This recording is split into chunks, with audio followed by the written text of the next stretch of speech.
forest, only to create man-made jungles of their own habitat. As these habitats sprawl in size and scale, chaos set in. This chaos and confusion escalates as inhabitants compete for scarce resources of physical space and prominence in the spaces they occupy. Distinct groups within the inhabitants compete jointly as well as individually for their place in this concrete jungle.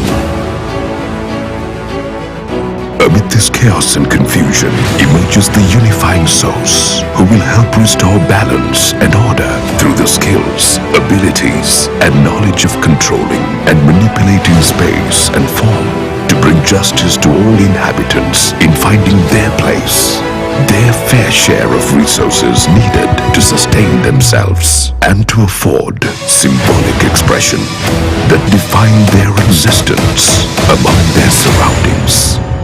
Architect 2021 38th National Conference by Sri Lanka Institute of Architects.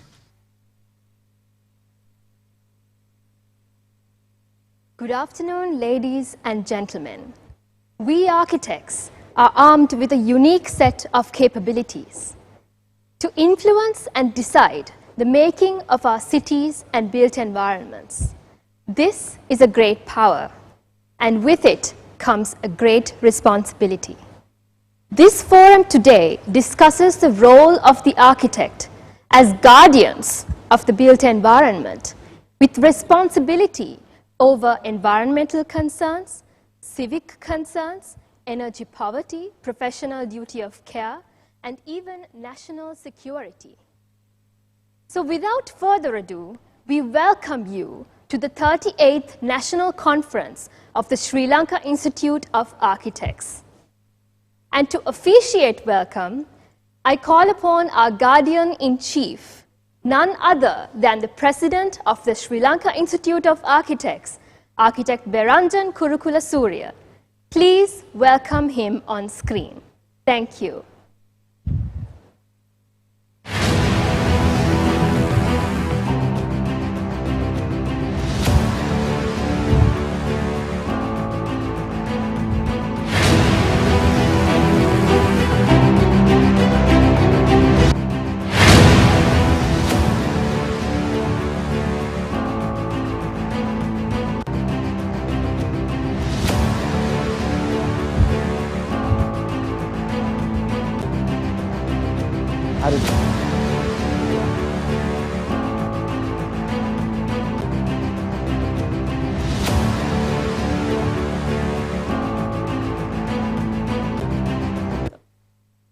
That was heard, right?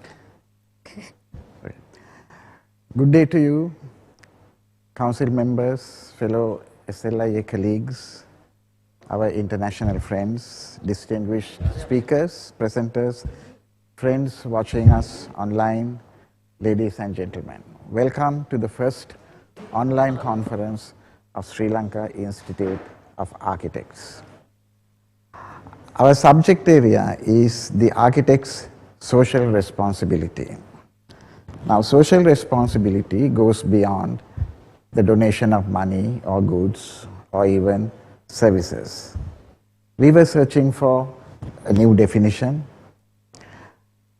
Generally, our definition hovers around the idea that one has to contribute one's unique skills and knowledge to improve the living conditions of the people at large.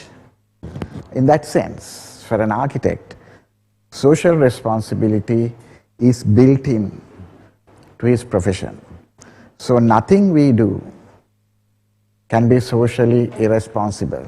In other words, everything we do has to be socially responsible. So, proactively responding to the issues of the built environment is, we think, the ultimate goal in social responsibility. Now, let us just illustrate, give 2 or 3 illustrations of how the SLIA has been tackling this issue. Now, initially, we published about 1.5 years ago, the document, Right to Joy, a philosophy on housing, done by our own architect Madhura Prematilaka, where he identifies that a person has the right to, for instance, see the sunset, the right to feel the fresh air and breathe fresh air, the right to be connected to the natural environment, and the right to age gracefully, the right to live with disabilities. Now, these are rights that are not generally accepted in the professional circles. But we, in the SLIA, we are now pushing this, not only in the national forum, but also in international levels. We have already submitted this to the Acacia and also UN Habitat. So we are trying to do that because we would like to see this accepted at global level as particular rights a person has. Then at another level, we think that fusion of art in practice and architecture in practice should be done.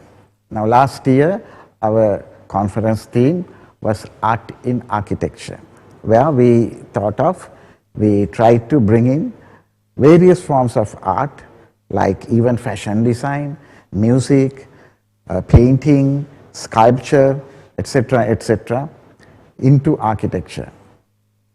Now this time, and we are extending that into, we devised a competition. Use batik in the built environment. Batik, as you know, in Sri Lanka, it's mostly a cottage industry. So the government has decided that cottage industry should be given a push, should be promoted, so that the incomes of these people can be increased. So we, the SLIA, we are trying to promote that. So let's have batik in our built environment, and the competition is open to all people, and it's going on. And at another level, we are trying to say, we thought of breaking the traditional administrative, political boundary of getting into architectural profession. And we have devised a lateral entry scheme for anyone who has the talent, the aptitude to become an architect. We do not accept the results of advanced level examination as the final determinant deciding the fate of an individual. So we think that avenues should be opened, entry points should be opened for any person who has the aptitude to become an architect. So the lateral entry scheme is now on, it's open, and in that manner, what we think is decision making in regard to issues of the built environment should be broad based, and we are trying to do that. Getting the artists, getting people who have the aptitude, who have the talent to design into the profession and make it really, really democratic. So these are things that we think should be considered as part of our responsibility. These are things that only architects can do. These are ideas that only architects can promote. So we think it is our responsibility, our social responsibility, to make a real change in the lives of the people. So with that, I hope the deliberations of today will amplify on these themes and refine these themes and come up with certain pragmatic solutions, strategies to move forward. So thank you very much for joining us, and I welcome all of you to this online conference of Sri Lanka Institute of Architects. Thank you.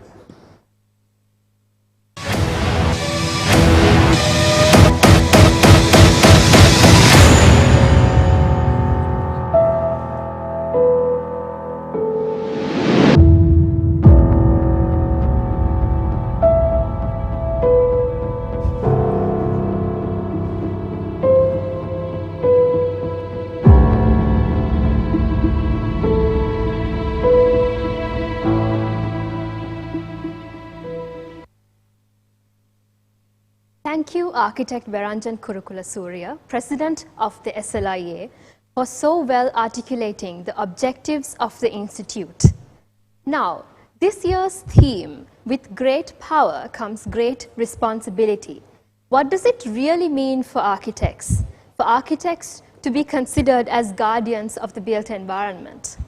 I call upon Architect Dr. Senaka Dharmatilaka, Chairman of the SLIA National Conference Committee, to introduce this year's theme. He is the Chief Architect of Overseas Realty Ceylon Private Limited, owner and developer of the Havelock City project, and visiting lecturer at the University of Moratuwa and City School of Architecture. Please welcome Architect Dr. Senaka Dharmatilaka on screen. Thank you.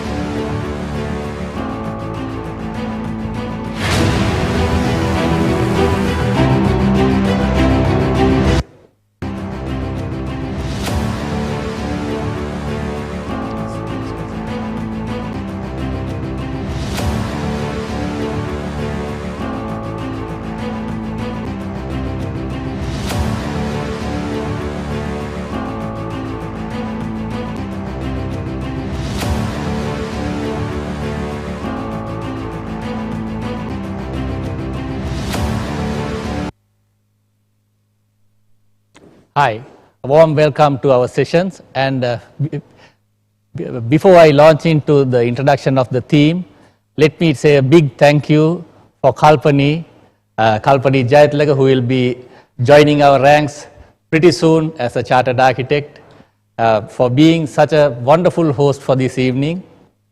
So let me launch into the theme of our architects conference this year, 2021, the social responsibility of the architect. Along with this theme, we have selected a sub-theme, or not a sub-theme, it's a catchphrase or a slogan. This tagline reads, "With great power comes great responsibility." And in order to avoid the assumption that we have just flicked a catchphrase or a slogan from popular entertainment for this conference, let me share on screen some serious looking faces to see how this term has been expounded upon. So yes, apart from biblical references, this phrase, which means that the possession of great powers would necessarily imply great responsibility, have been indicated in the secular politics during the period of the French Revolution. And it's been part of a decree of the French National Convention around 1793. Soon after, in 1817, we had the British politician, parliamentarian William Lamb, who stated this same stance, who took the same stance at House of Commons. Of course, also he became the Prime Minister somewhere later as Lord Melbourne. Then, not forgetting the Prime Minister of England, Winston Churchill, who led Britain through its World War II, also used this term to say where there is great power, there is great responsibility, in expounding upon how the allies should be looked after in the broader theatre of war. Of course, later on you had so you have US presidents, Theodore Roosevelt as well as Franklin Roosevelt, who have been using this term, and of course not forgetting Harry Truman, who even walked his talk by strengthening his European allies in by strengthening their stance in terms of the NATO and the Marshall Plan. But last but not least, it's the scientific scholars and scientists who have used this term to emphasize that the moral influence of scientific education is to serve greater humankind. So it is with this it is with this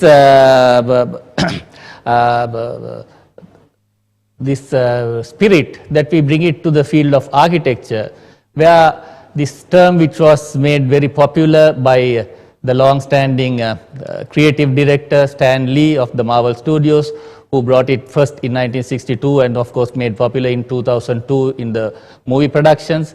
The theme, with great power comes great responsibility, underlines that if an individual is gifted with the capability, with extraordinary capabilities to serve a higher purpose than himself, then it becomes a moral responsibility of that individual to champion such ideals and to serve the broader humanity. So when you look at the architect, the role and task of the architect is defined both in terms of legal obligations as well as moral obligations, and it is the moral obligations that stimulate us to serve the greater society in championing the more lofty ideals or the noble causes. And as architects are gifted with exceptional capabilities, knowledge and skills through their architectural education as well as the training, it becomes obvious how the architect is armed and equipped with the expertise to deal with issues and problems that face the contemporary societies. Now, with these capabilities itself is that we inherit these social responsibilities. So you see how these social responsibilities are inherited as an integral part of these exceptional capabilities that we need to serve mankind with. So in this conference, we will be looking at such moral responsibilities at various levels that the architect encounters them, at the level of professionalism or at professional scale, the communal scale, the national scale and global scale will be the different scales that we'll be looking at. And it is an exploration of the sacred duty of a professional who is entrusted with much social faith that we will explore in this conference, and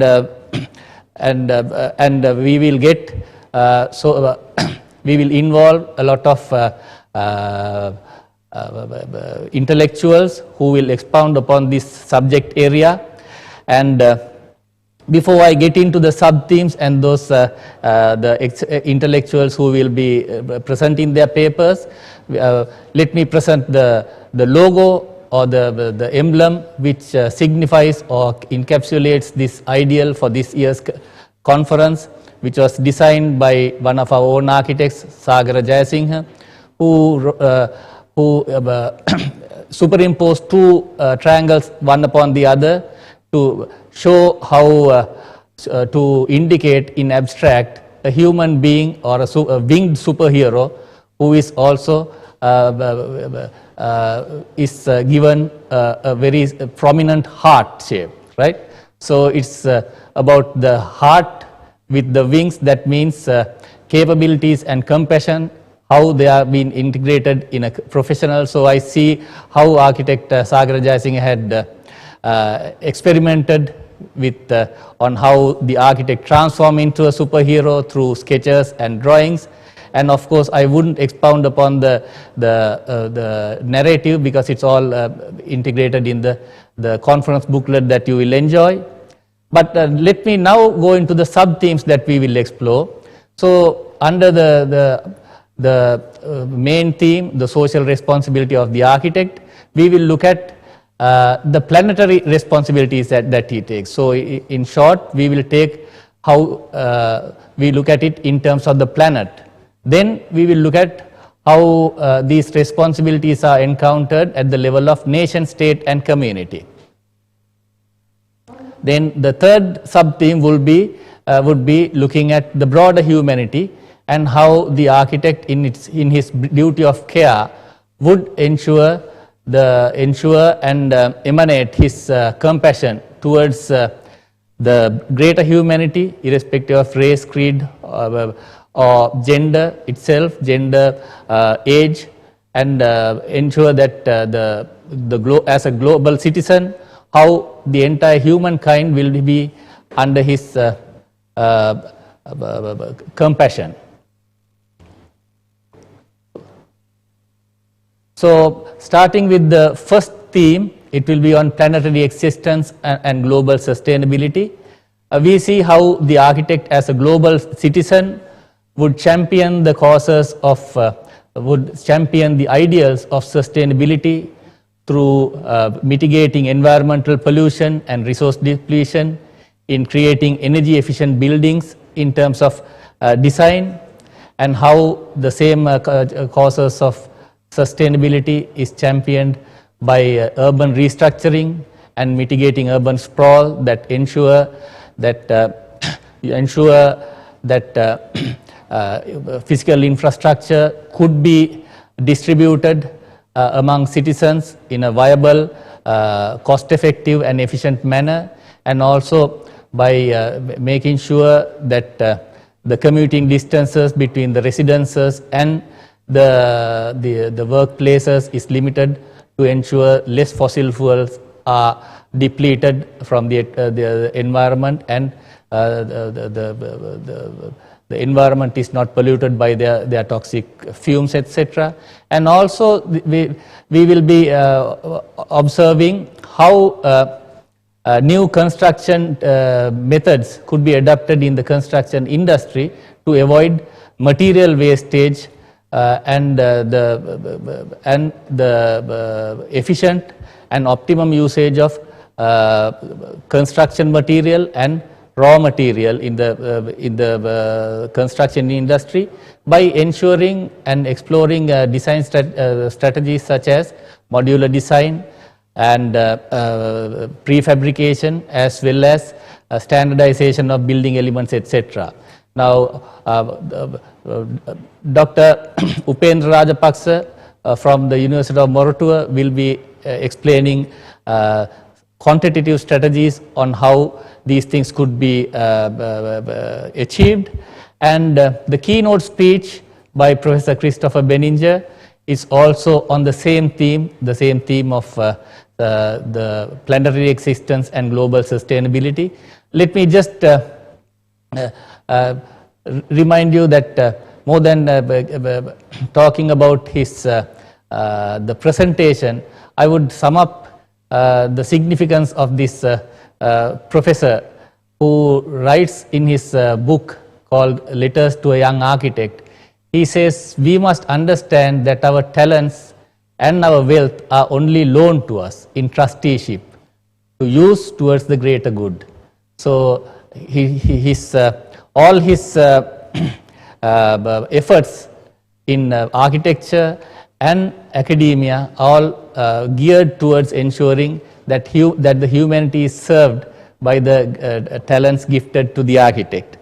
So in the next theme will be on nation, state and community. And nation, state and community, we will look at how the architect, as an esteemed citizen of the nation state, who masters the art and science of ensuring geospatial manipulations to manipulate the land use patterns as well as urban form and space, where his socio-economic responsibilities will be served by guiding and formulating broader national development plans, where these would ensure not only economic growth but also social equity. And social equity is supposed to be achieved by giving an equal playing field for not only the large scale entrepreneurs but also the medium scale and the small scale entrepreneurs, ensuring that affordable housing is available for the poor segments of the society, ensuring that the poor segments of the society have an optimum distance to travel between their residences and work in terms of the time of day, as well as saving up and optimizing their travel distances and travel expenses. Then the legal responsibilities of ensuring that the nation's built environment is kept intact under regulations is also a duty by the architect which is being delivered to the nation state. And of course, talking about socio-political responsibilities, the architect also in his spatial manipulations of the urban space needs to create spaces of congregation and interaction within the broader space of the city. And in doing so, not only he ensures vibrant communities with responsive spaces that ensure social interaction, but also ensures inclusive spaces where all social groups, all ethno-religious, socio-ethnic groups are well received and they have equal access to come to these spaces and to discuss and deliberate their common communal issues and resolve these issues in a manner that ensures that these issues, these social tensions are resolved and reconciled before they reach out into the realm of political subversion and violence. And these spaces, the architect ensures that they are inclusive in terms of access, and also these spaces are given equal opportunity of symbolic expression of their cultural identities, so that each and every community feels one at such spaces. So we talked about social equity and socio-ethnic equity, and also last but not least, by ensuring urban spaces and a built environment that ensures mutual surveillance and mutual congregations, the architect also ensures that these communities are kept safe of crime as well as subversive violence, etc. So coming to this subject area, we have Professor Rohan Gunratna, who will be talking about how the architect could serve the nation state through spatial manipulations that relate to the national unity and national integrity. Then as an institute, in order to make to show how we have been actively engaged in this in serving the society, two of our architects, Architect Kosala as well as Sapumal Bandara, will be will be doing a lecture or doing a presentation on how the Institute of Architects have engaged in corporate social responsibility projects when disaster struck our nation at different times, and how they even embarked upon projects of ethno-cultural reconciliation by refurbishing certain structures and cultural identities and symbols in the remote areas. Then we come to the last theme, the duty of care. So this duty of care is not to be looked at in terms of the legal duties of the architect, where the legal responsibilities of the architect, where we have to ensure that the proper safety standards are adhered to, but also the care that you give for the lesser privileged or lesser able segments of our own society, whether it's by the health conditions, gender or age.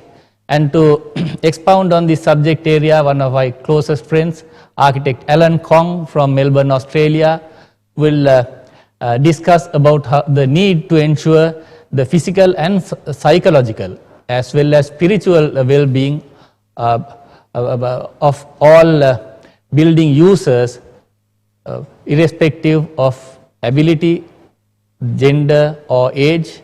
And he's an architect who has won many international accolades and awards in terms of doing age-friendly housing. And of course, then coming to our own expertise in Sri Lanka, architect Tilan Kottigoda will elaborate how, as an elite professional who orchestrates a whole big team of multidisciplinary professionals, would ensure the legal responsibilities first of realizing the aspirations of the primary client, but who actively engages the architect in the commission, but also he looks at how the social obligations extend far beyond that, where we need to ensure the safety, health and well-being of direct and indirect users who may be called as the occupants of the building, the tenants, the maintenance workers or visitors, as well as the other users who are just passive commuters who walk by the building or else who just engage the building visually. So he's looking at how we are socially responsible to serve not only the primary user but the secondary and the tertiary users. The last but not least, we have a prominent architect, planner and conservator, Mr. Pali Vijayaratna, who would talk about under the same sub-theme on the socio-cultural responsibility of how the tangible and intangible heritage related to the built fabric should be conserved. And by conserving such elements, how the cultural identities also could be conserved. And it's all about not only conserving the buildings and the built fabric, but it's also about conserving memories and conserving identities and conserving the belongingness of the urban dweller within his environment. So having expounded on the theme and the sub-theme, so we see the broad array of responsibilities that the architect has to respond to in catering to his social responsibilities. But believe me, this is not an exhaustive list. The list is endless. List runs endless, right? So as you see, it is not architecture. The profession is not about merely following visual aesthetics or competing for visual prominence in an attempt to create the so-called interesting buildings full of architectural glamour. But it has a broader meaning, a deeper social meaning, where the architect pursues a much noble cause, and it is the championing of such noble ideals that define what we are. So with that, I will leave you with this wonderful poster done by our graphics team, also borrowed from the same Marvel themes of popular entertainment. So I invite you to sit back, relax, and join us on this adventure of exploring and discovering ourselves with these guardians of the built environment. Thank you.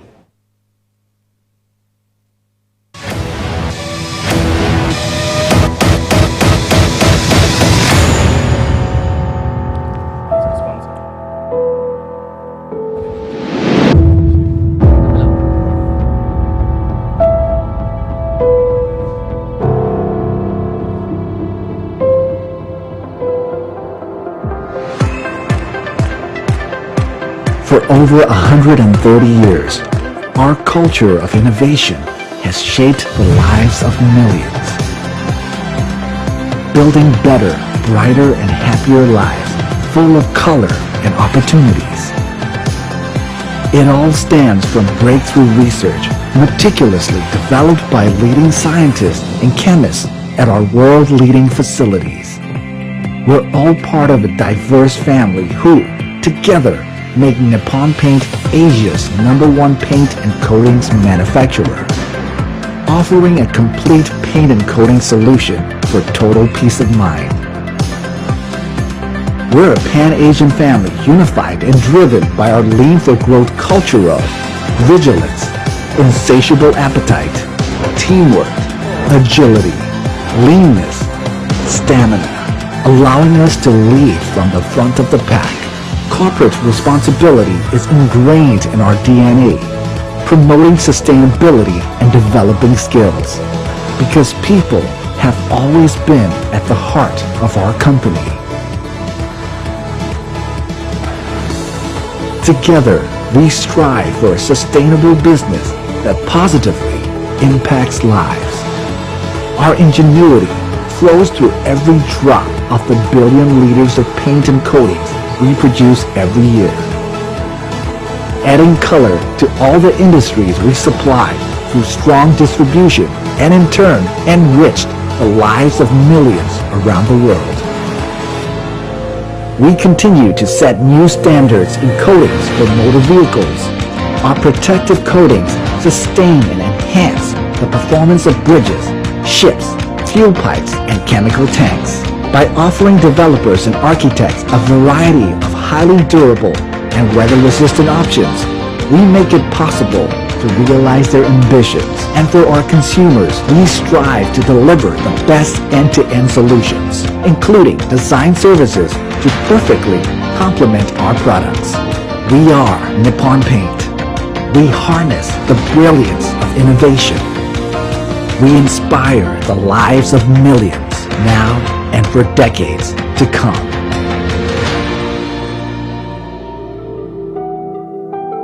You should be proud of your country, where the richest offerings of nature are turned into a finer form through pure craftsmanship. And I'm not talking about the sapphire on my ring.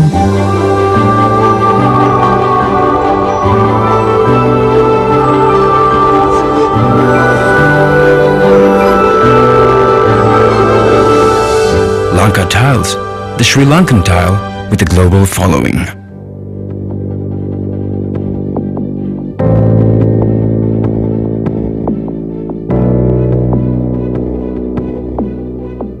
There's a thing from your country that I'm totally hooked on. And I am not talking about your tea.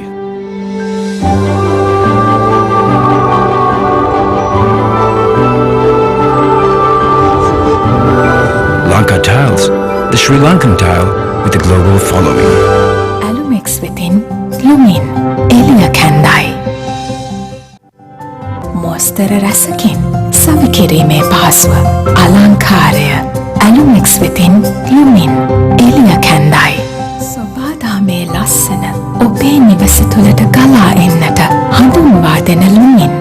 Monster රසකින් සවිකිරීමේ පහසුව අලංකාරය Alumix within Lumin Elia Kandai. Swisstech Aluminium is one of Sri Lanka's leading extrusion manufacturers since 2009. Since entering the aluminium extrusions industry, Swisstech Aluminium Limited has within a short span of time established itself as one of Sri Lanka's premier aluminium extrusion manufacturers. The company manufactures a range of aluminium profiles, including prefabricated windows, bathroom doors, multipurpose ladders, pantry cupboards, partitions, and many more. Acceptance of the perfect finish of our carefully crafted products are increasing relentlessly towards market leadership. The company's state-of-the-art plant in Dompe, with a production capacity of 1,000 metric tons per month, continues to enhance its product range, focused on sustainability and continued research, development and innovations. Each year, Swisstech Aluminium generates millions of dollars to the national economy, and our main markets are the UK and Europe. We are striving to be the most innovative, reliable and sustainable aluminium-based solutions provider of the region. We are Swisstech Aluminium.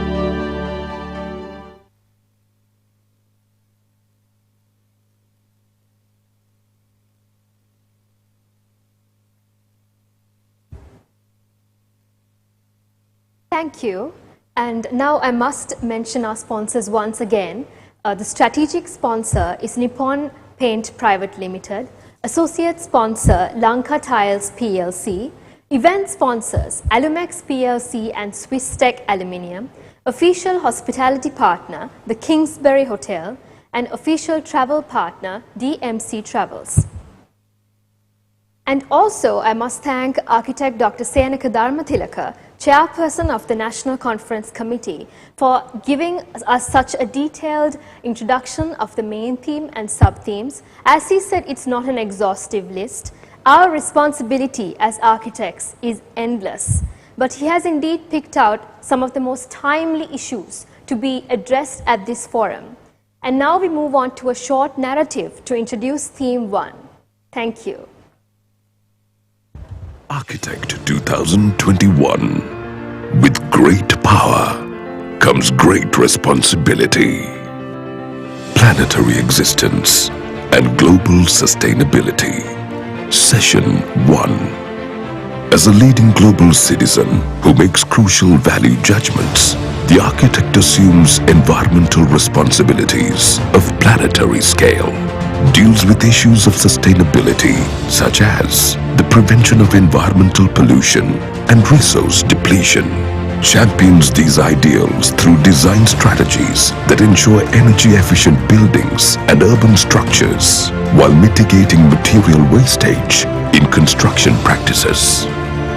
The architect observes the broader human race as those who are touched by architectural endeavors and manifestations.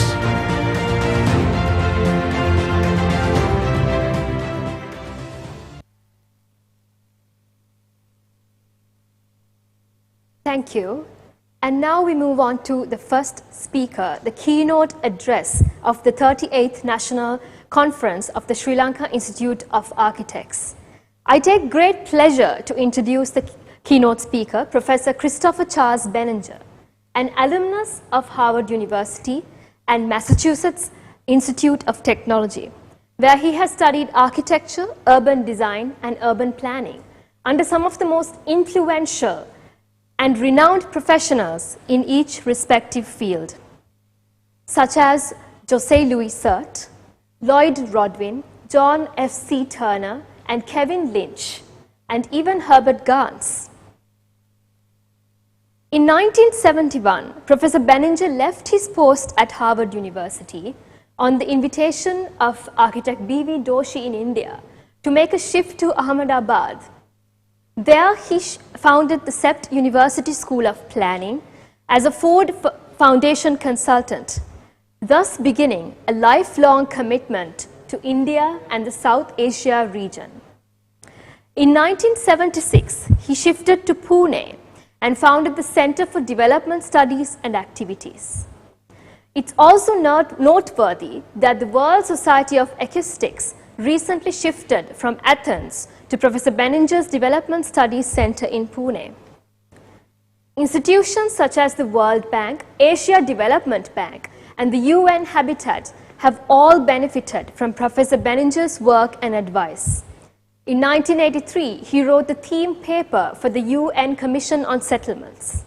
His pioneering concept of site and services, shelter systems for the World Bank later became an international model for including users in their own habitat creation.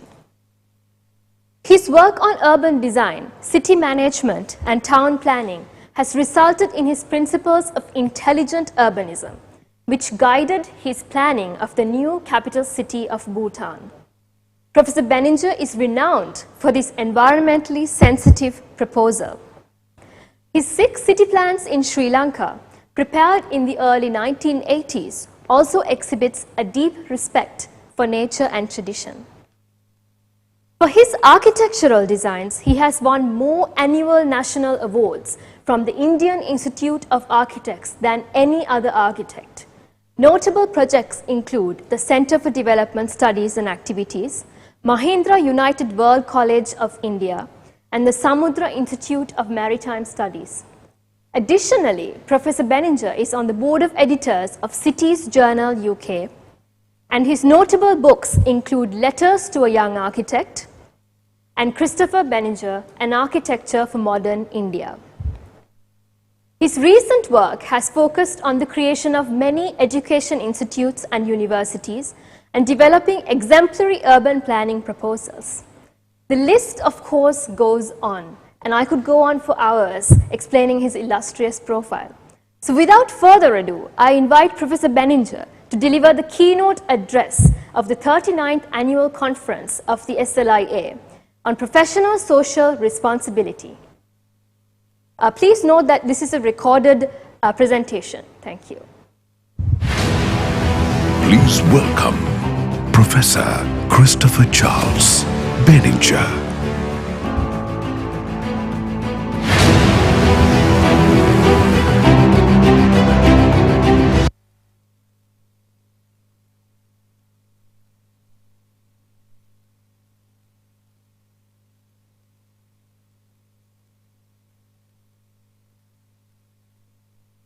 Honorable President, Architect Viranjan, and esteemed members of the Sri Lanka Institute of Architects. I am honored to give this keynote address to such an august and respected professional gathering.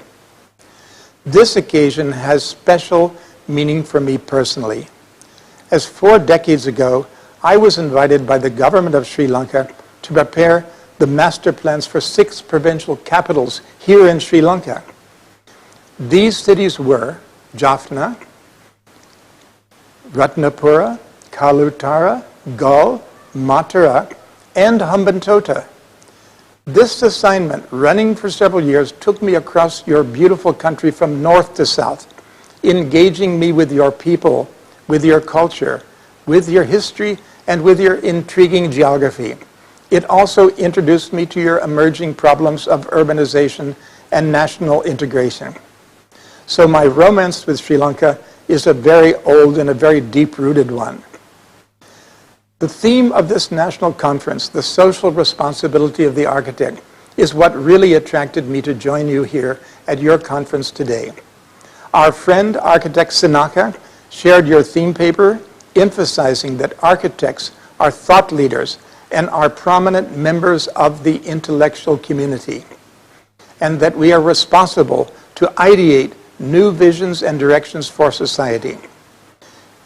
It is the responsibility of architects to guide spatial development and economic growth while ensuring social equality by participating as urban designers and urban planners.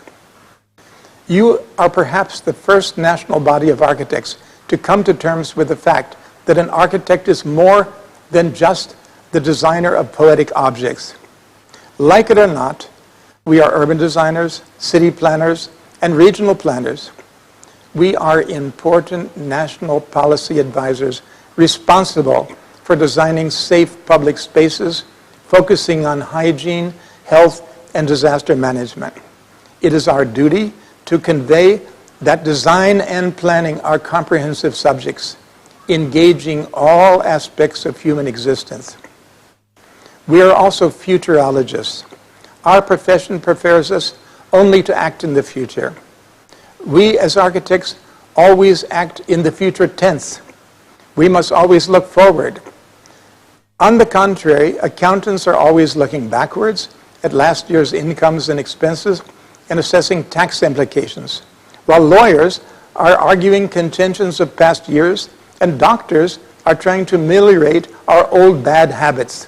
So this conference is a kind of major breakthrough for architects all over the world to accept reality and to take on the greater responsibility thrust on us as designers.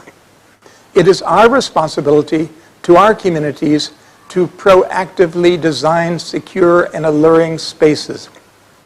We have to catalyze macro-level planning through ideas like green corridors and public space systems.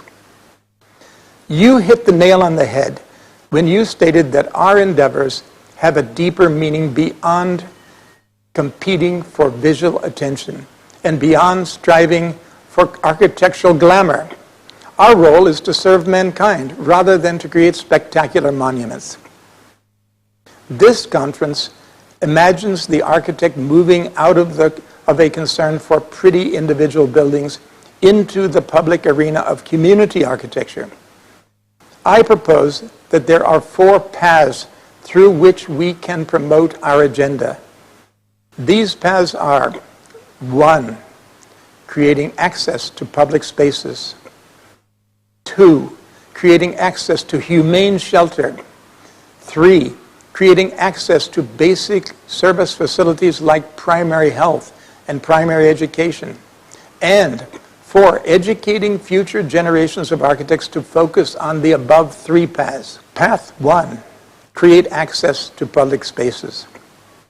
Creating public spaces is an arena where our fraternity, working together as an individual or as individual architects, can make positive impacts that reaches everyone and not just the elite few. For most citizens, public spaces are their only social meeting places, breakout spaces, areas for physical development. Yet these are generally available to the public only by default. disorganized, leftover areas between buildings become our public spaces. Our streets become the public spaces where children are forced to play, dodging traffic. Streets have become our footpaths and our sidewalks. Communities are forced into the streets where chaotic traffic moves and hawkers are competing for survival. For most people in South Asia, our public spaces are not organized, are logically laid out areas. They are unintended default and leftover spaces. Where they exist, public spaces like the Galle Face in Colombo and the Maidans of Mumbai and Kolkata become the key memory points of their cities. Temple tanks, river edges, and seaside beaches often are the only refuges for people living in smaller towns. Older urban areas are rich with pedestrian lanes and lovely courts, but these are slowly being gentrified like the Galle Fort to attract high-end foreign tourists.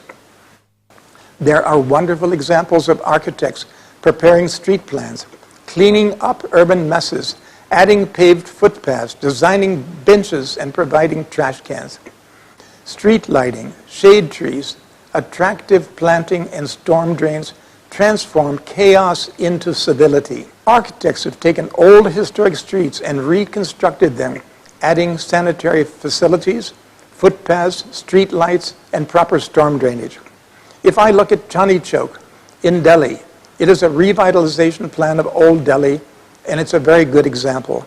Likewise, the Delhi Haat took an unsanitary open drain, piping out the waste and covering it over, creating a vibrant place for craftspeople and curious shoppers. In Ahmedabad, the walled city, which accommodates 600,000 people, did not have even 1 square foot of orderly open space. The Sabarmati Riverfront project gifted these people an extensive, beautiful riverfront with boating, cycling, jogging, and cultural events. Such initiatives can be taken up by architects in their own neighborhoods, creating pocket parks, or simply planning footpaths with street curbs and storm drains. There can be overhead lights and dustbins. In Perth, creative architects began a what-if movement identifying 10 rundown urban areas, challenging architects, students, and the general public to submit plans for enhancing the comfort and safety and delight of these areas, turning liabilities into assets.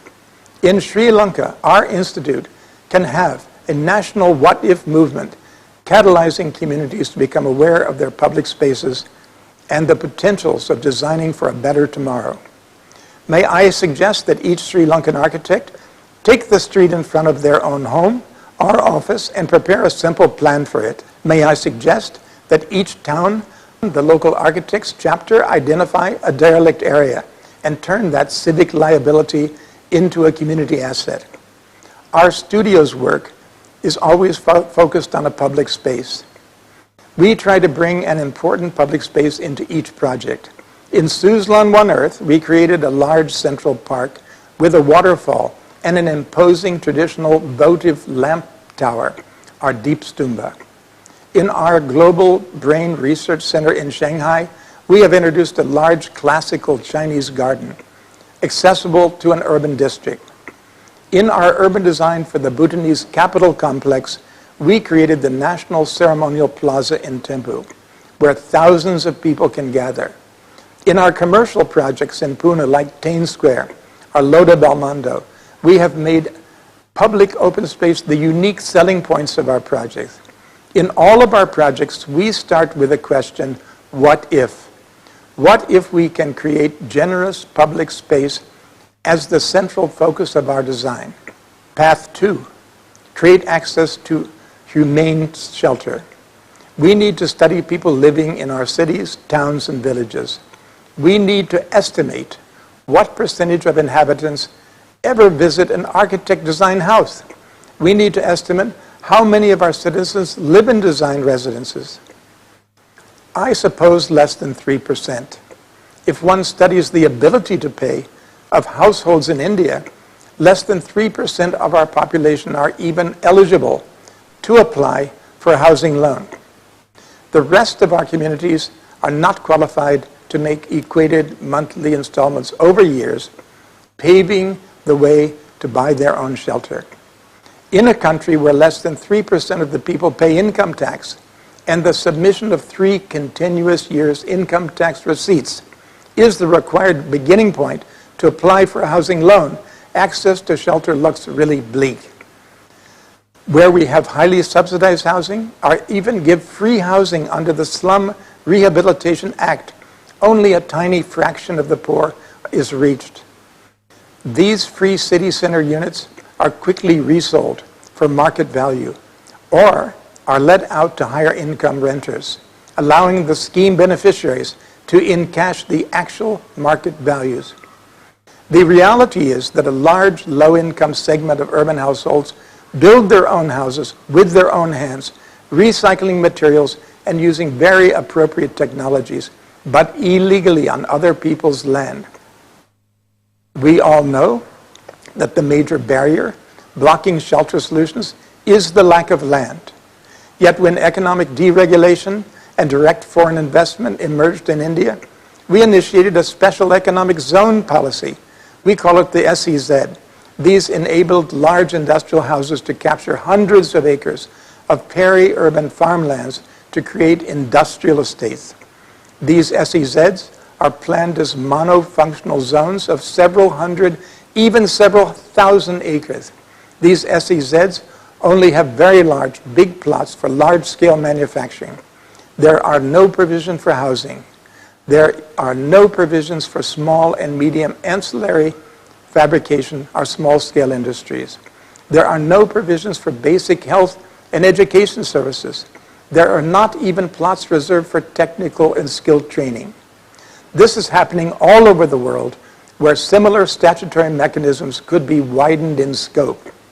This core idea could be expanded to become what I call special habitat zones, or SHZs, that would include a range of manufacturing sizes from large to small, including fabricators and craftspeople. HSZs can include high-density walk-up housing schemes. HSZs must include site and services plots with basic social infrastructure and services. All of these can be integrated with an open space system. In 1972, when the Housing and Urban Development Corporation was established in India, we call it HUDCO, I convinced them to focus on low-income groups, and I designed their very first scheme for the economically weaker section of society. In the early 1970s, in Chennai, as a World Bank consultant, I initiated and planned the Site and Services Program, wherein 15,000 households were sold small, serviced plots on which they built their own houses. This project morphed into the bank's global Sites and Services Program. The program continues in Tamil Nadu today under the State Housing Board. When the Hyderabad Urban Development Authority was created in 1976, I convinced them to build a workers' shelter township for the Class 4 employees of their state government. We designed and built 2,000 housing units in the scheme with amenities and with community services. I suggest that in each town in Sri Lanka, the architects fraternity ask a question: what if we have an integrated special habitat zone in our town? What if we propose to government a scheme integrating the functions of manufacturing, skill development, and basic education, health, and shelter? What if each local institute chapter lays out a conceptual plan for a special habitat zone, or even smaller local enclaves, accommodating small plots of maybe 40 square meters each to be sold on long-term equated monthly installments to present hutment dwellers? These families can then build their own shelters with their own hands, obviating an expensive loan for unnecessary capital investment. As owner-builders, people will carefully evolve indigenous shelters, expressing their pride in their own homes, gifting them social status. There must be what-if competitions inviting architects, students, and local people to submit their ideas. Path 3, creating access to basic healthcare services. People migrate to cities for work, medical services, and their children's basic education. Public healthcare systems operate through a vertical pyramid, a vertical structure of interrelated services. Basic health units are at the base of this pyramid, in neighborhoods, dealing with everyday concerns. If the base does not function, the entire pyramid fails. Basic health units refer their patients upwards to nodal facilities in urban districts where pathology labs and small operations can happen. This can be critical for women to survive when a cesarean birth is required, or a child breaks a bone. More serious cases are referred on up to provincial hospitals, or even to specialized hospitals in Colombo. These basic healthcare units are poorly designed. They are depressing places to visit for treatment. They are dysfunctional by design. They are not adequate places to dispense modern cures. The discomfort and turn-off factor at times of illness can add to many negatives, all adding up to a fatality. Ugly environments dissuade all of us from visiting facilities where we must go for survival. Here, architects can make amazing contributions, either proposing the upgradation of existing facilities or designing prototype facilities that will have a wide impact over time as replicable models. Over the past decades, private medical facilities have emerged for the urban elite, allowing us to forget that the vast majority of our fellow citizens cannot afford these facilities. We are tied in, but the people are left out. We can do pro bono work analyzing basic public health facilities in our communities. We can start by making an audit of the spaces right from the reception, outpatient work areas, testing areas, on into the pathology labs, X-ray rooms, operation theaters, and wards. Our findings will be rather shocking to us. Here is where we need to reach across economic boundaries, make the lives of regular citizens more comfortable and even delightful. Here is where, by asking what if, we can make a huge impact on society. Our firm has just completed a major pro bono audit and plan for action of our 150 years old district hospital in our city. This is the largest public health facility in our metropolis, having 1,500 beds. After asking what if, we began working pro bono. We worked with the doctors and we worked with the administrative staff to find the negatives, to find the positives, and to set out a future vision. The master plan that has evolved identifies heritage buildings that need restoration. We identified many dysfunctional buildings that were built in an ad hoc spirit that must be demolished. We identified new needs for staff housing, medical facilities, and supporting infrastructure.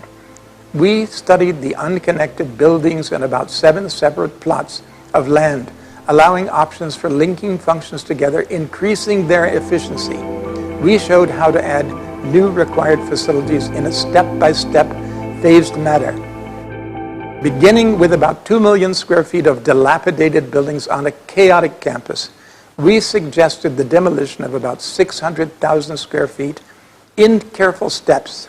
In tandem, we proposed adding 700,000 square feet of new facilities on a thought-out priority basis. This document has become the basis for a large government grant and aid of about $20 million to revitalize the Essential Services Center. Our master plan is the basis of this new vision and government investment in healthcare. The same procedure can be carried out by architects in the towns and cities of Sri Lanka. We must challenge each of our local architects associations to simply ask, what if? What if we carry out architectural audits of our government health care facilities and offer free advice as good citizens? You will all find the responses from doctors, from public administrators, and even from political leaders to be very positive. And they too will ask, what if? Path 4, the education of an architect. This gathering is raising the critical question: can architects be socially relevant, fostering social equity through design? This is a much neglected professional theme, and it is where a can-do attitude and commitment will enhance the role of our profession in public life. But our teaching of architecture falls short in this area, focusing more on high design skills, fancy presentations, Western contemporary architectural jargon, abstract thinking and talking, rather than problem solving and doing. Three-dimensional software platforms have replaced simple sketching and diagramming skills so desperately needed in the design process. Following on the models of Western architectural historians and critics, students and faculty have learned how to talk design while falling short on skills and having no community orientation. This is the doubtful gift of the global architectural fraternity that barely gives lip service to critical community needs. In our formative years of education, we were taught that the architect's role is to create elegant and poetic individual buildings. We were delighted by Frank Lloyd Wright's Falling Water. We were delighted by Le Corbusier's Villa Savoy. We loved Philip Johnson's Glass House. We were taught to look abroad and not at home.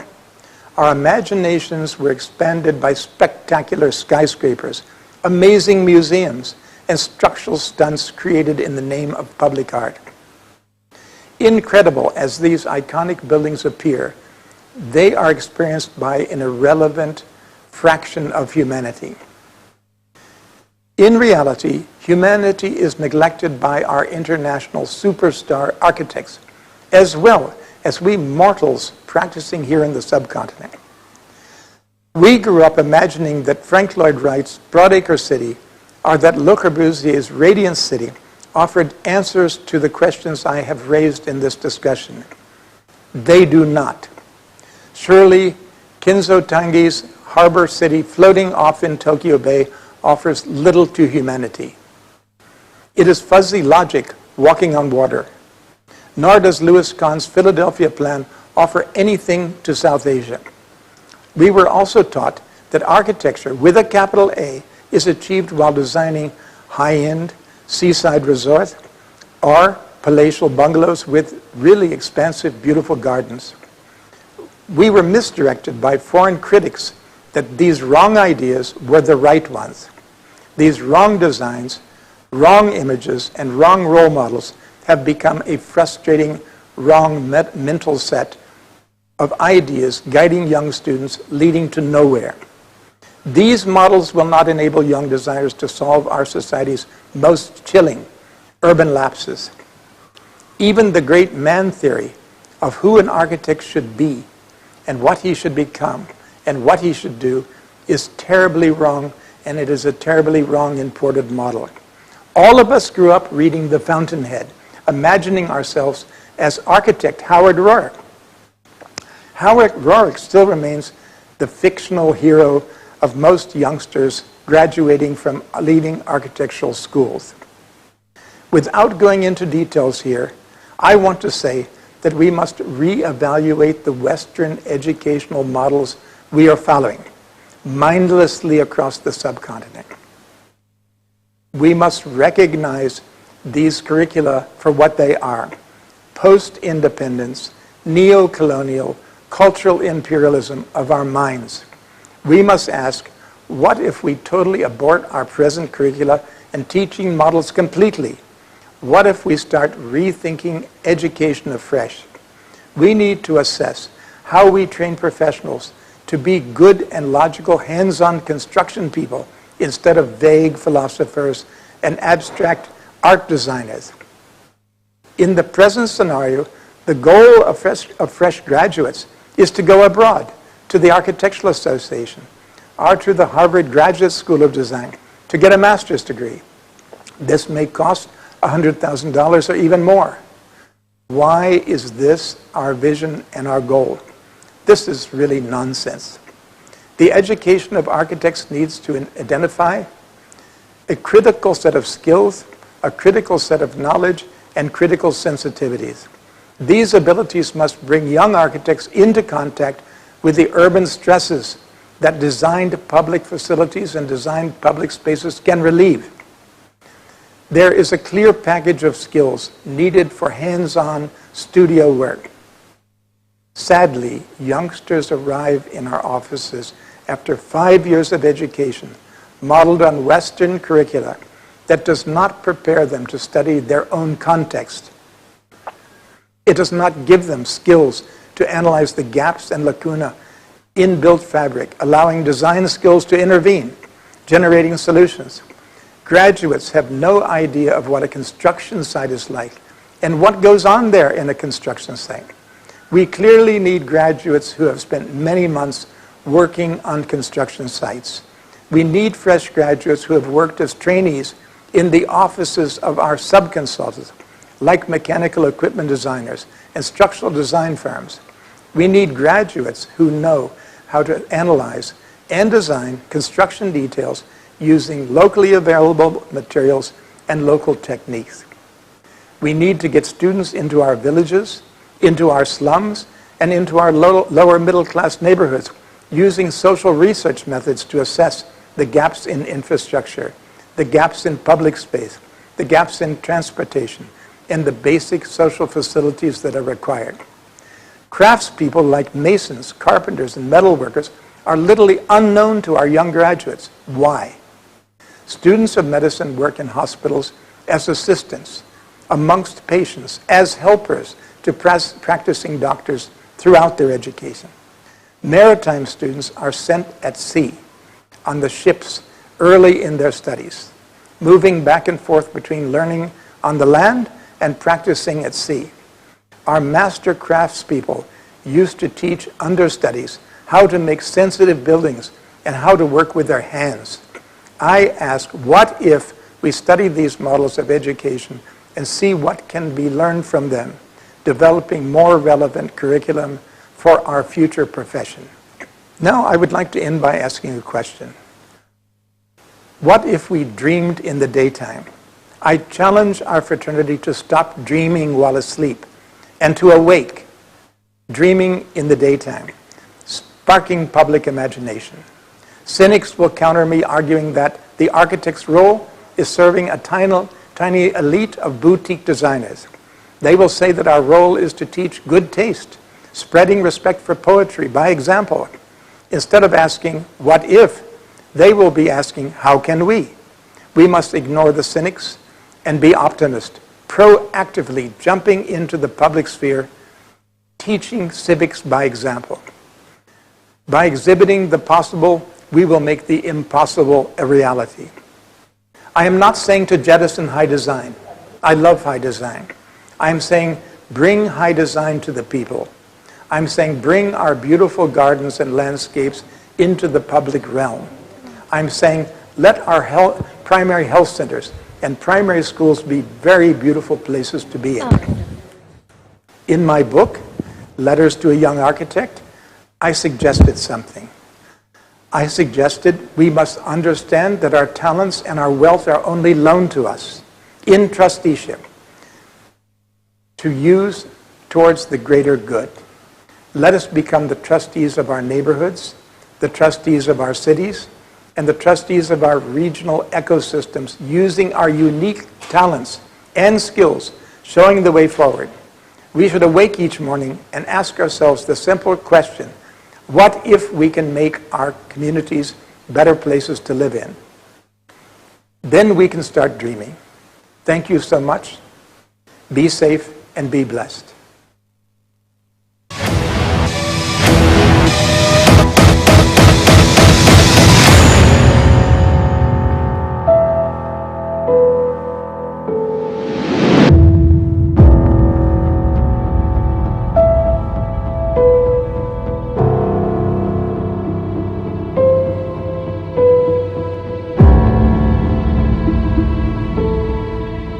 Professor Benninger for that enlightening keynote address, making us stop and think the what-ifs of our profession and to consider design as the entry point for change. I'm delighted to introduce the next speaker, Dr. Upendra Rajapaksha, renowned academic and practicing architect. Currently, he is the head of the Department of Architecture, University of Moratuwa, and an academic who takes Sri Lankan research to world-class recognition. He is specialized in the design and science of low-energy architecture. Dr. Upendra is an associate member of the Sri Lanka Institute of Architects and definitely an architect who practices what he preaches. His architectural designs explore low-carbon design strategies, and his work has been featured in international publications and indexed research journals. The Bandaragama House is a state-of-the-art estate bungalow designed by integrating the traditional courtyard concept with novel interpretations to promote passive cooling inside. Dr. Upendra's unique application of this technology has been cited in over 145 academic journal articles. Another notable design is a Nikini Automation building, which has become a benchmark for energy sustainable modern office buildings in the tropics due to its near zero emission status. Dr. Upendra's research-led practice emerged as an extension of his doctoral studies at the University of Queensland, Australia. There he was the recipient of the International Postgraduate Research Scholarship of the Government of Australia and the Postgraduate Research Scholarship of the University of Queensland. Whilst in Australia, he has also designed the Prosser House together with research architect Professor Richard Haidt. This design has won numerous awards, including the Queensland Environment Award. Dr. Upendra is an associate editor of the Architectural Science Journal, jointly published by Taylor and Francis UK and University of Sydney, Australia. Today, he will introduce the architect as a global citizen with a great responsibility for energy sustainability. Please welcome Dr. Upendra on screen. Thank you. Please welcome Dr. Upendra Rajapaksha.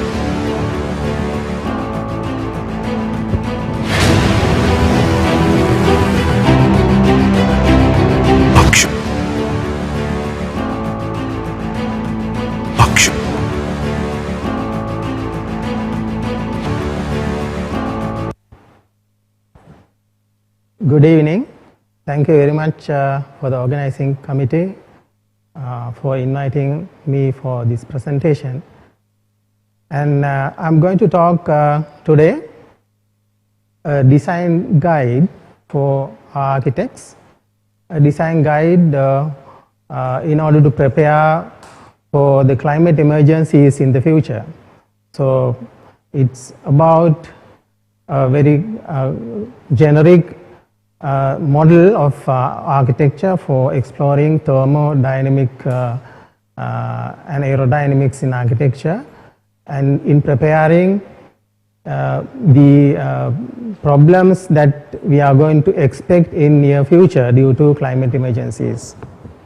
So the first slide is showing two sketches, and I'm trying to give a new definition for tropical modernism through these through two sketches. The sketch on the left shows a multi-story building designed for night ventilation, not for daytime ventilation, and also the sketch on the right is another version of the same concept for another type of building. So both buildings are designed for another specific and another unique component, in particular a material, a thermal mass. So these two buildings are designed with the integration of thermal mass in its structure, and also in its section the openings are limited to avoid daytime ventilation. Daytime ventilation in tropics has become problematic due to urban heat stress in urban areas. So the sketch on the left, you will see the floor plates are arranged, leaving some void spaces inside the height. The atrium is created inside this volume, and the dark wall is a thermal mass with earth walls or unburnt bricks. And on the left and right, you can see two walls together.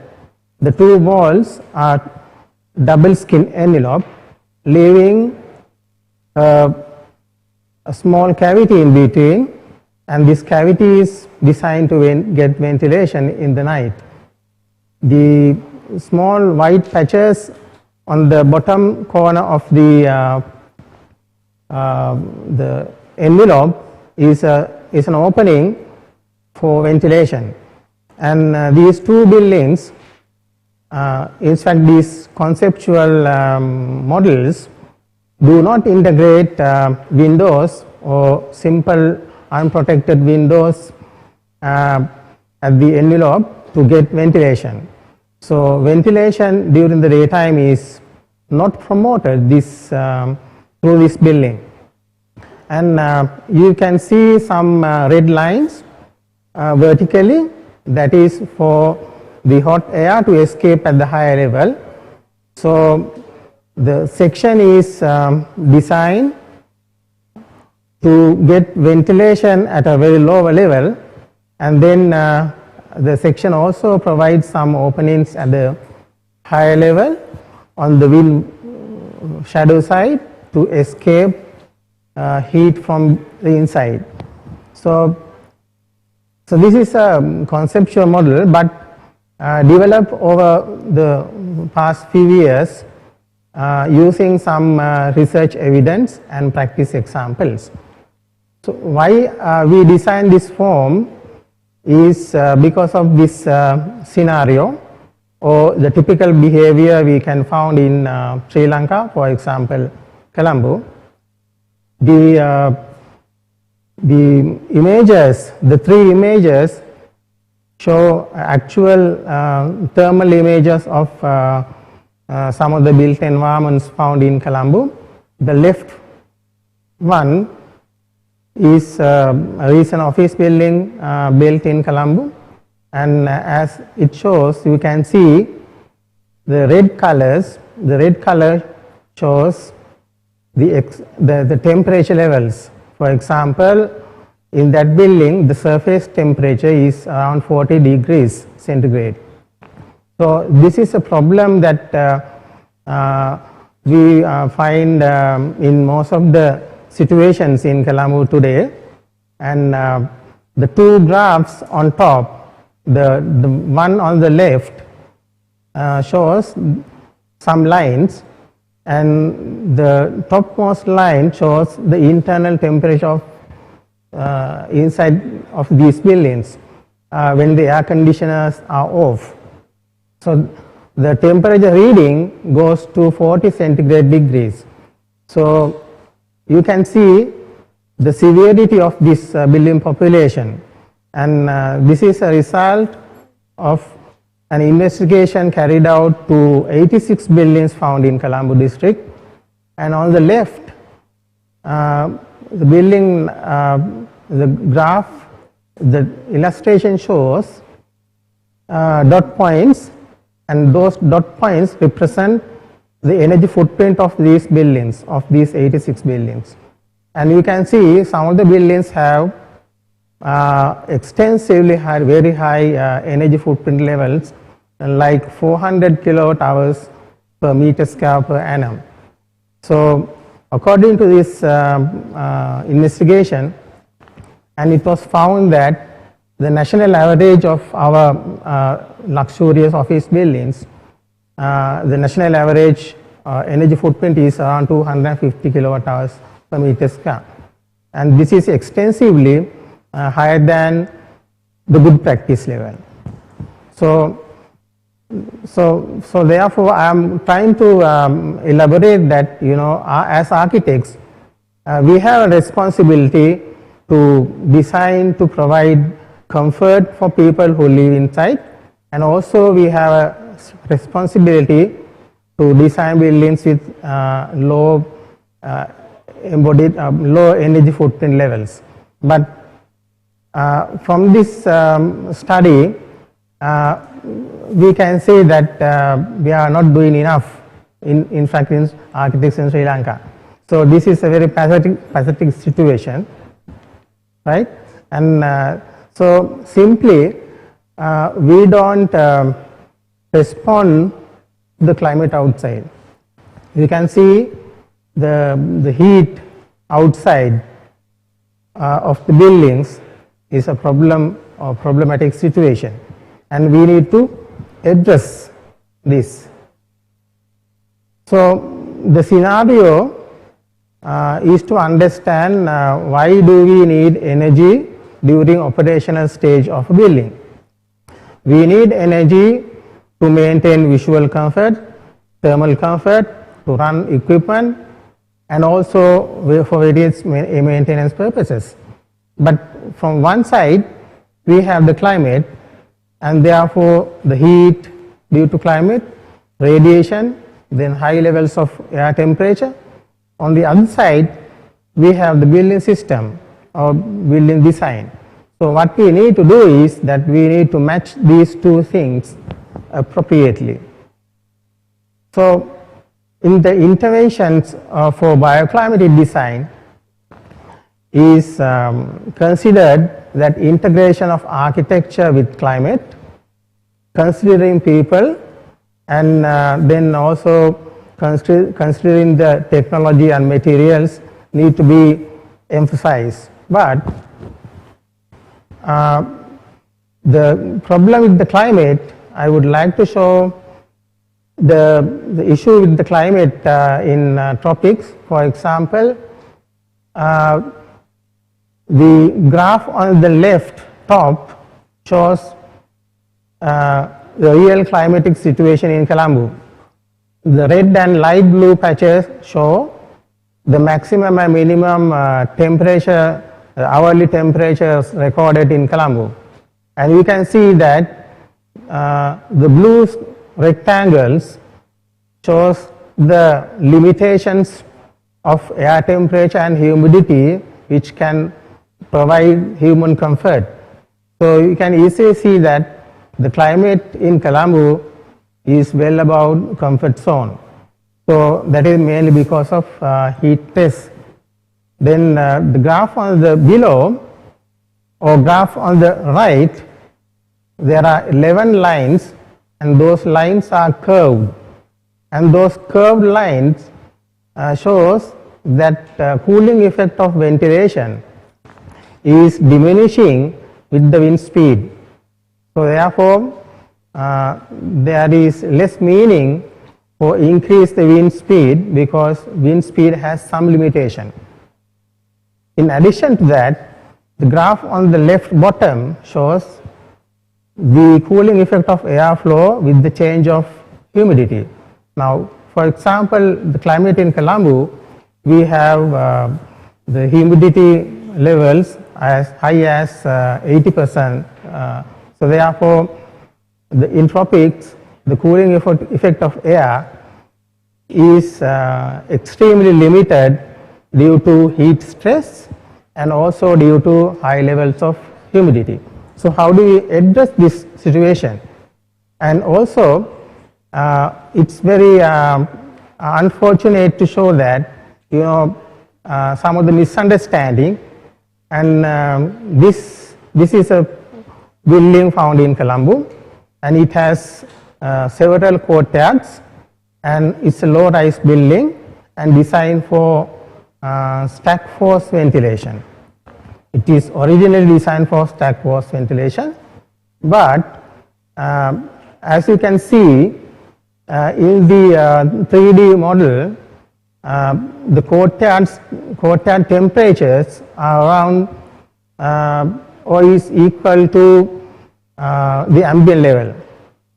So ambient level in Colombo during the daytime is around 33 or 34. So if the stack effect is promoted, then you need to provide a certain air circulation pattern vertically, and this building has some louvers at the roof level, and then you need to keep these louvers open, and then it can remove hot air from inside. And when hot air removes or travels upward, right, it can go or escape from the roof level. So, but building is designed for the daytime use, and during the daytime, the temperature in the courtyard is almost equal to the ambient or more than ambient, and which is around 34 centigrade degrees. So therefore, this temperature level is not comfortable for human beings, and you can understand that, you know, this design or the sectional profile do not work for natural ventilation, because it will bring hot air into the building. And you can now see that, you know, the louvers originally designed for stack force are now closed, and the buildings are now air conditioned. Then this is an example found from southeast Queensland in Australia, and you can see blue skies because the subtropical climate in Australia, and the blue skies, the specific character of blue sky is that it has direct or straight radiation lines. So the louvers will help to cut or avoid the radiation coming into the building. But any kind of louvers, whether it is vertical or horizontal, cannot control diffuse radiation. Diffuse radiation has no definite path, and diffuse radiation is extensively present in tropics, because tropics we have cloudy skies. So therefore, this kind of louvers on the envelope may not work for tropics. So these are some of the problems that I am trying to show you. And another issue is these are some of the pictures taken from along Gold Road, some buildings, and so all these facades have a problem of heat stress. As you can see from the three sketches below, you know, there are different kind of radiation coming onto the facade, and that will affect the indoor temperature, and it can increase the level of internal temperature, and it can contribute to indoor overheating. And but even if even these buildings are air conditioned, you need extensive levels of energy. So therefore, this kind of, you know, practices may not be sustainable in terms of energy use. So keep those lessons or the bad experience that we have in Sri Lanka, and this is a historic example, and we can take some lessons from these practices. And these buildings are common in hot dry climates, and the buildings have no windows, or the buildings have very small windows, and they are built in thick thermal mass earth walls, and those climates are hot dry. Because of the hot dry climates, the night temperatures drop to 0 or below that. So therefore, they have these climates experience very cold nights, and these buildings have flat roofs, and there is a small courtyard in the center. So these buildings are designed for night ventilation with the thermal mass, and these buildings are not designed for daytime ventilation. And this is a very good example to show that thermal mass or its potential for climate modification inside the building. You can see the two graphs. The one at the bottom shows that the thick line, the ambient air line, during the daytime the temperature sometimes goes to 40 centigrade degrees, but in the night temperature is very much lower. But the dotted lines for indoor air shows the temperature levels inside the spaces, and temperature level inside the spaces is very clearly very much lower than the outside ambient. Sometimes it runs below 20 degrees. So this kind of forms are real responses to hot dry climates. But the significance of this form is the use of thermal mass with night ventilation. But problem for tropics is that in tropics we don't experience this much of difference between the daytime and nighttime ventilation, a diurnal range. We hardly experience a diurnal range, good diurnal range, but due to climate change happening in the world, tropics are now going to become subtropics. And you may have experienced recently during the past few months the climate in Colombo or climate in tropics especially during night is not hot, it's getting colder and colder, right? So the tropics are becoming subtropics. So therefore we have some opportunities to use thermal mass with night ventilation in building design. I have a few examples to show that this is a house, a state bungalow, introduced or designed with the integration of a typical courtyard concept, but the difference is the height of the courtyard is either greatest or great, and that's the most highest place in the whole house. So that and this building is designed for night ventilation. The doors and windows have permanent timber louvers, and building is built with a non-plastered brickwork. There is a courtyard inside. Some of the simulation works show how the airflow behaves. The courtyard is used to remove hot air, and therefore during the night the internal volume of the house gets a low pressure zone, and that absorbs cold air from outside. So you can see from the graph that there is a clear climate modification during the daytime. Even during the 12 o'clock in the midday or 1 o'clock, the internal temperature is about 3 to 4 degrees lower than ambient. So that shows some evidence that we can use thermal mass with night ventilation in our buildings. And this is another example, a factory building. There are several factory buildings, about 10,000 square meters, about 100,000 square feet, and these 6 buildings are also designed with double skin thermal mass walls for night ventilation. The windows are sealed. Windows are designed to maintain the views towards outside, but ventilation during the daytime is controlled, and the building is all the 6 buildings are ventilated in the night. Construction is in process. So the section shows the largest section at the top, and the bottom shows the 2 double skins on 2 sides. The double skin on the right is facing wind direction, and it has a cavity between the double skin, and internal wall has openings. So it accepts ventilation at a lower level, and it brings in the night, and then the heat collected during the daytime goes up to the highest level and escape from the left end at the top.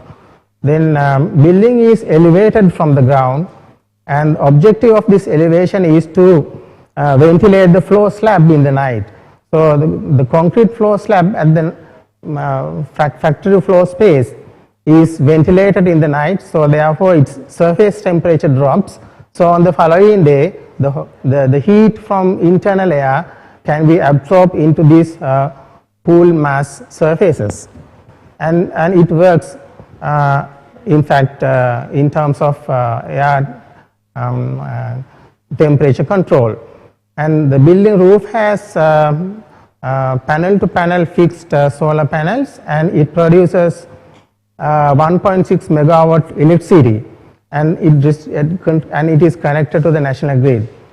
So then, so the lessons from these 2 or 3 examples can be integrated into a mapping, and all these strategies like integrating thermal mass and integrating the building design with night ventilation can be applied or can be taught at the design of microclimate, and then at the design of building form for both building plan and sectional form, and also in the selection of envelope types. In addition to that, we have another option which is at the 4th phase, mechanical plans. So we can think about the strategies, think about integrating strategies at these levels, the microclimate, building form, plan form and sectional form, and building envelope. But at last, we can also optimize the use of mechanical plans. So I will just give you a very brief briefing about these strategies. In the microclimate level, both its own microclimate and the preceding microclimate, when there are a group of buildings, you can optimize the microclimate in terms of shading. Shading can be promoted. The 2 sketches shows a comparison of shading levels for the same plan. The top one is orientated on east-west, but it has less shading just outside the building or in the courtyard, but the bottom one has more shading. So by manipulating the plan form, the shading can be improved around the building. So therefore we have to, this is just one strategy, but there are plenty of strategies like this. And also there are plenty of other strategies like design variables, and these, the layout, all these design interventions can be thought to promote more shading around building. And the next one, the next level is the building form, both plan form and sectional form, and the 2 images show another comparison. The image at the bottom level shows a cross section through a courtyard building, and that has less shading, and the courtyard gets solar access very easily, but the section on top is slightly modified, but without changing the original concept of courtyard building, but it has more shading. And so therefore this example shows how we can manipulate the building plan form and sectional form to optimize or increase and maximize shading in and around buildings. And there are many other strategies. Pressure, air pressure. We need to manipulate the air pressure levels inside buildings. I'll speak about this air pressure in the next slides. Before that, I need to mention about the thermal mass. There are 2 types of, we can divide the whole envelope massing into 2, heavy mass or light mass. Light mass like steel, glass, timber structures. Heavy mass like earth, construction, bricks, concrete. But the 2 type of envelopes behave differently with the climate. Light mass cannot change or cannot absorb heat or release. So buildings with light mass may be problematic in tropics because the temperature inside light mass is very much similar to the ambient, which is around 33 centigrade degrees, and which is also above comfort zone. But heavy mass buildings, if they are integrated with night ventilation, the heavy mass can be cooled down, and on the following day heavy mass can absorb heat from the passing air. If there is a cool thermal mass inside your room, for example the floor or wall, and those mass can absorb heat from the internal air, and it can contribute to reduce the internal temperature level. So it's like using an air conditioner. So there are different strategies can be integrated at the building envelope level as well. So these are the entire structure or the mapping of the intervention that we have to optimize the building design to have lower indoor air temperature levels inside the building, and therefore reduce the demand for energy. But we have another option. mechanical plants, and you can see the amount of interventions that an architect can practice is huge, extensive as compared to mechanical plants like solar panels or efficient lighting and other mechanical systems. But unfortunately, in the current situation, the contemporary practice, we hardly practice all these options. We mainly practice the optimization of mechanical plants. So you can see the opportunities and options we have. So we need to explore this. So this is a kind of a generic model for cooling in tropics. So I will show you a few sketches, and I hope that these sketches will definitely benefit you, especially for practitioners in Sri Lanka.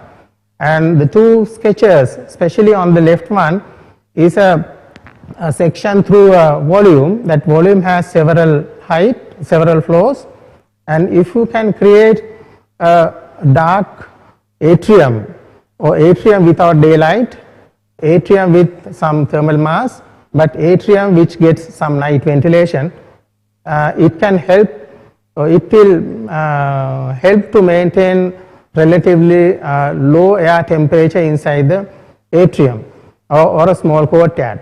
When the air temperature drops, air pressure increases. So that shows with plus marks. And then at the higher level, that space is open to outside, and therefore its air temperature is usually higher than the bottom atrium. So therefore you can create by manipulating the entire height pressure difference between the bottom level and higher level. So it will naturally help to move air from the bottom level to the upper level. And on the right, this could be a multi-story building with different floor levels, and thermal mass can be integrated vertically. That can be a feature wall thermal mass, so it can run vertically from bottom to top across a staggered atrium, and that can be ventilated in the night. So this is very useful for lightweight buildings, integrating some thermal mass with the building design. So that will help to absorb night ventilation and create some pressure differences. So high pressure zones at the lower level and low pressure zones at the higher level. So this creating pressure differences will work for aerodynamics. Another example shows a horizontal or length of a typical urban house. And when we introduce a courtyard, we expect that ventilation comes from the courtyard. But it's not ventilation, it heats coming from the courtyard, and it contributes to overheat the interior. To avoid that, we can create in the massing on the left small atrium with thermal mass and night ventilation, and create a high pressure zone inside the massing on the left. So the courtyard area will have very low pressure, so it can help to push air from the built mass on the left to the courtyards. So the courtyard could be used as an exit point for ventilation. And in between, the occupied spaces can be designed. Another example, the plan on the bottom shows two thermal mass walls and cavity in between, or a space in between, and that space can be directed to the ventilation or the wind path, and these two or few thermal mass walls can be ventilated in the night, and its surface temperature can be dropped. So in the following day, these cool thermal mass will absorb heat from inside, and that will contribute to modify the internal temperature. And this is another simulation study done for various design options. On the left you can see several orientation of the same floor plan, a rectangular. The top one is a rectangular form orientated on east-west, and the bottom one is the same plan form but with some double walls or the double skin walls with night ventilation. And so it shows that orientation is not important for us.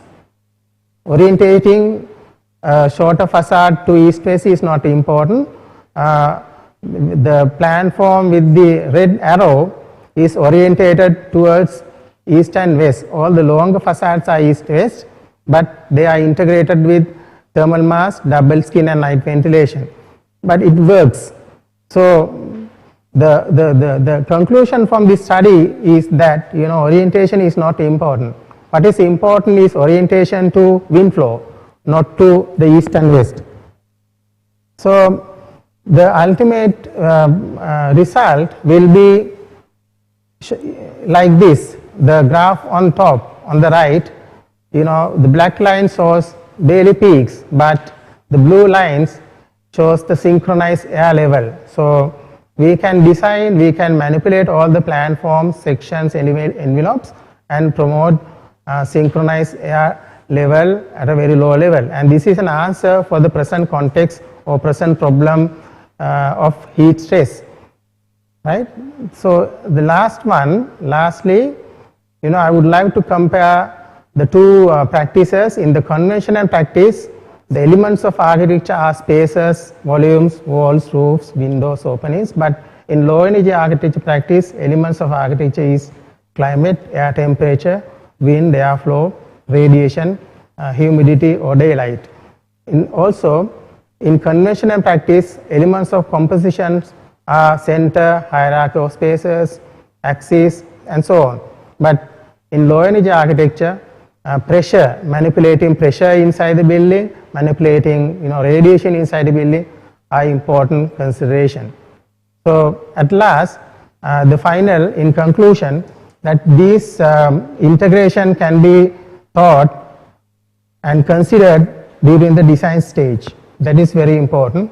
And if you, as architects, integrate these strategies and promoting night ventilation, and for example, different types of materials like thermal mass can be integrated and can be considered during the design stage.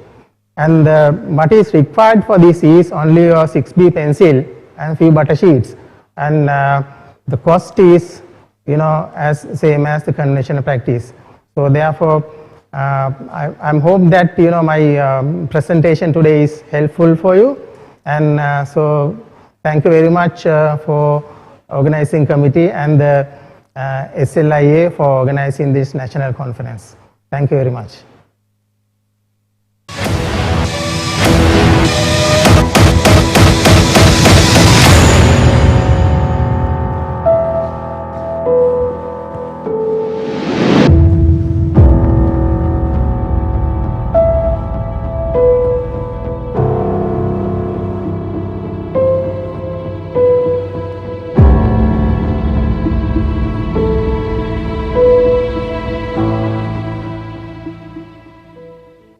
Thank you, Dr. Upendra, for introducing some of the issues faced by our built environment today, including energy poverty and heat stress on buildings, and some simple solutions that we can take as architects, simple but deeply insightful solutions. Now we move on to the next theme on nation, state and community. Here is a short narrative of the theme. Architect 2021. With great power comes great responsibility. Nation, state, and community.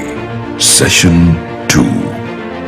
As an esteemed citizen of the nation state with geospatial expertise, the architect assumes socio-economic responsibilities, formulates broader spatial structuring endeavors for national development and economic growth, while ensuring social equity. Upholds development guidelines that ensure the well-being of a nation's built environment in responding to broader legal responsibilities towards the state and statutory authorities.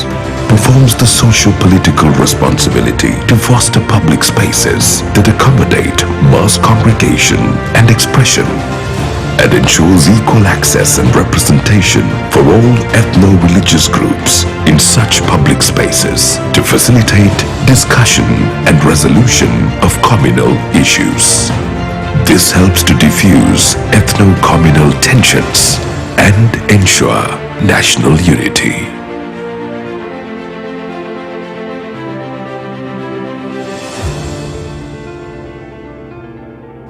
The next speaker is definitely the best individual to speak on the theme of nation state and community. Professor Rohan Gunaratne is a specialist in national security with expertise in counter-terrorism.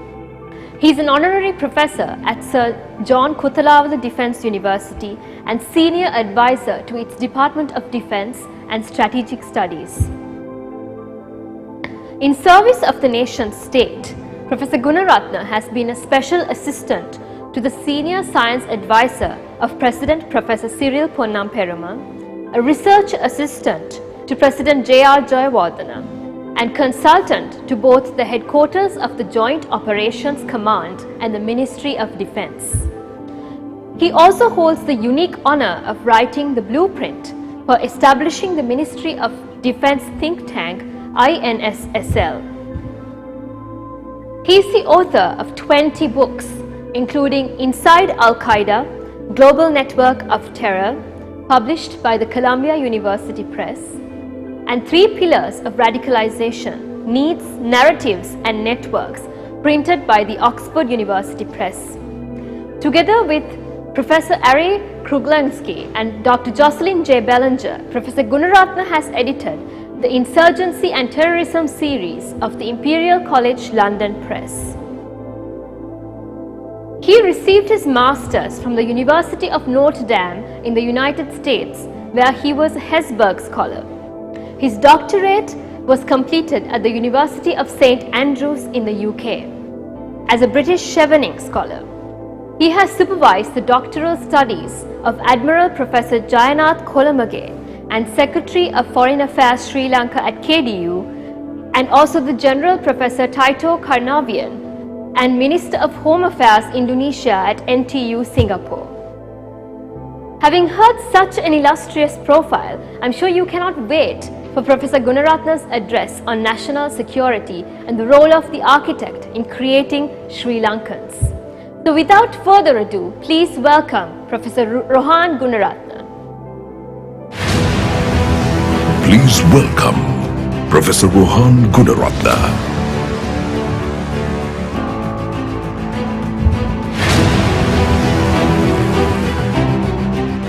Ladies and gentlemen, it is my pleasure to present to you on the emerging threat landscape in Sri Lanka, the role of the architect in creating Sri Lankans. Sri Lanka has produced some of the most brilliant architecture and architects for 2,500 years. Having produced the tallest brick structures in the world to the amazing Lion Fortress, our architecture can match the pyramids of Giza or the Mohenjo-daro architecture of the ancient Indus Valley civilization. The most recent Bava residence and landscape can match the traditional architecture of Santorini. Architecture can address one of the most pressing, extant and emerging challenges confronting Sri Lanka: the creation of ethnic and religious enclaves ripe for radicalization and recruitment is threatening our unity. All our rebellious movements emerged in mono-ethnic and religious neighborhoods. Vijayveera came from Kottegoda, Prabhakaran from Velvetithure, Zaharan from Kathankudi. They were raised with no interaction with other communities. Vijayveera was a Sinhalese, Prabhakaran was a Tamil, and Zaharan was a Muslim. They were not Sri Lankans in spirit. So architecture and architects, they can make Sri Lankans. So can the architects rise to the current and future challenge by creating Sri Lankans? This is my thesis. This is what I want you to do in the coming months and coming years. Not just build beautiful structures, but to build something that will contribute beyond that towards managing the apex challenge of our nation. Can we set our mind to building resilience in the Sri Lankan communities by preventing radicalization by design, by distributing our ethnic and religious communities nationwide? We can minimize the demarcation of Sri Lankans along ethnic and religious lines. By building bridges of friendship and goodwill, we can prevent the build-up of communal tension breaking up into violence, to prevent the ethnic isolation and religious segregation. The physical urban space needs to be better managed. To break the fertile grounds for radicalization and recruitment, we need architects that can consider architecting smart physical spaces of habitation. Let me present to you two case studies. In Singapore, the founder Prime Minister Lee developed a policy and implemented programs where every block of apartments housed Chinese, Indians, Malays, and Eurasians. He said the children of the neighboring Chinese, Indian, Malay, and the Eurasians will play together. The next generation will be Singaporeans. The structuring of habitats is a game changer in promoting ethnic and religious harmony. Then let me also share with you a beautiful place that I visited with my father. Samarkand. The historical and architectural evidence show that all communities coexisted in current Uzbekistan.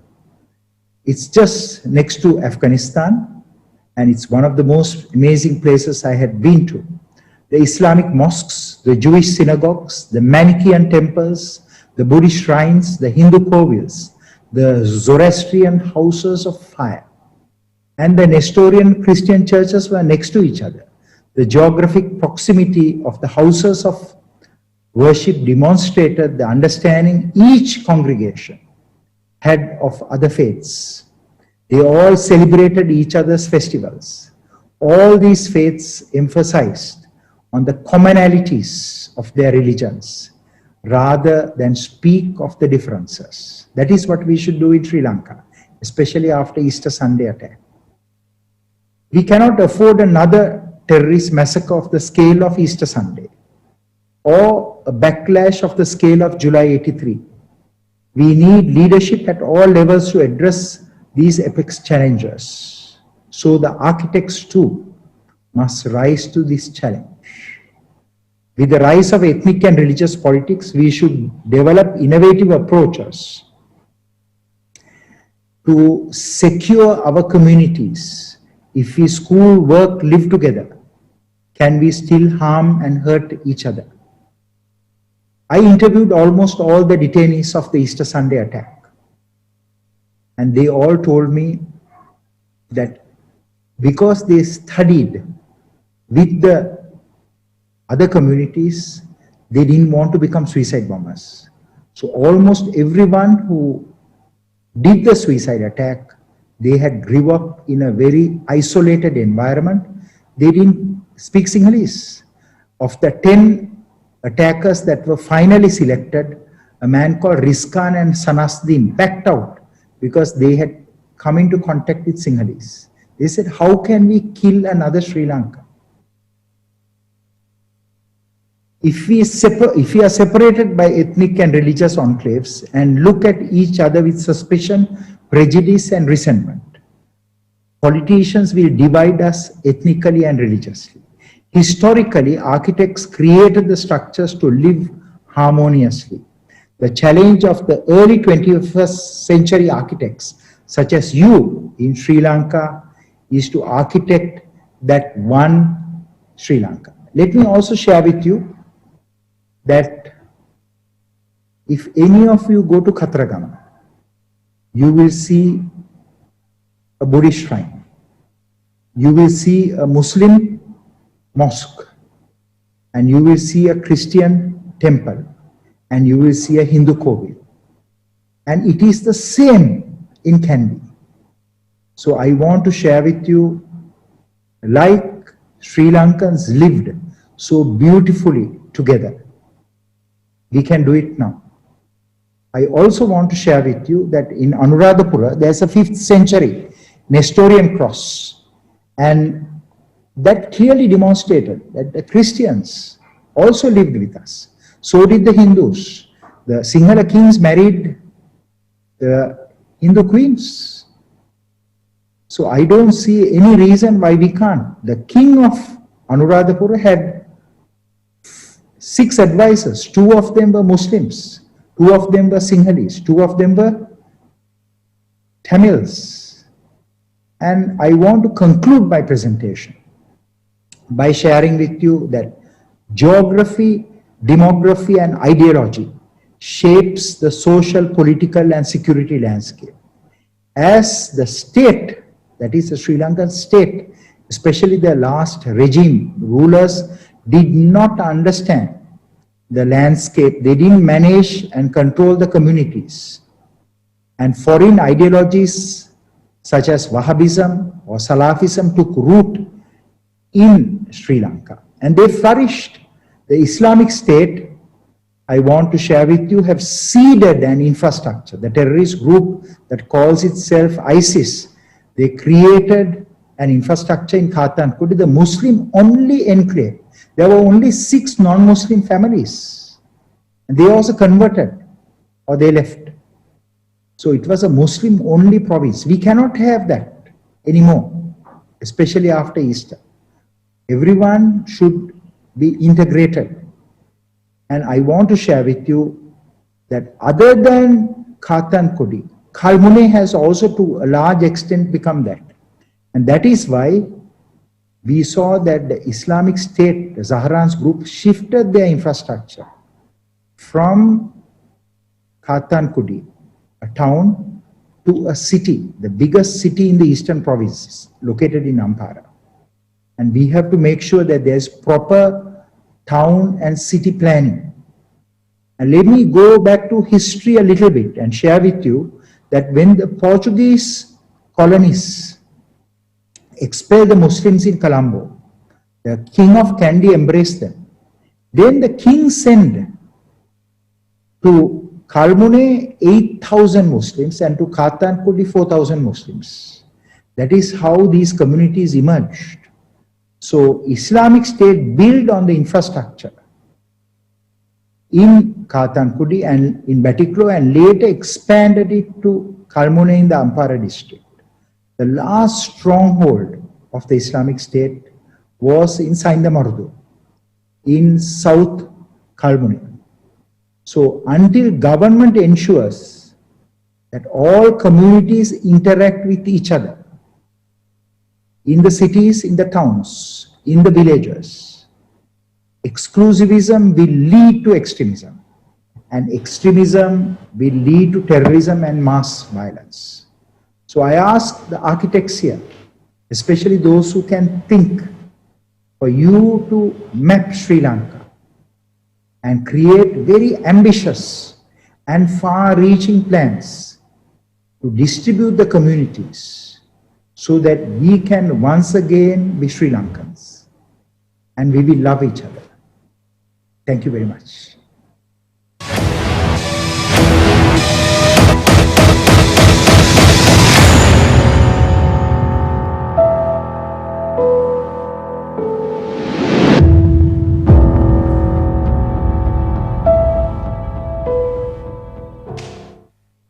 Thank you, Professor Rohan Gunaratna, for highlighting the way forward for ethnic harmony and for all citizens to transgress from their ethnic identities towards one Sri Lankan identity. Now moving on to our 4th speakers, we have 2 architects, Kosala Veerasekara and Sapamal Bandara, to explore the segment on architect as an activist. They will present the pivotal role that the Sri Lankan Institute of Architects has played as a socially responsible professional body. Please welcome them on screen. Welcome, Architect Kosala Veerasekara, Architect Sapumal Bandara.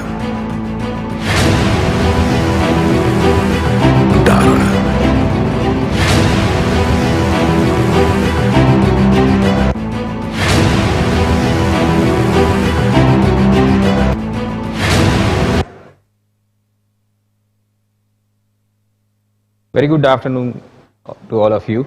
I would say Ayubowan, which means long life in this difficult situation in the world.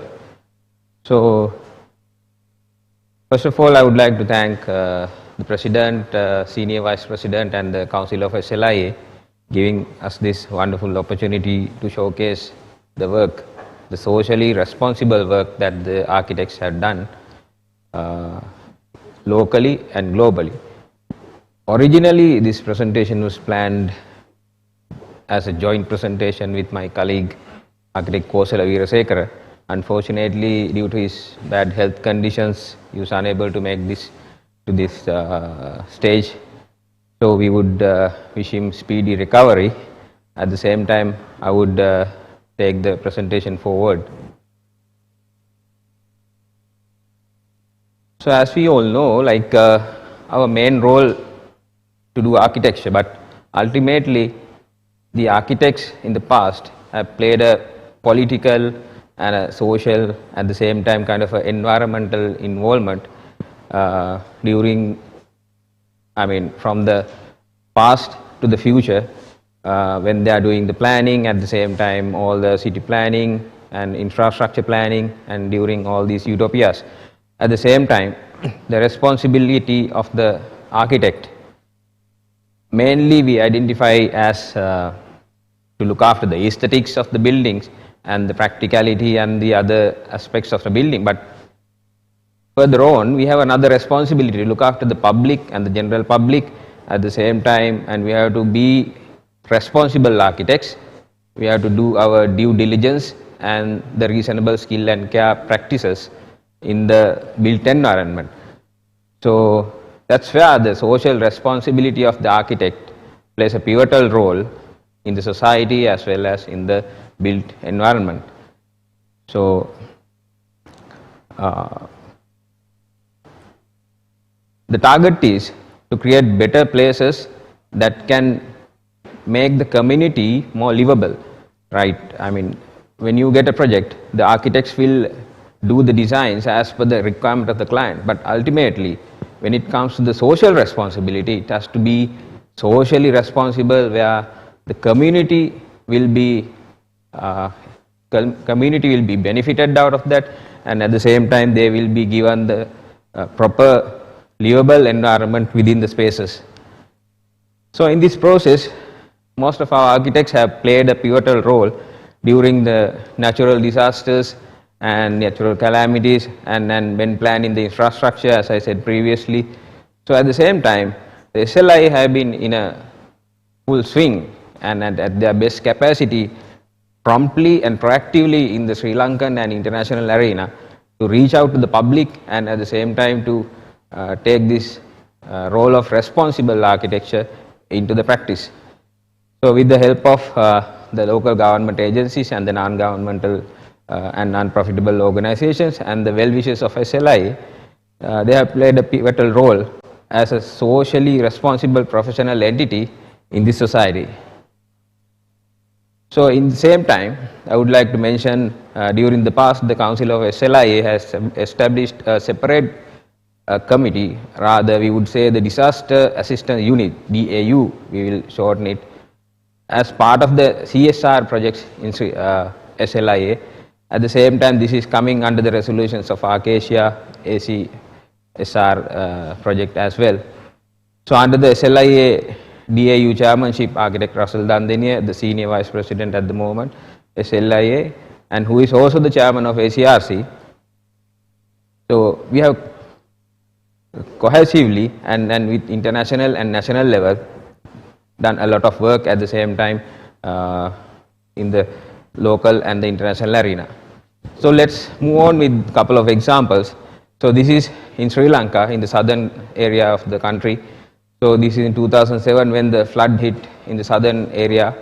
So you may see how the southern expressway and the other infrastructure is affected with the flood, and where the architects, rather than just thinking about the government input or maybe the help from the other side or maybe from the state sector, they have initiated already, I mean within 24 hours, the key factor after a flood, the sanitary facilities, the toilet, especially the toilets. So with the mobile toilet facilities and with some immediate, I mean with the within 24 hours, so it is intertwined with the local doctors and the health officials. So but at the same time it is right on place within a short period of time. Next is the medicine. I mean the right after the flood, mainly the public and the community will need their medical facilities. So that's where the SLIA input is very pivotal. So there were many medical camps right around the southern area in Sri Lanka. So you may see that from the pictures. And a similar case in Vellampitiya, Kolonnawa area in the western province, that's in Colombo. Within a short period of time, the temporary shelters and the mobile toilets were facilitated again with the support of the SLIA and with the team of SLIA and especially with the sports committee and at the same time the Sri Lankan army. Similar case. And one of the shocking incident in Sri Lanka, which was quite some time ago, this landslide in Aranayaka. So again, number of families were affected in this. So all the entire village was buried in the ground. So where SLIA initiated again with a quick constructible solution of temporary shelters, again with the mobile toilet facilities, with the help of the Red Cross and the Sri Lankan Army. And Sandapangama Community Center. This is of course a design and build project by SLIA, which is coming into a model village, in the sense a community. Within a community you provide this common facility of a community hall.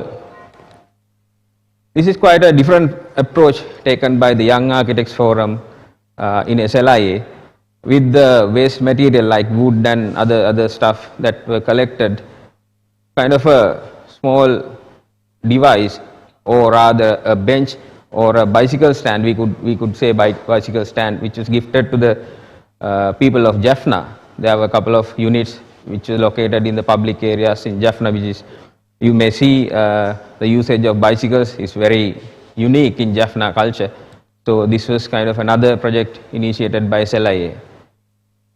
Once again, in Jaffna area, this building is about 100 years old.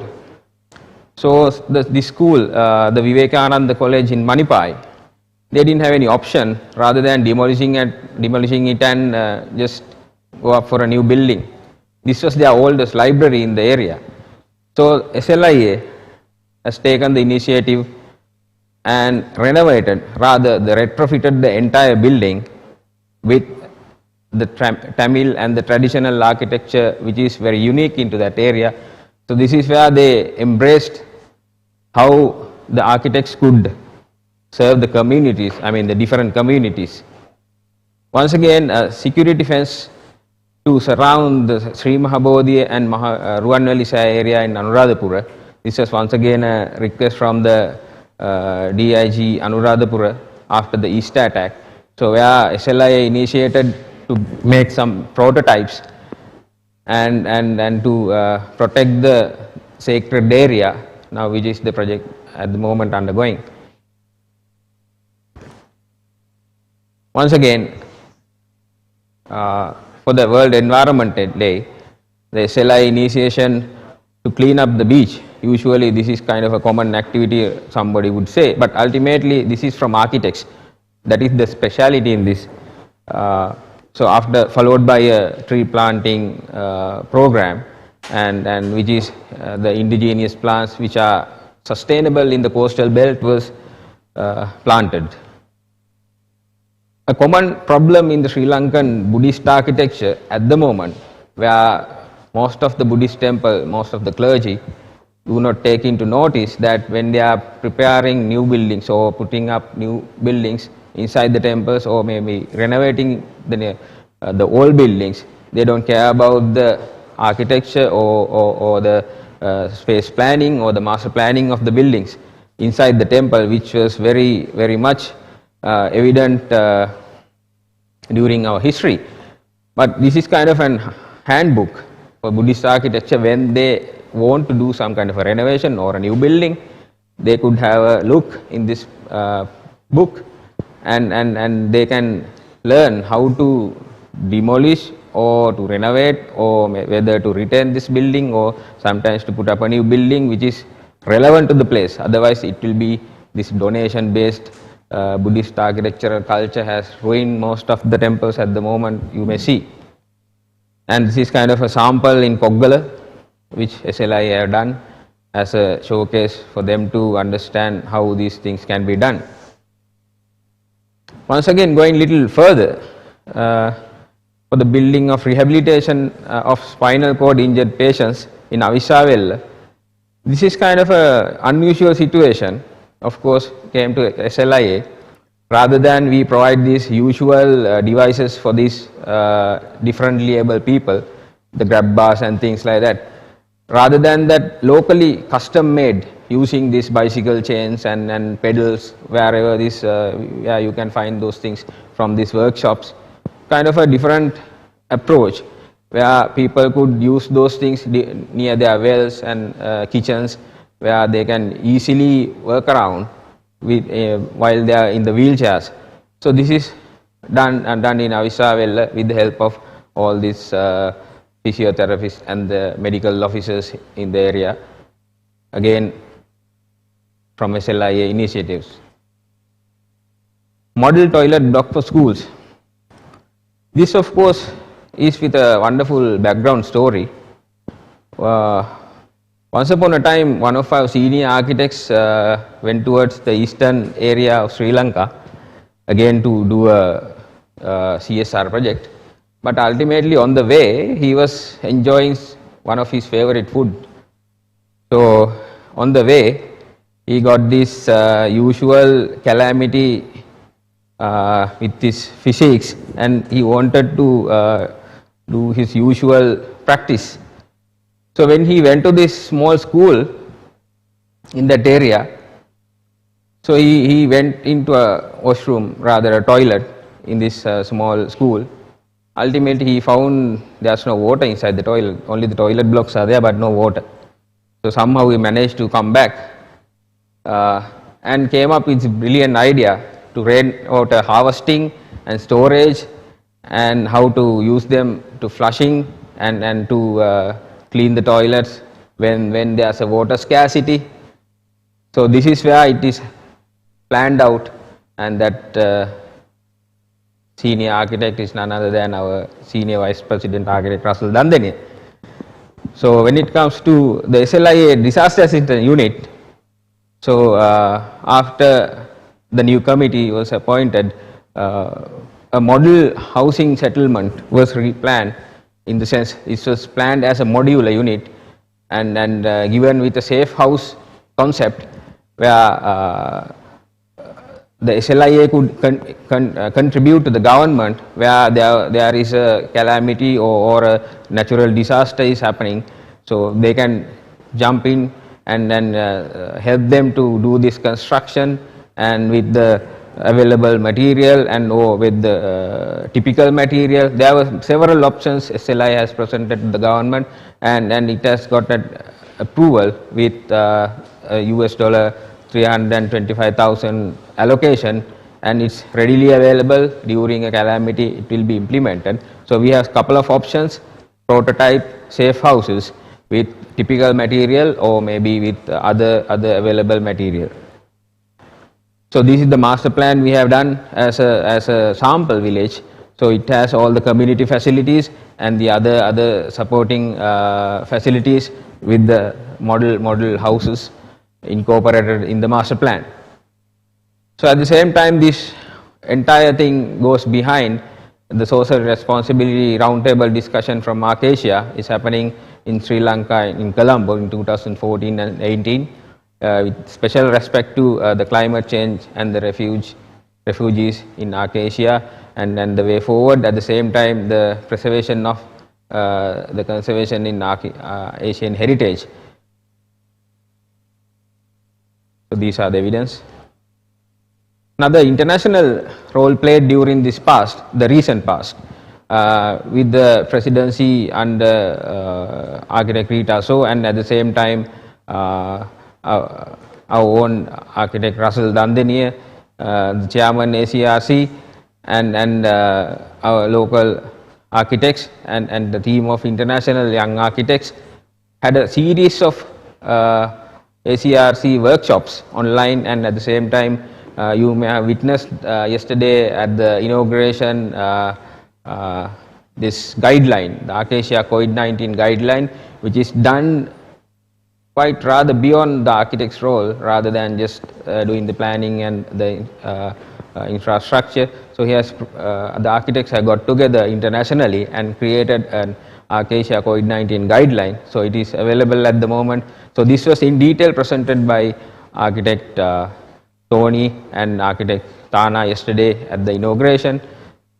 So I will just run through a couple of slides, but basically this was in detail showcased by those architects at the inauguration yesterday. So this is how the architects' involvement during the planning process when it comes to COVID guidelines. So I will just pass through with these slides.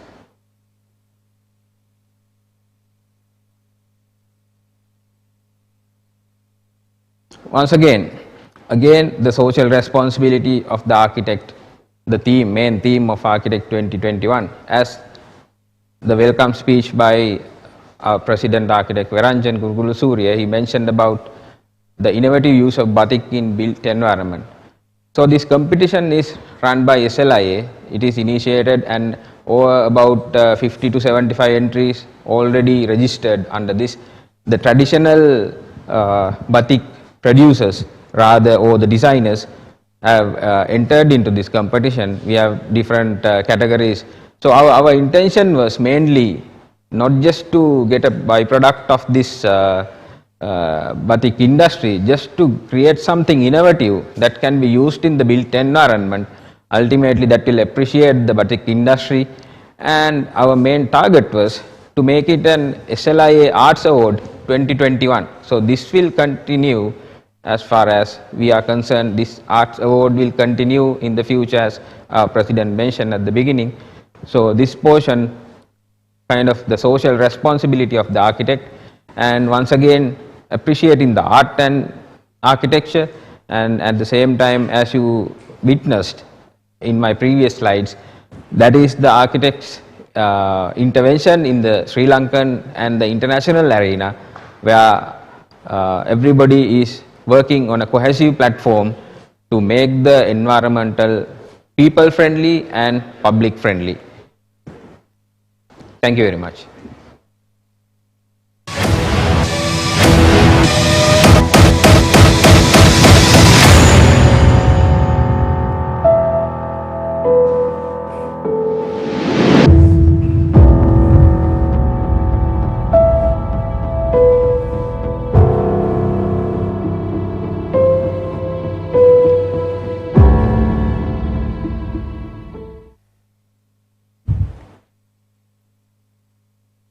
Thank you, Architect Sapumal Bandara, for presenting SLIA's various CSR activities which are reaching diverse underserved communities. And we certainly look forward to all of your entries for the batik competition. Now we have a short narrative to introduce the next theme. Architect 2021. With great power comes great responsibility. The professional duty of care. Session 3. As an elite professional who orchestrates multiple professional disciplines, the architect assumes the legal responsibility of realizing aspirations of a primary client while ensuring the safety, health and well-being of many direct and indirect users who engage the architectural manifestation physically or visually. Defining the legal term duty of care in a much broader humane meaning, the architect displays equal compassion to all members of society, irrespective of caste, creed, gender, or age.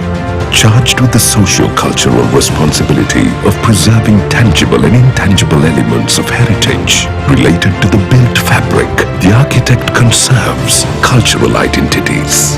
Responding to a communal responsibility of engaging in social engineering, the architect creates vibrant neighborhoods where physical environments ensure rich human interaction while ensuring social participation in such changes of urbanity.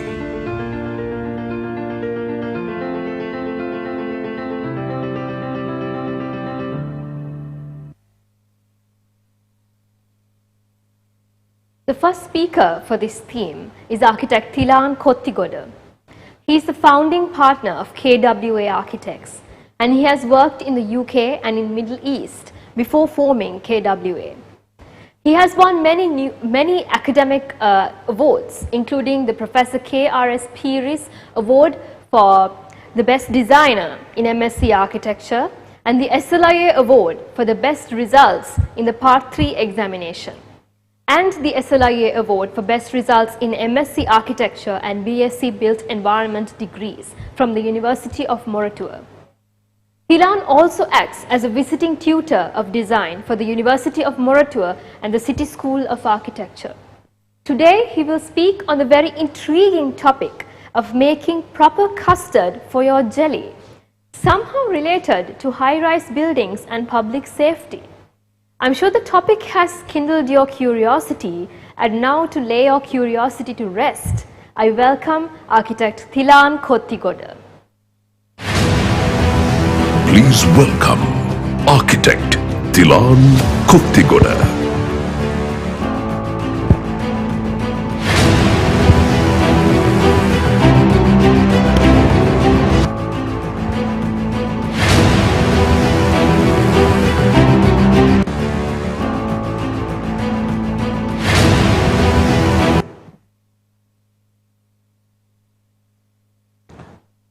Good afternoon, ladies and gentlemen. It's actually almost good evening.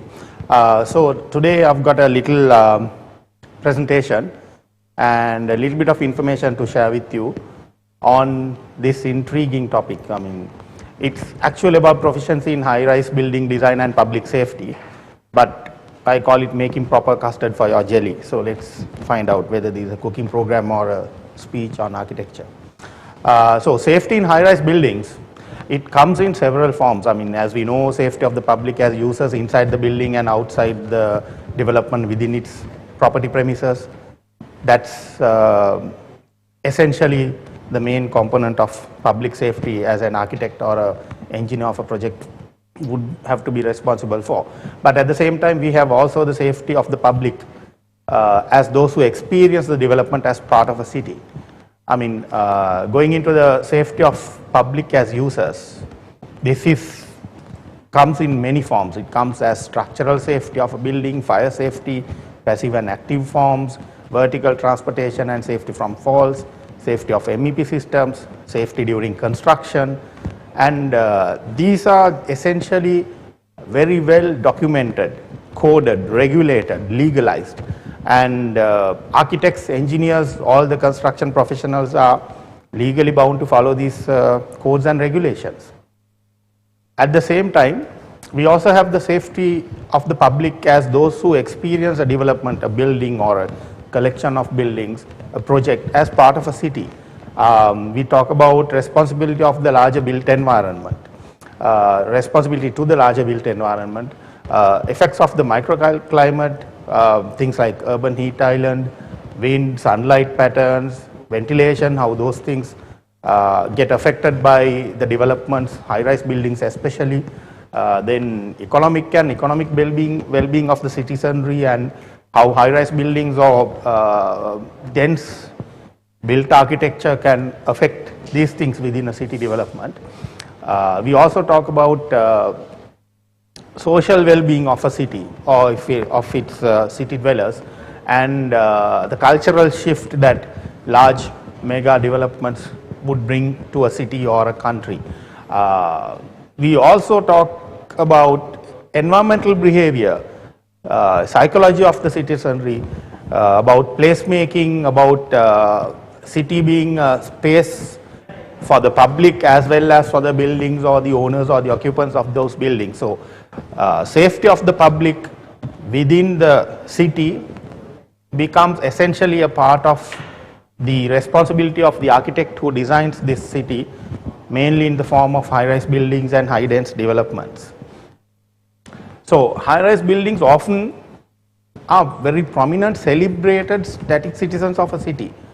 Its owners, designers, constructors, governments, regulators, sometimes even the city itself celebrates these cities, these high-rise buildings as very important static citizens within the city. So from banknotes to stamps to our social media to branding of a city to everything, the high-rise buildings always stand out. With the celebrity status that we see a high-rise building taking on within a city space, there is also a larger than life personality for them. Just like we expect from any celebrity in sports or in drama or in theater, in movies, similarly a city's larger than life static citizens, the high-rise buildings, also have this huge personality, and they become essentially imposing urban citizens. So this personality stems from the architect that designs it. Mainly the architect, but also urban designers, the engineers also becomes part of forming this personality of this high-rise building, and that design sets the tone for that location or the neighborhood or the locality that the development is coming in, and sometimes it could even set the tone or the impression of the city itself. So essentially, because of these key components, the design of a high-rise building could affect not just the safety or the well-being of the people who actually use it, but it also essentially relates to the psychological well-being or the overall health of a city as a whole. So this larger than life, intangible, qualitative form of public safety is not that very well documented. We know there are codes for fire regulations or codes for density of a building or code for the structural safety of a building, but not necessarily about how a building relates itself or how a building communicates its presence to the larger city. In certain instances, urban design regulations or development control guidelines could address this to an extent, but by and large, especially in Sri Lanka, this responsibility lies with the architect, and the public trusts the architect to make sure these buildings or his creations design features will ensure the safety and the well-being of the public. So this is where making the right custard for your jelly comes in. As architects, we are very good at making jelly. I mean, jelly is what we always make, but jelly can be really tasty, but it's the custard that pours around it, that the custard that is all around it, that will essentially make it delicious. So a city can't just be a collection of buildings, as we all know. The spaces around the buildings and how the buildings relate to the public spaces, all that becomes absolutely important, just like the custard is important to enjoying a good bowl of jelly. So one of my personal experiences about how in practice some of these ideas have been put into place. Colombo City Centre, as we all know, which opened 2 years ago. It's still a project ongoing. but the public spaces are all open and functioning. Now, right from the outset of the design in 2013, us together with our international collaborators felt that the way this 48-story high-rise building connects to the public space is something that we need to consider in the design. Essentially, this meant going beyond our developmental boundaries to see how we can merge the city's public space into the so-called private spaces of the building. How we can ensure that the city responds positively to this 48-story, almost 1.2 million square foot development while recognizing its private boundaries. So we looked at the street space down Muttaya Road as well as James Piris Mawatha, which are the two main roads that the development is facing, and tried to understand what the existing scenario is and how this relationship from the building to the public space can be enhanced. So a few pictures of the site just as the land was acquired. Essentially, there was no public promenade as such, there were no public walkways. It's basically roadside parking, taken over for roadside parking. Absolutely no pavement present.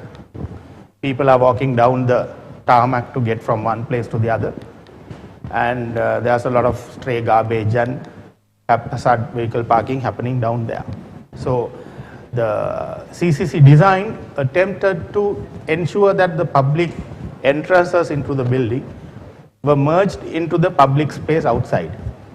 So it was seen as another small micro public garden kind of a walkway, so that the pedestrian walkway can meander through bits of garden spaces, bits of street furniture, water features, and essentially almost subliminally welcome you into the public spaces.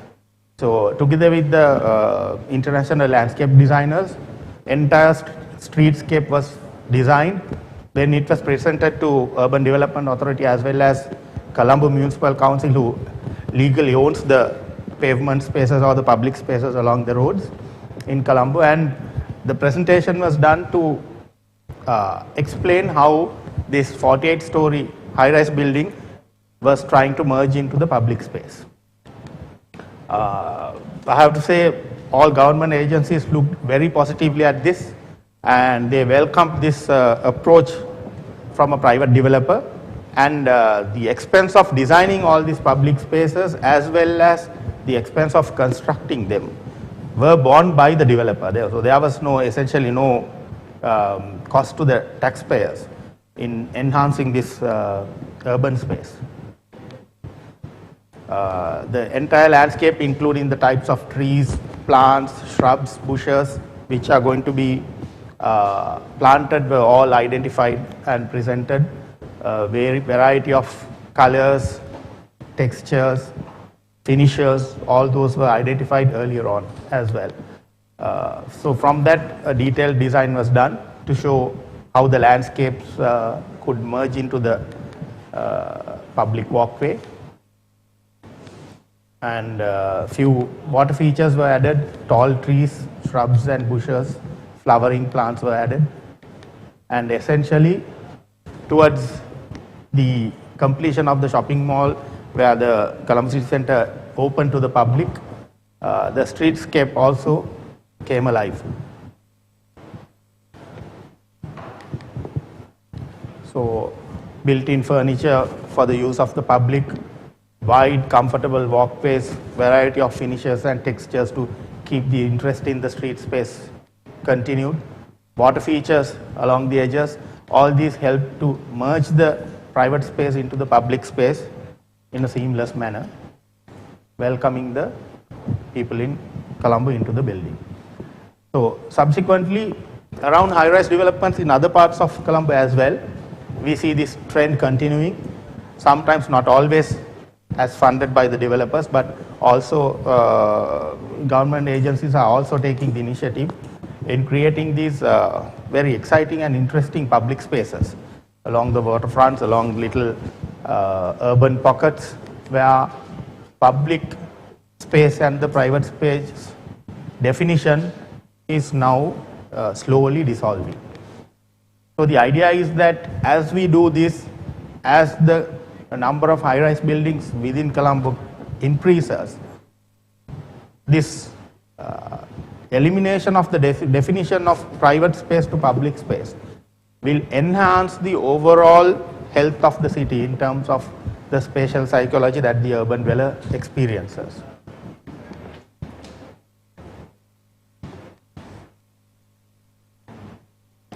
So what's next? So as we all know, Colombo Port City is a 20-year program from going up to until 2040, entirely reclaimed 665 acres of land. So it has redefined the boundaries of Sri Lanka, and essentially as far as private development goes, the largest project in Colombo at the moment. Now what's interesting about Port City is that it's already reclaimed. The land has already been reclaimed. There are something like 74 plots of land which are to be given to private developers for developments. But what's also interesting is that it has been identified to go into different districts within this 665 acre city development. And as you can see, the land reclamation work is now complete, as the developer has also confirmed to the public. So the marina spaces, then as seen in the visuals that they have issued, there are large areas of public parklands, public promenades, pedestrian bridges, public art and sculptures, connections through proposed public transport systems, and of course then being reclaimed oceanfront land, there is a very large public beach.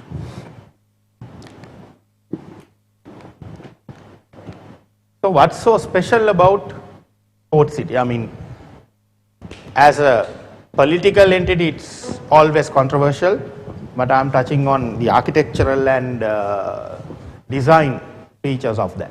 So what's special about Port City is that a few minutes ago I said that the regulations that governs the overall public health or the public well-being of a city in relation to high-rise developments is not that very strictly controlled, and that to a very larger extent the responsibility is within the with the architects. But that's about to change over here. So Port City, although it's part of City of Colombo, it has a very detailed development control guideline. It has a very, very specific focus on green areas in terms of landscaping spaces within private land plots, detailed control over vehicular entrances and exits, highly detailed information on public promenades, how the buildings or the high-rises that will be coming up can relate to the public space outside.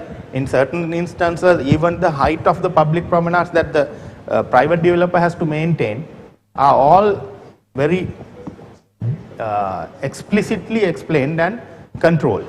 So with this, Port City has the potential to become a very livable urban space. But like we said, Colombo proper city regulation still not detailed to that level. Obviously Colombo being 32 square kilometers of land, it's much larger than the Port City, and there is so many different social and economic intricacies within the city of Colombo. It might not be able to control a development to that level. So essentially, even for the next 20 years, developing alongside Port City, Colombo proper will look towards its architects to make sure that the city itself stays as a safe public space for the people of the city. So with Colombo's number of high-rise buildings increasing every year, in a situation where the development control has limited focus on the health and safety of the city and its dwellers, it's up to the architects to always keep in mind that their extended clientele is essentially the people of the city. So health and safety, or the safety aspects of a high-rise building is going beyond the architect's immediate responsibility to his client or her client and the immediate users overall into the city space. And I hope going forward, all of us architects will keep this in mind. Thank you very much.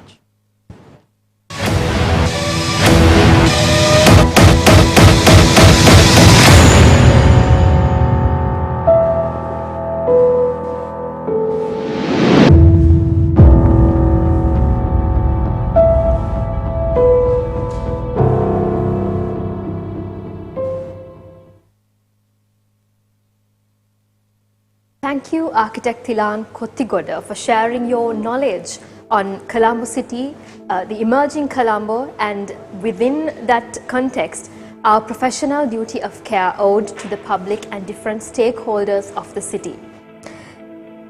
I'm delighted to introduce our next speaker, Architect Planner Pali Vijayaratna. He's an expert in conservation and no stranger to any of us here. His contributions to the field are extensive and numerous. He has held many positions of responsibility during his professional career in Sri Lanka and in the United Kingdom. He was a partner in Selvaratnam and Pereira in the 1980s and then a managing director of Environmental Planning Services Private Limited. He was the founder trustee of the National Trust of Sri Lanka, Honorary President of ICOMAS of Sri Lanka, member of the Advisory Council of the Indian Trust for Rural Heritage and Development, board member of the Urban Development Authority, council member of the Institute of Town Planners, member of the team that prepared the socio-cultural assessment for the Port City Colombo in 2018, and project leader for various spatial planning projects for the UDA, National Physical Planning Department, Sri Lanka Tourism Authority, the Coast Conservation Department and Ports Authority. Among his many local conservation projects, one that stands out is his contribution as consultant to the UDA to prepare regulations and guidelines to conserve and develop the World Heritage Dutch Fort in Galle. Pali Vijayaratna has also served as a member of the international panel of experts that was invited to China to review the Shan Conservation Center and cultural properties affected by the Sichuan province earthquake in 2009, and a member of the international jury to judge the competition winners for the financial district of the Colombo Port City in 2017.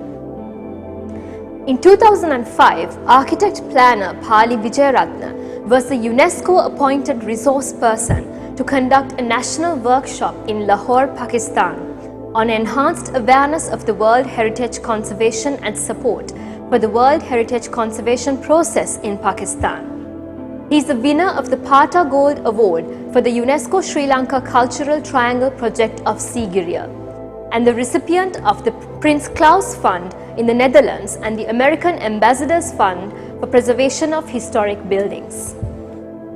He has presented over 50 papers at conferences and workshops on conservation, architecture and town planning in Belgium, Italy, Spain, Norway, the United Kingdom, Germany, Pakistan, Bulgaria, Mexico, the United States, and several ASEAN countries. Architect Pali has also been an active agent in the teaching of architecture students, from having been an external examiner of the SLIA Part 3 examination for over 10 years, and a tutor at University of Moratuwa, and a former course director of the City School of Architecture. I cordially invite architect planner Pali Vijayaratna to present on the topic, Conservation of Cultural Heritage and Identities. Please welcome Architect Pali Vijayaratna.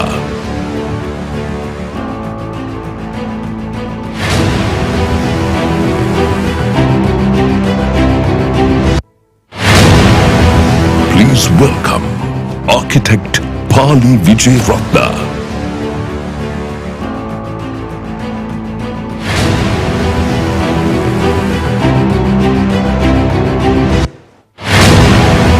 Please welcome Architect Pali Vijay Ratna.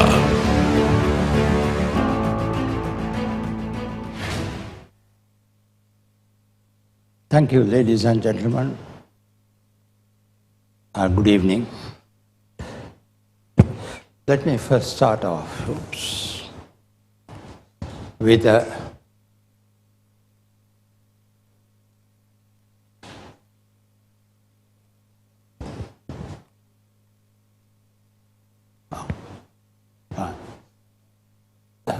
His Holiness Pope Francis talked about the subject that we are discussing today. He said, rivers do not drink their own water. Trees do not eat their own fruits.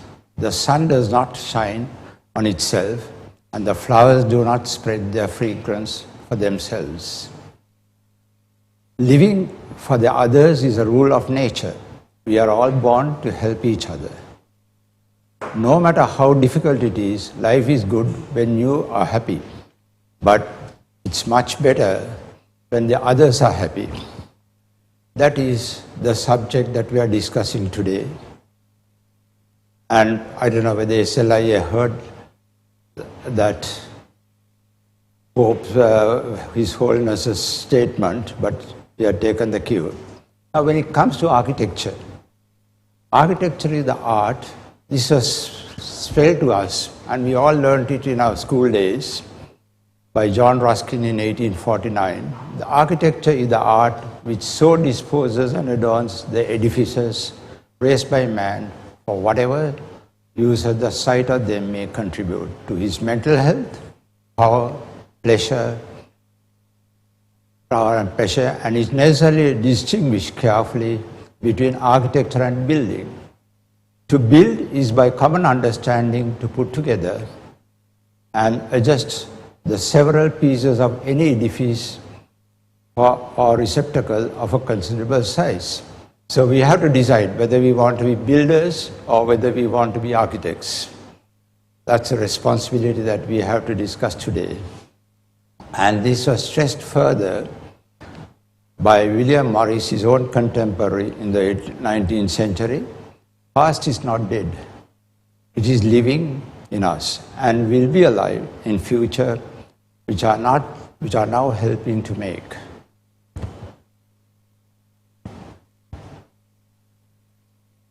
Oops, where do you go now? Oh. What is culture and identity, which is a topic that is given to me. Now, Syrian architect Lama Aboud, who is committed to saving cultural heritage of a war-torn country, speaking on the subject, said, "Our cultural heritage is our identity. It represents our values and belongings, our strengths, continuity of pride. It is the treasure that we want our children to learn about and keep for the future generations."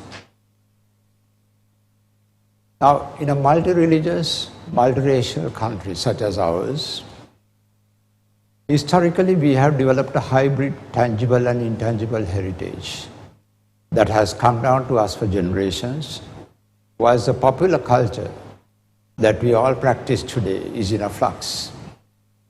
Now, an example of this we tried out in Batticalow. The Dutch fort of Batticalow is going to be vacated by the district secretariat, and we were given a grant by the US Ambassador's Fund when we proposed that it should be taken in and considered as a cultural resource management center of the 5 races that live in it. There are the Tamils, the Muslims, the Sinhalese, Afro-Burghers, and the coastal Vaddas in Wakare. So what we thought of was to bring all of them into one place, under one roof or one complex, exchange their culture, exchange their ideas on culture, their culinary arts, food and everything, to make it so that that can be a part of the ethnic reconciliation soon after the war. But the powers be decided it was not to be, and there it remains. But I heard they are now trying to reopen the files again. Let's hope so. Why conserve? What is the social responsibility of an architect in this? Architecture, this is Ananda Kumarasamy in 1905 came out with the explanation that it is. Architect needs for its complete expression the reasonable, intelligent cooperation of all the arts. Stonemason and the carpenter, the blacksmith and the goldsmith, the painter and the potter, even the weaver combined to produce buildings of a lovely, harmonious character as a part of this year. Now this was a statement Ananda Kumarasamy made in his open letter to the Kandyan chieftains to look after this heritage of ours. Then this culture and cultural heritage is not just a symptom resilient to societies. It is the key to strong, resilient societies is culture and cultural heritage. And Professor Senaka Bandaranaike summed it up all by when he said, architecture that a society creates is a substantial and organic expression of its inner life. So that's what we are trying to do. But now comes another section of it. That is, we as architects are expected by our clients to say how sustainable our projects are, whether it is an old building or whether it is a new building. Now, for some, it is rupees and cents, the sustainability. But if you go in for the 1980s UN conference by the Brundtland Commission, they talked about society, environment and economy as three pillars that support sustainability. Then in 2001, UNESCO declared that culture also come into it as a fourth pillar. So it is not just rupees and cents only today for sustainability, but all these. And this was further emphasized by the International Finance Corporation, which is a sister organization of World Bank. And they came out with 8 factors. And they now do monitor. If you take a grant from the World Bank for any development project, they look at 8 factors and monitor all these 8 factors when it comes to payments. And these 8 factors include social economics as well, in addition to just the rupees and cents and the cultural heritage, natural resources, the biodiversity and all these factors. So it is now a world accepted situation that please don't tell your clients, don't go by just rupees and cents. There are other things that are as important. Now what is conservation? Conservation of a building is to enhance or infuse new life and is the process of keeping alive. It involves the building, its environment, and viewpoints from near and far. In addition to general maintenance, it takes a dynamic role of being concerned with much needed adaptations and reuse to the satisfaction of the present day needs. It meets the needs of the present without compromise and the ability for future generations to meet their needs. Enhance the cultural diversity as a means of achieving a more satisfactory intellectual, emotional, moral and spiritual existence. Now we'll look at this building. Dalada Maligawa was originally built as a royal chapel and only the king could get access to it to worship the truth relics. But today it is a place to visit by many pilgrims, millions of tourists, And the complex itself has adapted itself to the needs of the present users without destroying its character. And that is what we are looking at in conservation. Take Grand Oriental Hotel, a more closer to home exercise. It was built in 1837 for the British soldiers. In 1875, it was converted as Grand Oriental Hotel. In 1960s, Jeffrey Bauer was called upon to upgrade the hotel and also accommodate the head office of Bank of Ceylon. And he converted ground floor and 2 other floors for Bank of Ceylon functions. Now this contrast, conservation, the word conservation contrasts with the words preservation, restoration, refurbishment or renovation, which is a more common thing that we practice today. But they are not cannot be completely considered as conservation. There is another term that we use, pastiche, which is more familiar with the music lovers and literary works, but which is a hodgepodge of imitation of one or more original works. But in building, it is an imitation of another style, and in urban planning, it is an unconvincing reproduction of the styles of the past and present. There are 2 examples from Galle Fort, which is a World Heritage Site, and after it was declared a World Heritage Site, these 2 buildings came out. And would any architect consider these as conservation or even new buildings of architectural merit? Then there is another factor, that is facadism. You keep the facade and build inside it. And as a result, you destroy both the facade as well as the new building. An example of this is Diya Vijayawardhana Mahata warehouses.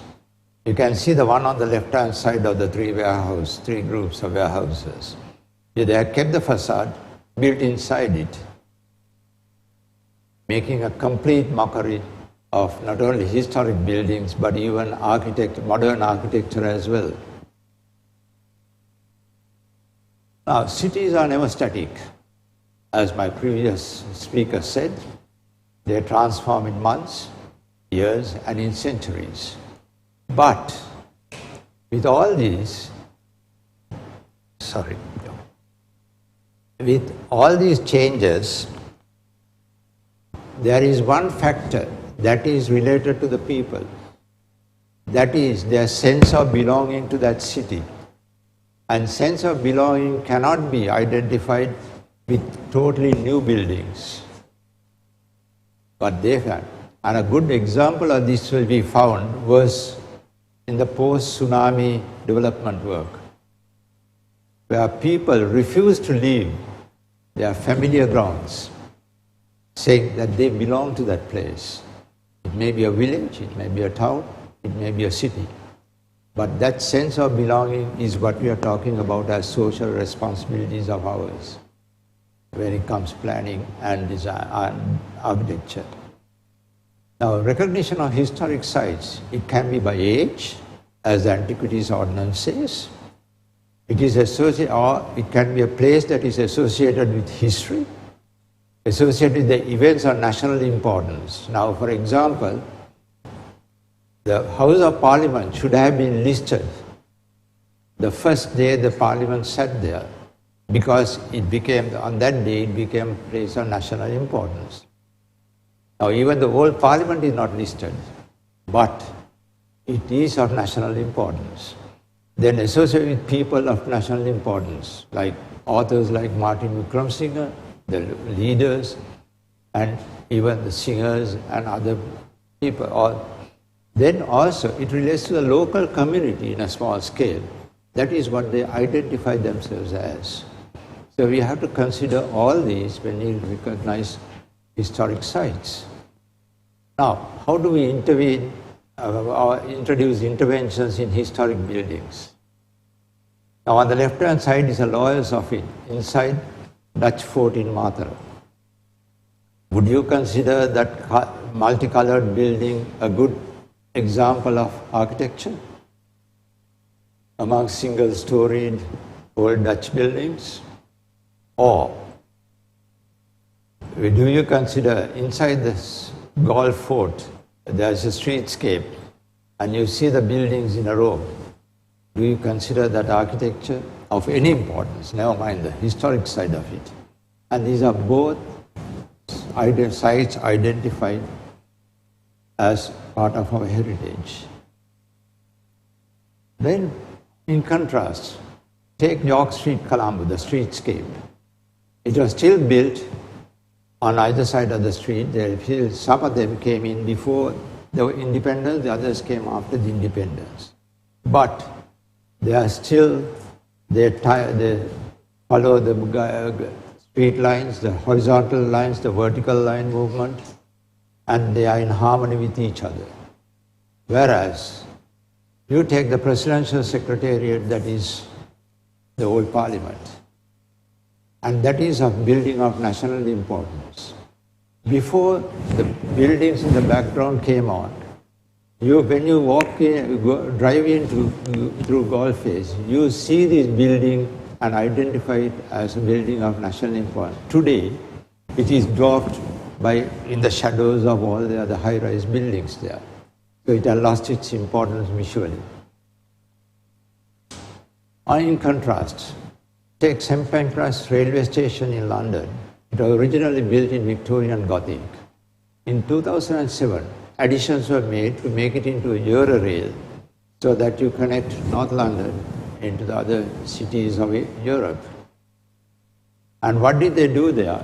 They didn't destroy or they didn't touch anything on the old building that is still seen in exposed brickwork, but they put in the additions in modern architecture using steel, concrete and glass.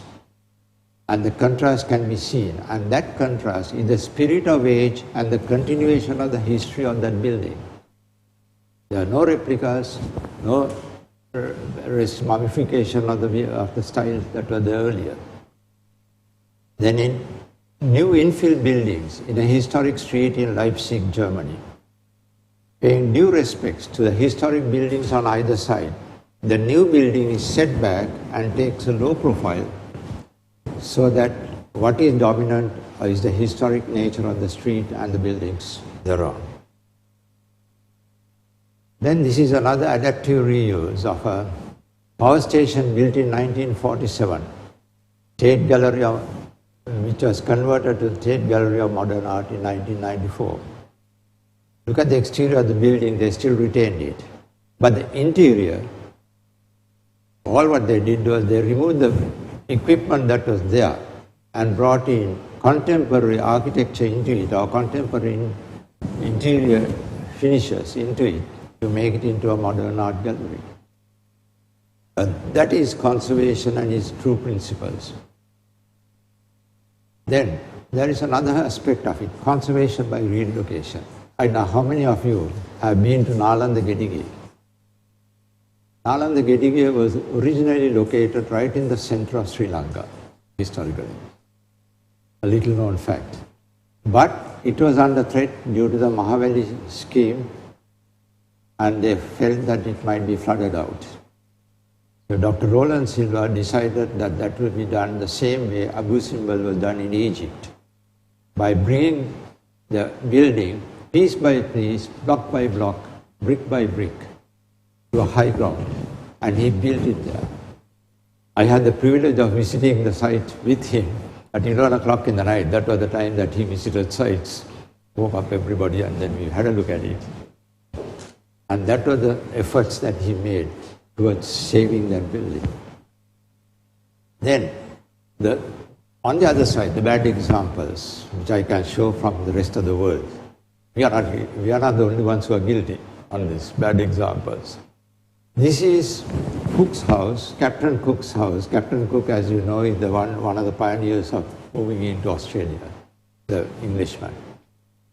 And his house from the Yorkshire moors was brought in and plonked in a park in Melbourne, Fitzroy Gardens. And adding insult to injury, they brought in a South London cottage, a garden layout, and also plumbed it in. Now it's there like a fish out of water in the middle of it. Then another example of it, this is the British Empire in all its glories. Original village of the Maoris centered around a community hall. That community hall was the place where they had their weddings, funerals, community meetings and everything. And that is what you see on the left-hand side. But the then governor, Lord Onslow, when he was going back to England, he took a souvenir with him from New Zealand. That is, that community hall he took piece by piece from there and went off and plumbed it in the Surrey Clarendon Gardens. You can see the difference of the settings and see whether it fits in or not. Now, that is purely planning, but let's look at the construction of it or conservation of it. Site interventions. Now, we have to be very careful with it. We can't go in for present in the modern way of doing our building. Now, this is Christchurch in New Zealand after the earthquake in 2010. The church was propped up with these containers, one on top of the other, so that it won't collapse or it won't give way. On the other hand, where they could not have the containers, they plumbed a specially designed prop system, which you can see on the right-hand side. So that's how careful they were. But then again, on the other hand, how many of our architects know that during construction, crane towers are against the law of Sri Lanka? You cannot have towers in your building intruding onto the neighbor's land or the public spaces. All you have to do is read the judgment given in the Kiang Nam versus Sifani Jewelers case. Kiang Nam had to pay through their noses to get over the problems. So be careful. The architects must take note of it before you start looking the other way when the contractor comes and puts up crane towers. Then post-conservation monitoring of the building. It is as important as conservation. Now this is an example of a temple in Japan where the temple is checked before every winter. The roof, particularly the roof, so that it won't damage the building due to natural disasters. You can see how much of snow it gets for a year during the winter. So these are the important factors, that continuing saga of conservation. Then, lessons from that to the modern day. Sri Lanka was a garden city before Singapore even came in for development. But today, Singapore is described as a city within a garden. They have gone in for it. Paris is becoming a garden city. But where do we stand in this concept? Now I can recall this. I got some cartoons that came in one of the daily papers some time ago. You can see on the left-hand side what it was then. And is this what we want now? Architects will have to take note of this. And we are going against our tradition, against our culture as well in this. And take the next one. This was in the news recently as well. Singaraja Forest. That is what it was then. And tomorrow, will it be a jungle of road signs with highways going through it? Or will it be a garbage dump, the cities, with all the trees cut off? So these are again our social responsibilities as people or as guardians of a built environment. We need to look at this, consider these. And not only that, we'll have to make our protests about this sort of thing happening, whether it's collectively or individually. Even the institute itself can take it up as a professional group. Some may argue that this is not our responsibility. We only build. But then, as I started earlier, we build as builders, not as architects. That is the difference in it. Now, if you are going to build as architects, we have to consider all these others around us, the environment around us. Oops. Sorry, I lost it somewhere. Anyway. Some argue that I started my presentation with the quotations from William Morris and this one. But what is significant on that is in 1877, William Morris authored the Manifesto for English Society for the Preservation of Ancient Buildings as a champion of the cause. Subsequently, RIBA decided to award him the gold medal. He turned it down, saying that he did not want to be in the company of people, meaning architects, who vandalizes the heritage of England. Now, to save our heritage, your country needs you. So, act on it. Thank you and stay safe.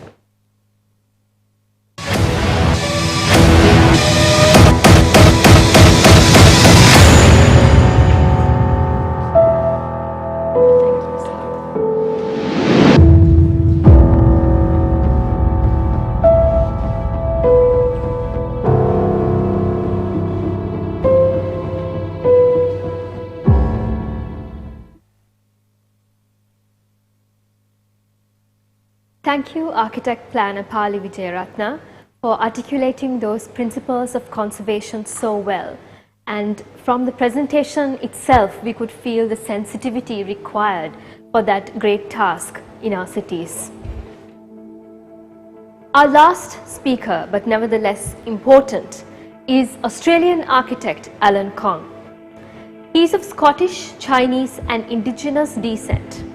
And having recently become aware of his indigenous ancestry, Alan has embraced this lineage by accepting a director role in IADV, the Indigenous Architecture and Design Victoria. He is a committed architect with great depth of experience in providing salutogenic environments. He is widely travelled, having been involved in projects in Afghanistan, Antarctica and Iran. Alan's interest in architecture lies at the intersection between climate, place and culture. His specialty is designing intentional communities in a socially and environmentally sustainable manner. His work with site-septain reconstruction in Afghanistan was instrumental in formulating this approach to architecture. Alan has also worked with Professor Yang Gale on his seminal interface study. He has also carried out psycho-environmental evaluation of Australia's Antarctic rebuilding program, which has led to publications with Ross Clark and Paul Wellington at the University of Melbourne. Designing for people and places has led to an in-depth investigation and understanding of design of specialty environments and climates. Currently, Alan also designs environments for people with dementia and other intellectual and physical impairments. The practice Alan Kong Architects, aka, was established in 1989 and since then has developed a reputation for producing well-designed buildings appropriate for users and clients' needs. The practice has won many design awards, including from state and local governments, National Housing Industry Association, Master Builders Australia and the Royal Australian Institute of Architects, of which Alan is an A+ member of the Victorian chapter. Today, he will speak on age-friendly housing and accommodation. Please welcome Architect Alan Kong. Please welcome Architect Alan Kong.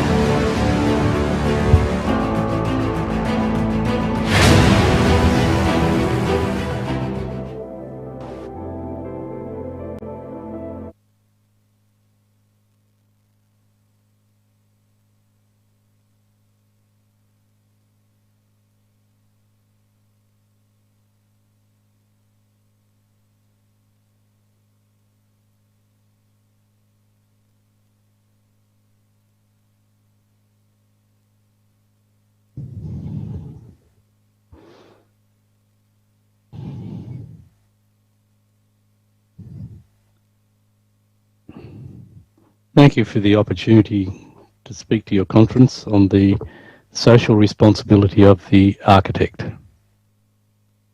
I'll speak briefly about acknowledgement for country, caring for country, and the key principles of cultural sustainability, public interface, social cohesion, and feng shui, with project examples including housing for homeless elderly and residential aged care in Australia. I begin by paying my respects to the Wathaurong traditional custodians of the land from where I am attending this gathering. We acknowledge and respect Aboriginal and Torres Strait Islander peoples of Australia as the traditional custodians of the lands and waters and seas. We recognise their ability to care for country and their deep spiritual connection with country. We honour elders past and present and emerging, whose knowledge and wisdom ensure the continuation of Aboriginal and Torres Strait Islander cultures. Here is a map of Australia showing the traditional nation groupings. And in Victoria, more detail in the Wathaurong country where I am now. Land adjacent to Wathaurong country, Eastern Maar, has archaeological evidence that indicates continuous occupation of the land stretches back at least 100,000 years. And as John Clark, elder, says, our people have always been here. When Europeans arrived, they commented on how the land looked like a park with extensive grassy patches and pathways, open woodlands and abundant wildlife. It evoked a country estate in England. This is because the land was systematically and scientifically managed by Aboriginal people. Here is a picture painted in 1827 of the Swan River, showing how the maintenance of the land did look like a park. Comparison with Colombo and Melbourne for the weather. Melbourne has 4 degrees in the winter and gets up over 45 degrees in the summer. Not every day. And Colombo, 22 to 32 degrees, sounds quite moderate by comparison. Melbourne has much less rainfall than Colombo, with Colombo getting 60 to 375 millimetres per month. We're expecting here in Melbourne the rainfall will decrease by 25 to 45%, depending on how climate change transpires. As architects, are we designers just of building fabric? Are we sculptors? We counsellors? We teachers? We builders? Change makers? Healers? We're probably all of those, and we're also an integral part of the health system. As designers, we shape people's lives by shaping spaces. This is our primary responsibility and our greatest power. How we shape the spaces depends on the outcomes we're after. To understand the effects of our work, we need to understand behaviour of people. And we need to be able to empathise with the situation. How do architects decide how to do the social good? Is it spiritual or religious teachings? Is it cultural norms? Dr. Dean Burnett writes that the brain has inbuilt biases, such as people can prioritise being liked over being right, and they can agree that 2 plus 2 does not equal 4. And the just world hypothesis, which means we're more likely to blame the victim for their misfortunes. How we struggle to identify with people who are not us. However, when 2 people are experiencing something unpleasant they are very good at empathising correctly with each other. As architects, we should be aware of biases. Also have access to our main senses: sight, sound, smell, taste and touch. But the neuroscientist believes there are many more, including proprioception, balance and appetite. Architects primarily deal with sight and having our eyes lead us. But when designing for ageing and neurodiversity, we must have awareness of all the senses and how close the connection between the senses are. E.g., smell connects with memory, and I'm sure you can think of others. Research I've conducted that informs my designs: psycho-environmental responses to living in polar environments, designed for aging, designed for dementia, designed for intellectual disability, designed for acquired brain injury, designed for alcohol-induced brain injury, and how these affect people's behaviour. Dr. Des Lugg, the Director of Polar Medicine and Australian Antarctic Division, 1968 to 2001, had extensive understanding and research in people's behaviour in remote and difficult environments, in small social groups. And he understood the importance of competency in the environment, social cohesion, and emphasis on community reliance. One of the most counterintuitive results that Dr. Lugg came up with was that for best health outcomes, the expeditioner requires unavoidable daily contact with the external environment. And this is in Antarctica.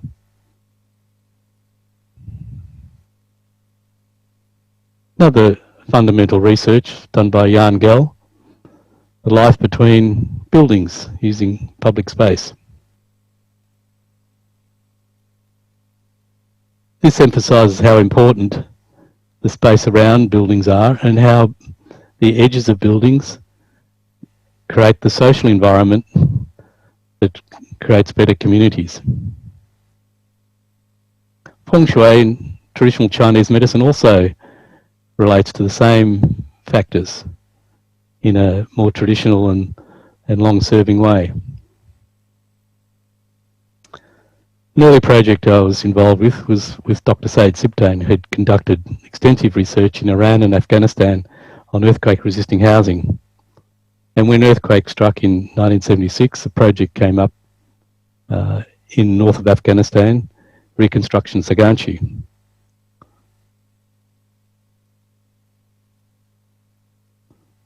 It was in a narrow village just south of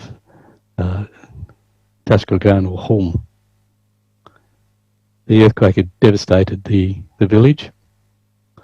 So it had researched the local architecture, the dome form architecture, understood its construction, but recognised its weaknesses in that when earthquake struck, the heavy dome overhead would fall and likely kill people. He devised an earthquake-resistant system using steel framework for the roof, and then we used mud bricks for the walls up to the roof level. This is the building. This is the village nearing completion. We added solar hot water system for water heating. We had windmills for irrigating new land and providing fresh drinking water and tree planting. So it says the purpose of Reconstruction Saganchi was not merely to build one beautiful village or to prove the viability of combining modern technology with traditional house form. It was to provide a template for village development which could be applied to other areas and creating a system where people could be self-reliant. We're currently working on a similar project in Kiribati, the housing at Tarawa, to provide a building system and a system which will allow locals there to become self-reliant on their building and protected from the sea level rise. We're at funding stage and always funding is a difficult thing to arrange. Housing projects we've worked on that I'll show are Benalla and Castlemaine in Victoria. They're for Wintringham. They embody the principles of community, regulation of interaction, group cohesion, and emphasise management of projects. The site plan is quite simple, but allows a community garden in the front of the single bed apartments, and then an interface zone, a veranda space, a garden space in front, leading to the pathway. These are simple devices, but they're essential if you're going to create a cohesive community. Further, each of the units were individually decorated with colours for each separate house being separate, distinctive. Another project is in Castlemaine. It was located near the main street, so there were contexts we had to contend with that meant that the units closer to the street were much more public, and therefore we set them back a little further for a little bit more privacy. And then as the street became quieter and narrower, as it goes around the corner, the units could be closer to the street, employing all the understandings of interface, allowing private, public and semi-private space in the units facing the street. These same principles we include in residential aged care projects. I'll talk about two, Gilgunya and Potter Street. Even though people are living in residential care, as a group, they still need to have their own sense of identity and individuality. It's quite common in residential aged care facilities in Australia to disregard most of these needs and preferring to emphasise the most efficient circulation path so the staff need to travel least distance.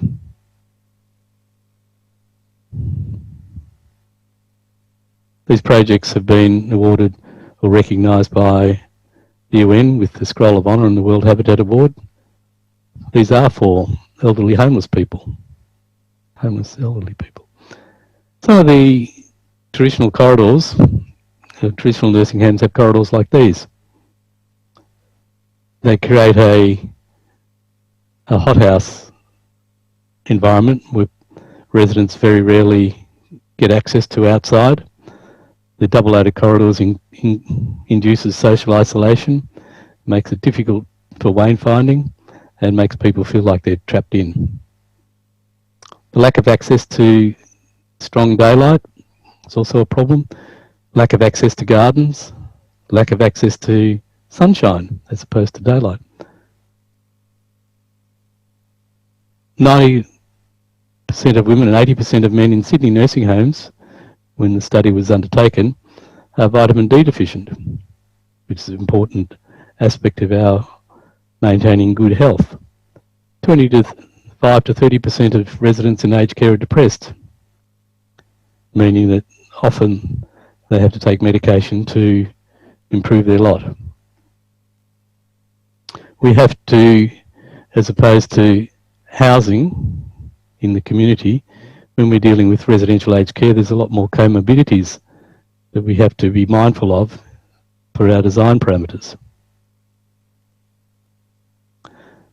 The key questions I hold when I'm designing residential aged care for elderly: can they understand what we've designed?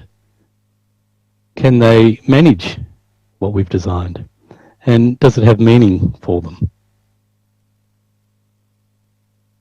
Design principles in detail You incorporate these factors: small scale, familiar environment, so that they can recognise what's going on, feel of control in their environment, and daily unavoidable contact with the outdoors. Quote Des Logue. Flexible, provide opportunity for privacy and community, provide the graduation of spatial zones, Jan Gell, applying a public forum design understanding to a residential care facility. We highlight helpful stimuli, reduce unwanted stimuli. The corridors that we saw before tend to funnel sound and smells, reduce the potential for fresh air coming into the building. So as we design, like we show in the photo here, all these things are taken care of, and you can get outside. The Salvation Army project in Gilganya, it's now operated by Winteringham, is a similar project. Has water features which manages all the storm water off the site. The site used to be a council depot, and we had to be remediated with all the arsenic and petrol and other chemicals that had sunk into the ground.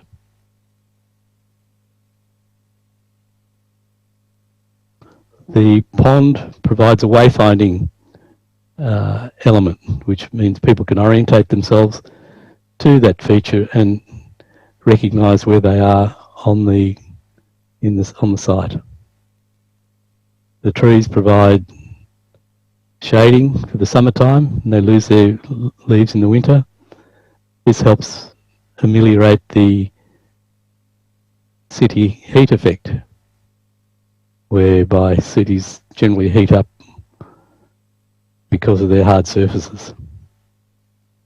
The veranda spaces that allow people to travel from their bedrooms to their dining and community facilities outside in sheltered garden areas.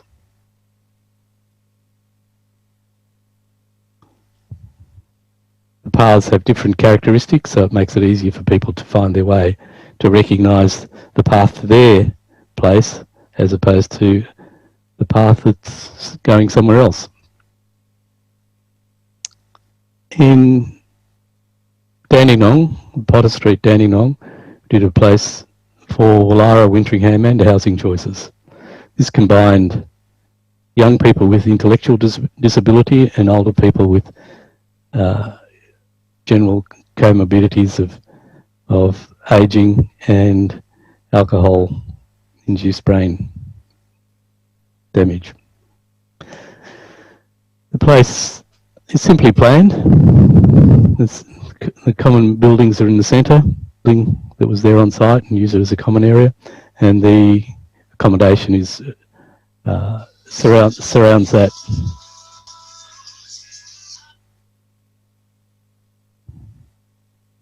The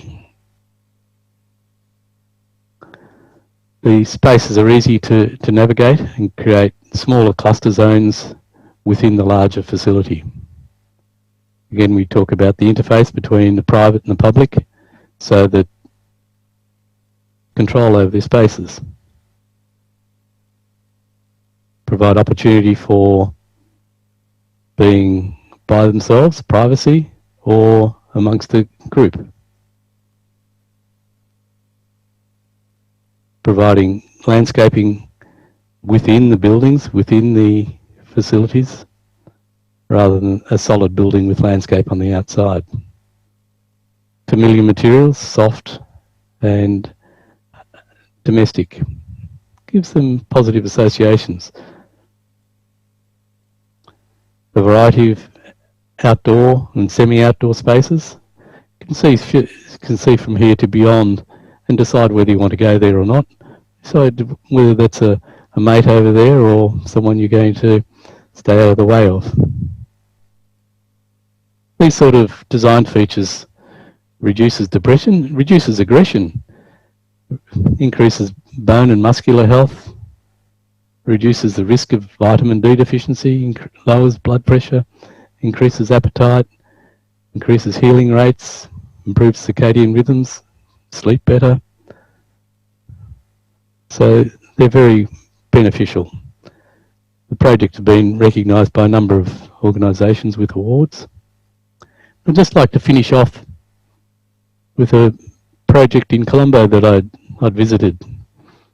I was very impressed with the way the manager has understood all the principles that we need to apply to an aged care facility. It's residential, it's domestic, it's familiar, it's in a location where people like to be.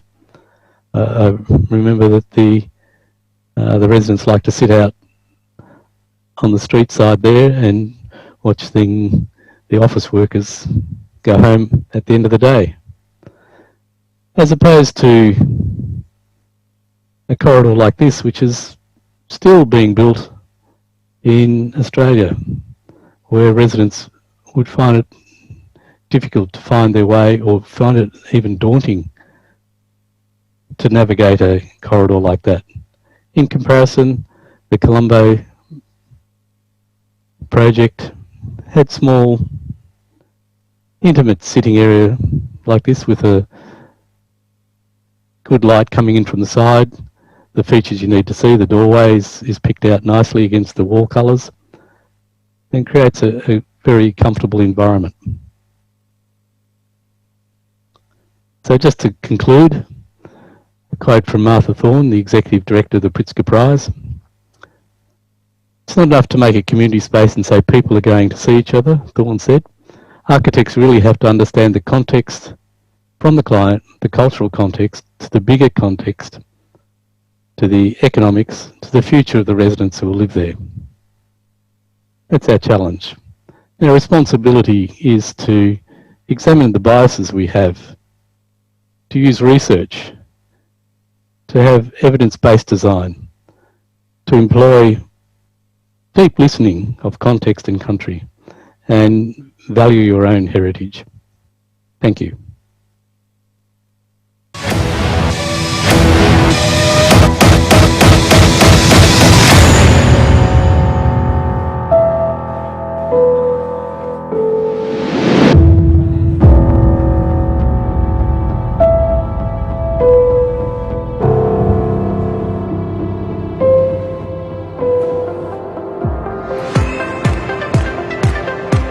For over 130 years, our culture of innovation has shaped the lives of millions. Building better, brighter, and happier lives, full of color and opportunities. It all stems from breakthrough research meticulously developed by leading scientists and chemists at our world-leading facilities. We're all part of a diverse family who, together, make Nippon Paint Asia's #1 paint and coatings manufacturer, offering a complete paint and coating solution for total peace of mind. We're a Pan-Asian family unified and driven by our lean for growth culture of vigilance, insatiable appetite, teamwork, agility, leanness, stamina, allowing us to lead from the front of the pack. Corporate responsibility is ingrained in our DNA, promoting sustainability and developing skills, because people have always been at the heart of our company. Together, we strive for a sustainable business that positively impacts lives. Our ingenuity flows through every drop of the billion liters of paint and coatings we produce every year, adding color to all the industries we supply through strong distribution and in turn enriched the lives of millions around the world. We continue to set new standards in coatings for motor vehicles. Our protective coatings sustain and enhance the performance of bridges, ships, fuel pipes, and chemical tanks. By offering developers and architects a variety of highly durable and weather-resistant options, we make it possible to realize their ambitions. And for our consumers, we strive to deliver the best end-to-end solutions, including design services to perfectly complement our products. We are Nippon Paint. We harness the brilliance of innovation. We inspire the lives of millions now and for decades to come.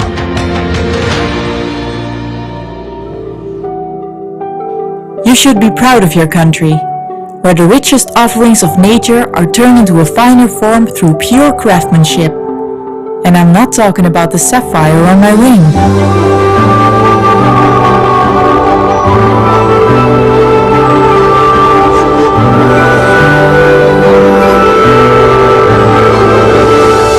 Lanka Tiles, the Sri Lankan tile with a global following.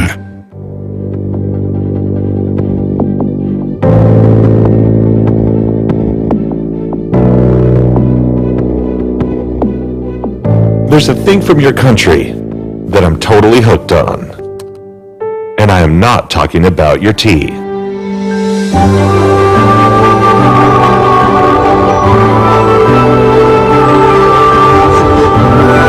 Lanka Tiles, the Sri Lankan tile with a global following. Alumix Lumin, பிரகாசத்தின் அழகு. இலகுவில் பொருத்தக்கூடிய அழகான பல்வேறு டிசைன்களில் Alumix Lumin, பிரகாசத்தின் அழகு. இயற்கை அழகினை உங்கள் வீட்டிற்குள் கொண்டு வந்திட அறிமுகப்படுத்தும் Lumin, இலகுவில் பொருத்தக்கூடிய அழகான பல்வேறு டிசைன்களில் Alumix Lumin, பிரகாசத்தின் அழகு. Swisstech Aluminium is one of Sri Lanka's leading extrusion manufacturers since 2009. Since entering the aluminium extrusions industry, Swisstech Aluminium Limited has within a short span of time established itself as one of Sri Lanka's premier aluminium extrusion manufacturers. The company manufactures a range of aluminium profiles, including prefabricated windows, bathroom doors, multipurpose ladders, pantry cupboards, partitions, and many more. Acceptance of the perfect finish of our carefully crafted products are increasing relentlessly towards market leadership. The company's state-of-the-art plant in Dompe, with a production capacity of 1,000 metric tons per month, continues to enhance its product range, focused on sustainability and continued research, development and innovations. Each year, Swisstech Aluminium generates millions of dollars to the national economy, and our main markets are the UK and Europe. We are striving to be the most innovative, reliable and sustainable aluminium-based solutions provider of the region. We are Swisstech Aluminium.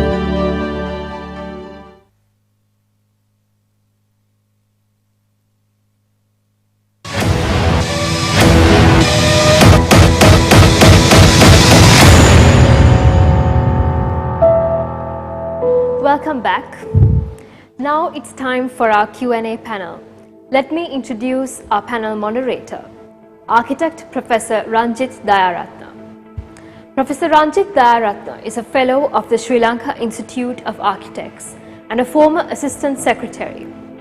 He was the founding chairman of the Board of Architectural Publications of the SLIA and has been the editor-in-chief of the Journal of the SLIA, Vastu.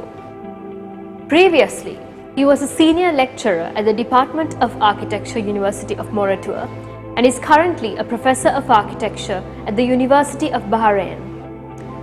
Professor Ranjit is also a founder of the Cities, People and Places conference organized by the University of Moratuwa and the ISVS conferences organized by the International Society for the Study of Vernacular Settlements.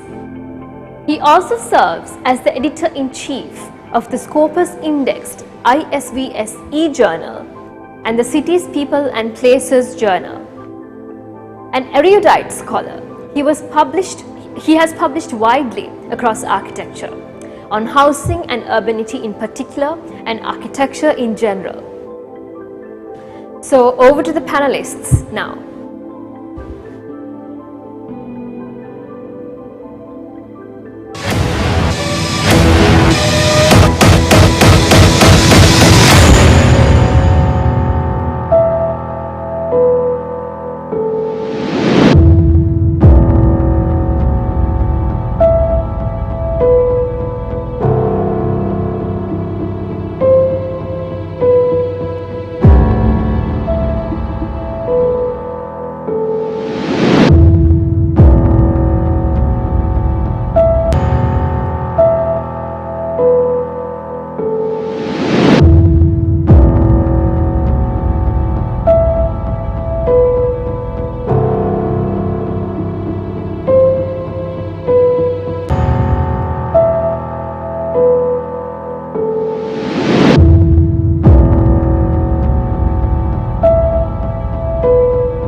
great deal of responsibility. Architect Dr. Senaka Tarakmatilka, at the initial discussion, a presentation reminded us that our responsibilities span across the world.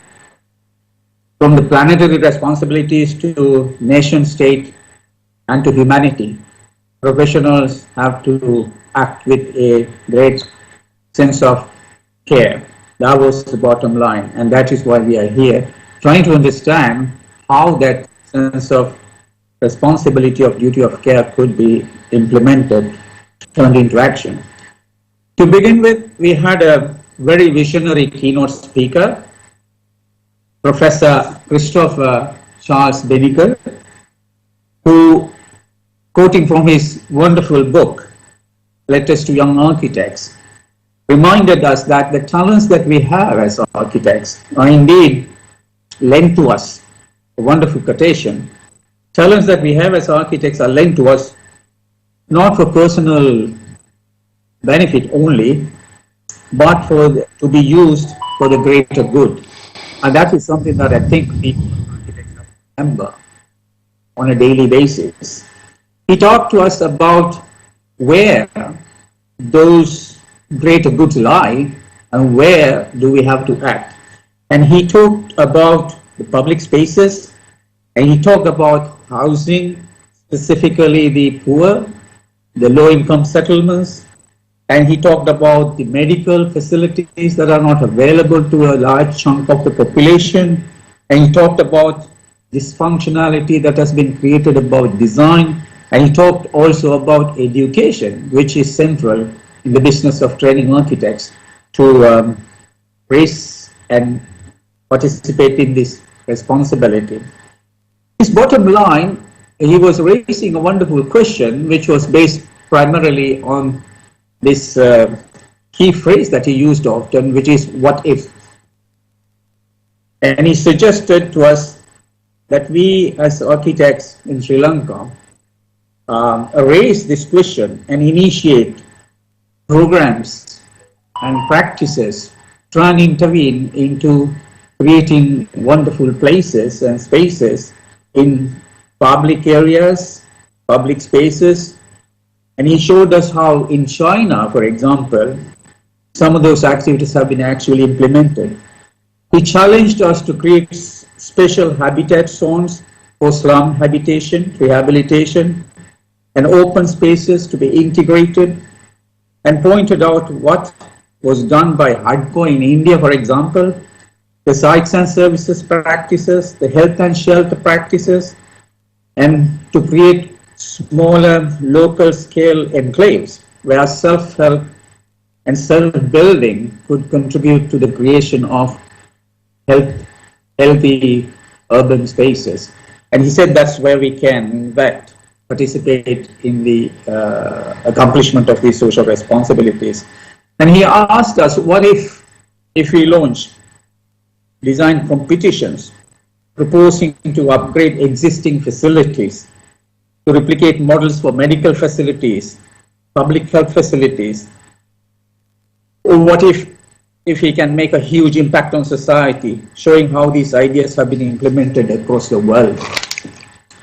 In fact, he touched on the most essential change that would be necessary, I believe, to ensure that such a thing could be done, and that is in education of architects. The things that he talked about in the education of architects are truly eye-opening, for the fact that he attacked without any remorse the foundation of architectural education, which is driving education across the world. And he showed us how irrelevant some of those architectural ideas, which he said comes from Western jargon and does not have community sense, and how ideas of the celebrated architects whom we talk about in architectural schools and teach to our students to imitate and follow, such as Frank Lloyd Wright or Corbusier or Kenzo Tange or Louis Kahn for that matter, do not necessarily answer the questions that are confronting people on a daily basis in everyday life in the rest of the world. They may probably do so in the West, I don't know, but they don't necessarily answer models, provide models to answer the questions that we need to answer in our part of the world. So we suggested that we re-evaluate the West-dominated educated model, which is neo-colonial and cultural imperialism. And he offered a way in which that we could probably construct a new vision for the architects who, he said, should develop a critical sensibility by means of working in and going into slums, into villages and so on and so forth. Reminded me of Prince Charles's once popular movement which took place at one point in history, which led to the idea of barefoot architects, although it hasn't really succeeded. But his point is very valid. And he said that we should revamp education, which I fully agree with, because most of the time, the ideas that we are implanting in the students of architecture in most of the schools in our part of the world are primarily and predominantly generated from the West and hardly located within the context in which they actually exist. But his final assertion was wonderful, and that was, what if, he said, we dream during the daytime instead of during the nighttime? We must understand our talents and utilize them for the greater good of the community. That was a really challenging and visionary speech. Thank you very much, Professor. And then that laid the foundation, I think, for the rest of the speeches to follow.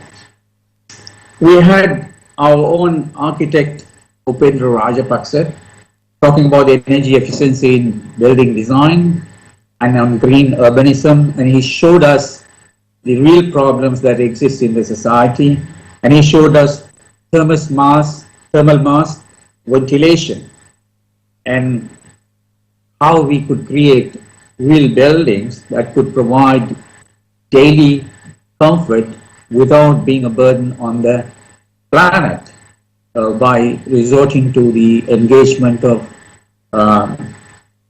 generated power supplies, but by engaging what he called thermal mass, the light mass, and so on and so forth, where he showed us that orientation, as we usually believe, isn't as important as the orientation to the wind flow. Designed for natural light and ventilation for Sri Lanka and Australia, he showed us how it can be done in tropics, and this is where he was saying that the architects could actually make a change and contribute to the idea of satisfying the demand and the need for the social responsibility of the architects. In contrast to what Dr. Upendra Rajapaksa was saying, we were exposed, we were challenged by Professor Angunaratna, whom we are familiar with, who talked to us about the nation, state and community and the emerging threat landscape of Sri Lanka and the role of the architect. He said that the Sri Lankans who had waged war against Sri Lanka many times over, from Prabhakaran to Vijayveera and others, did not have a Sri Lankan spirit, and that was a fundamental issue, he said. And then he asked the question, can architects rise up to the challenges and create this sense of Sri Lankan spirit, resilience, and prevent radicalization? Architects, he said, have a great responsibility to do that, given the fact that we have a very, very volatile history, very recent history of division and terrorism and conflict, which if we had avoided, Sri Lanka would have developed faster and would have been glorious like it used to be. To show us that it can be done, he took Singapore as an example and pointed out that structuring habitat is a game changer. He suggested that localities of all ethnicities living together in the same habitats should be created, and he showed examples of that having been done in Singapore. He drew our attention to Samarkand, where fusion of all faiths seem to celebrate all in commonality rather than the differences.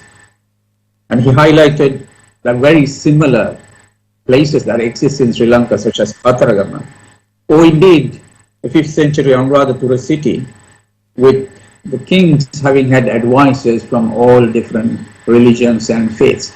So it is not, as he said, not something that is alien to us, but it has been forgotten.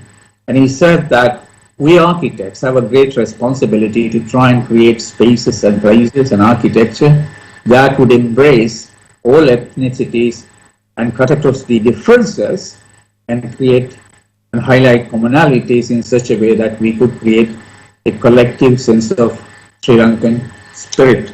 That is a challenge for the architects, because more often than not, architects are used to be talking about particular types and kinds of architecture and promote those ideas rather than communities and architecture of multi-habitation. Afterwards, we heard from the SLIA itself how actually SLIA is not inactive in the field of social responsibility. SLIA has been active from the examples that Kosala Veerasekar and Sapumal Bandara presented about SLIA's flood relief activities in Mathura, the medical camps, the bicycle stands in Jaffna, the school renovation projects in modified Jaffna, and the production of the handbook on Buddhist architecture.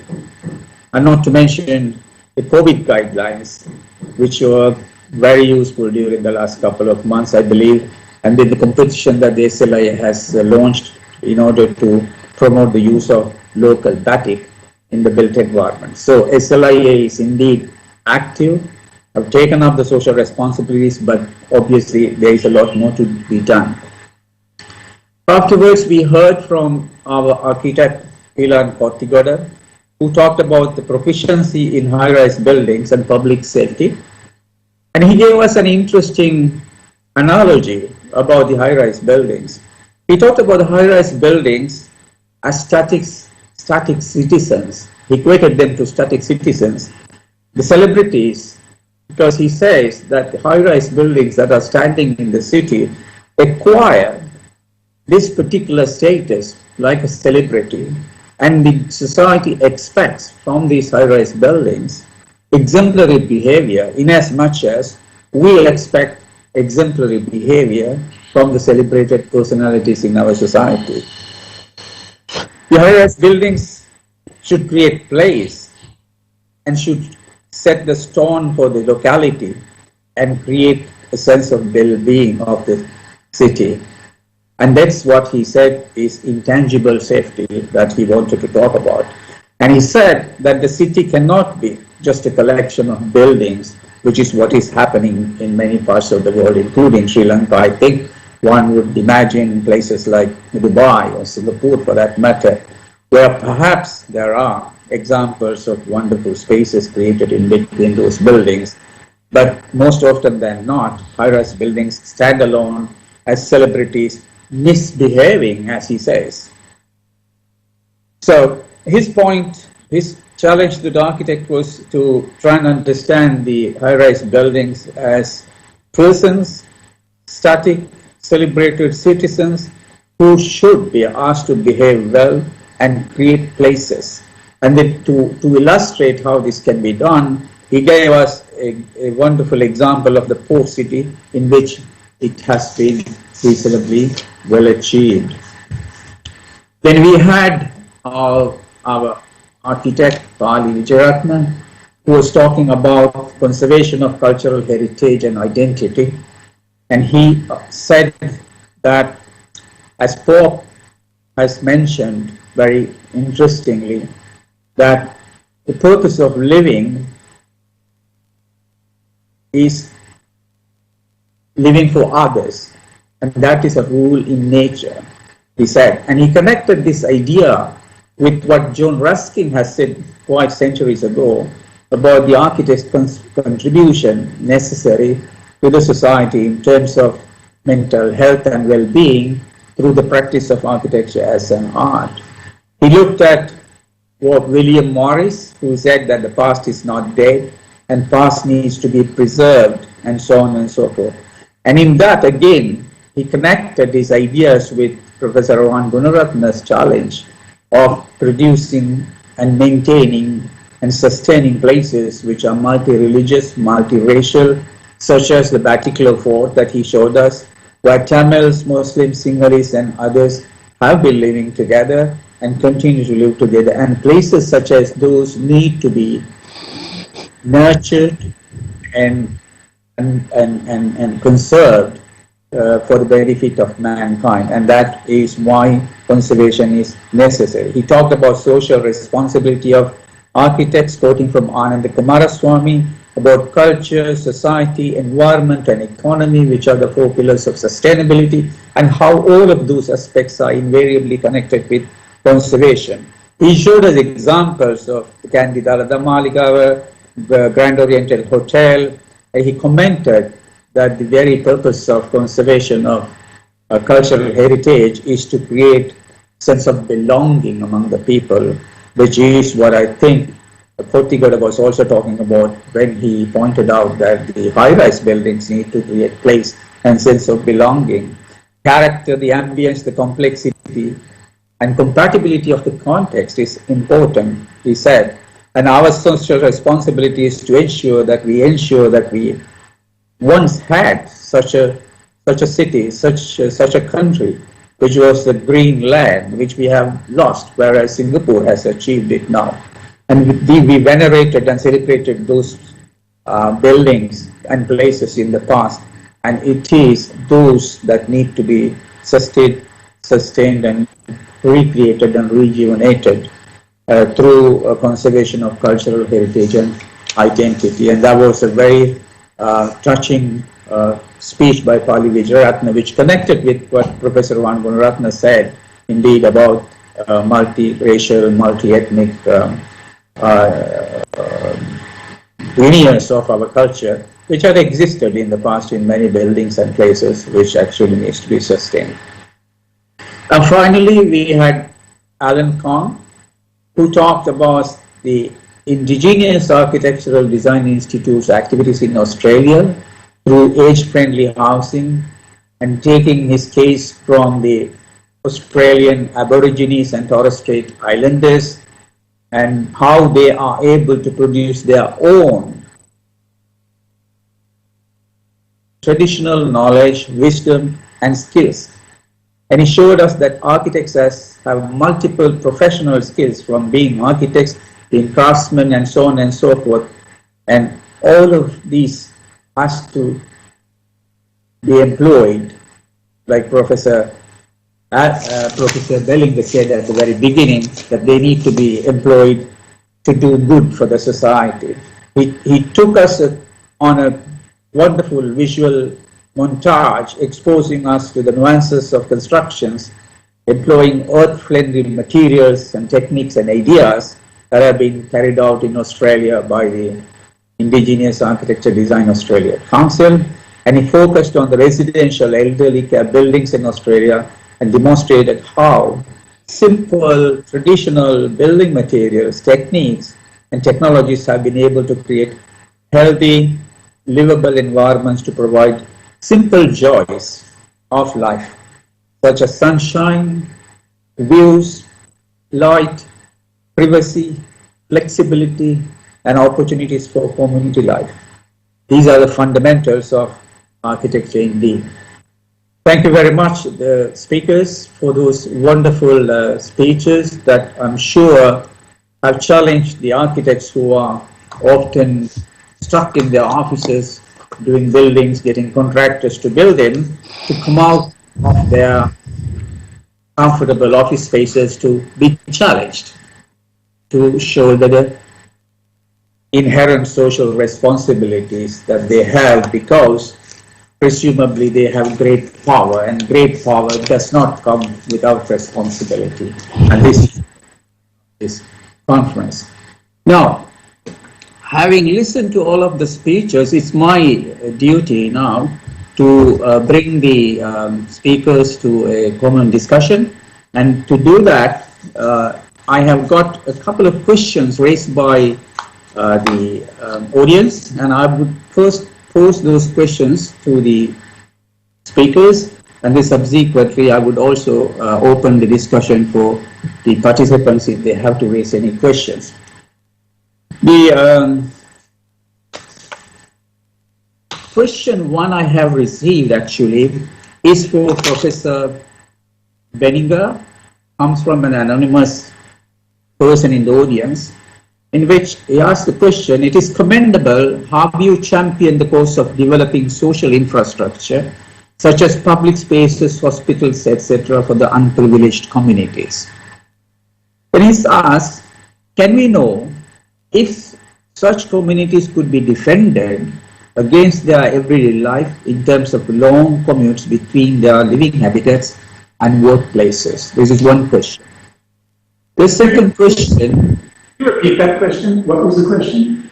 Question is, can we know if such communities, the underprivileged communities, could be defended against their everyday life in terms of long commutes? They have to travel between their living habitats and workplaces if they are far away.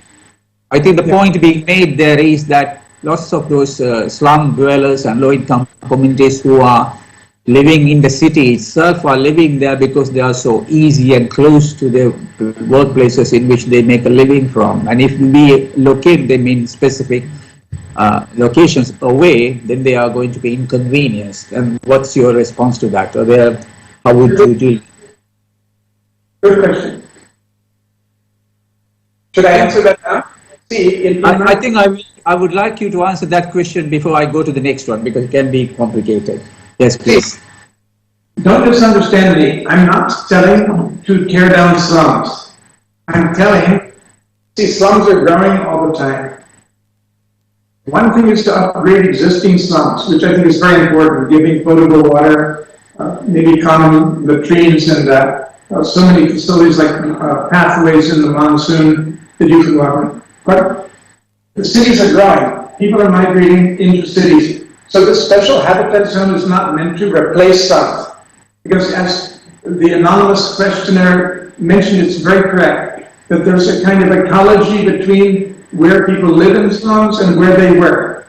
Sometimes the women will work in houses nearby and the men may work in workshops nearby. You try to move them, they lose their connection with their economic sources of survival. So I don't believe in shifting people out of slums at all. I think they can be upgraded nicely. There are many good examples of that all around the subcontinent where some upgradation has been successful.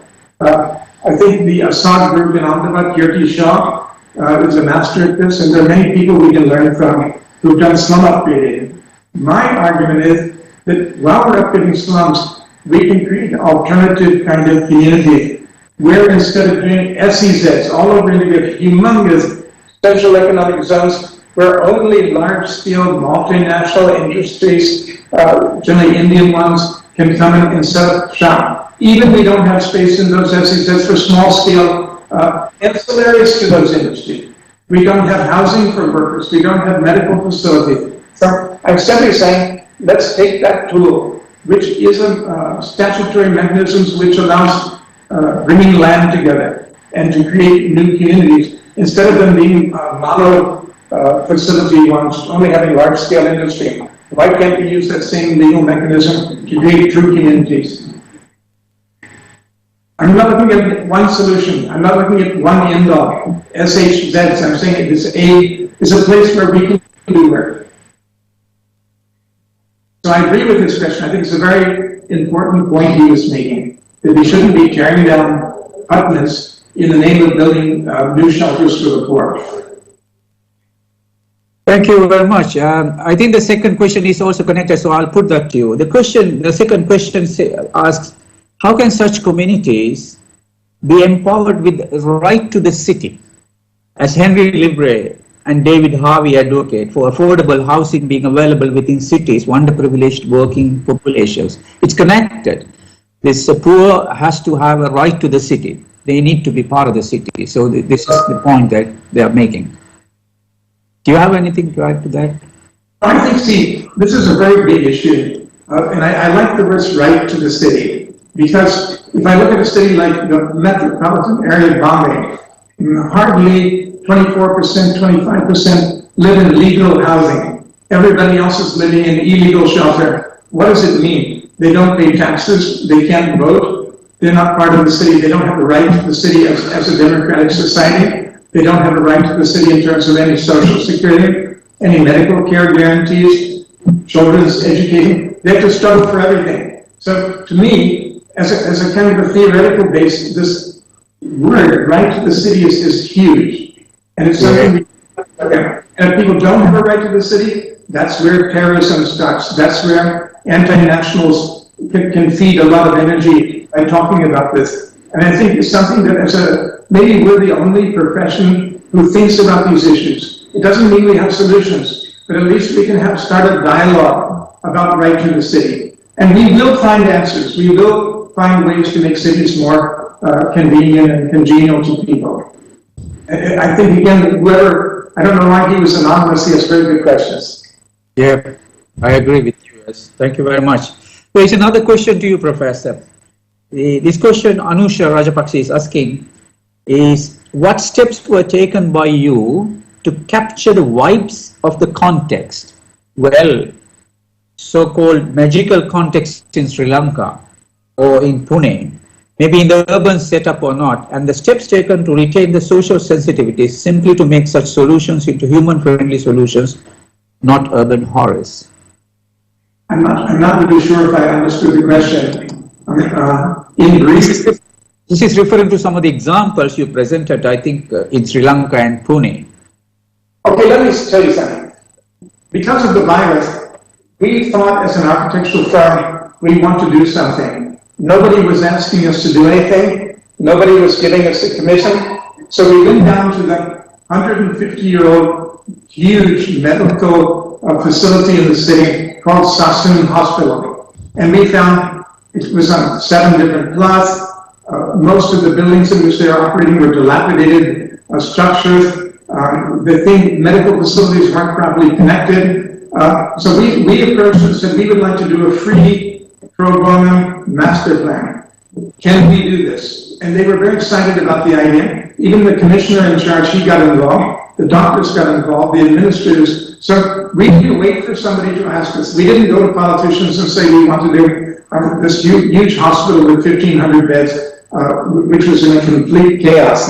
We just got together with the doctors, the administrator, the people there, and we worked for several months and came up with a plan. This plan suddenly attracted, you see, politicians like fait accompli. They could see here's a way forward. In healthcare in this city of 10 million people, the metropolitan area has a population of 10 million. So the politicians suddenly realized, hey, this is a good thing to do. So I think by taking the lead, by proposing something, see, there was a woman in Australia, I don't know whether Alan would remember her, her name was Ruth Durrell.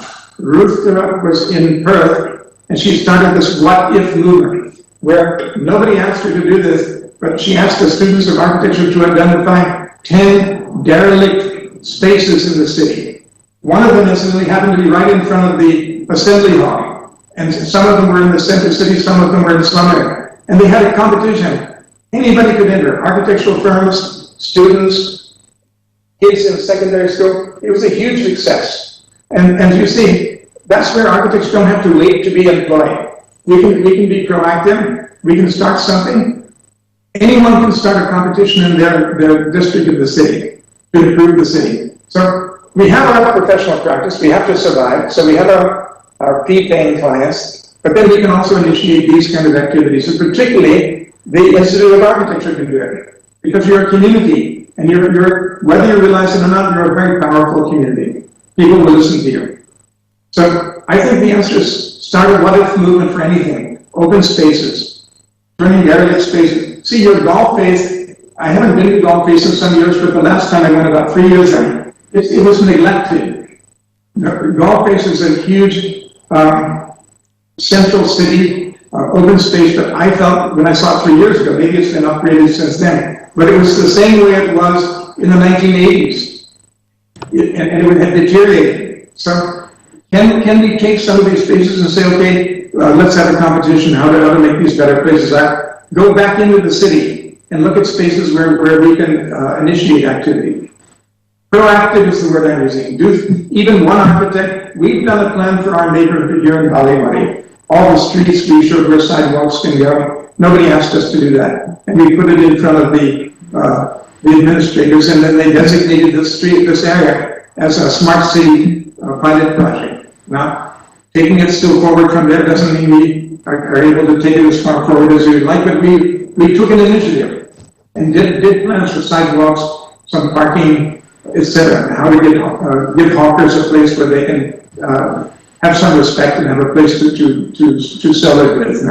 So the word is proactive. The word is get into the community. Every year we have a painting competition. Ron Prasad Naidoo, our managing director.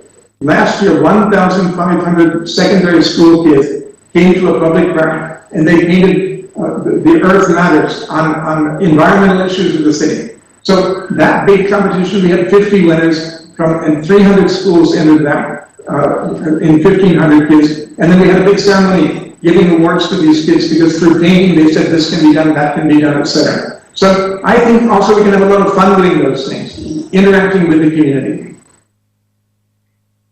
And I'm sure there's more creativity in Sri Lanka than there is here in Pune. So I know you'll come up with some good ideas. Thank you very much. Anybody else wants to add anything? Alan, you want to say anything there? I was just thinking about the being proactive. I think we've got a number of architects in Melbourne and in Australia who, can you hear me all right? Yeah, sure. Yeah, go ahead. Yep.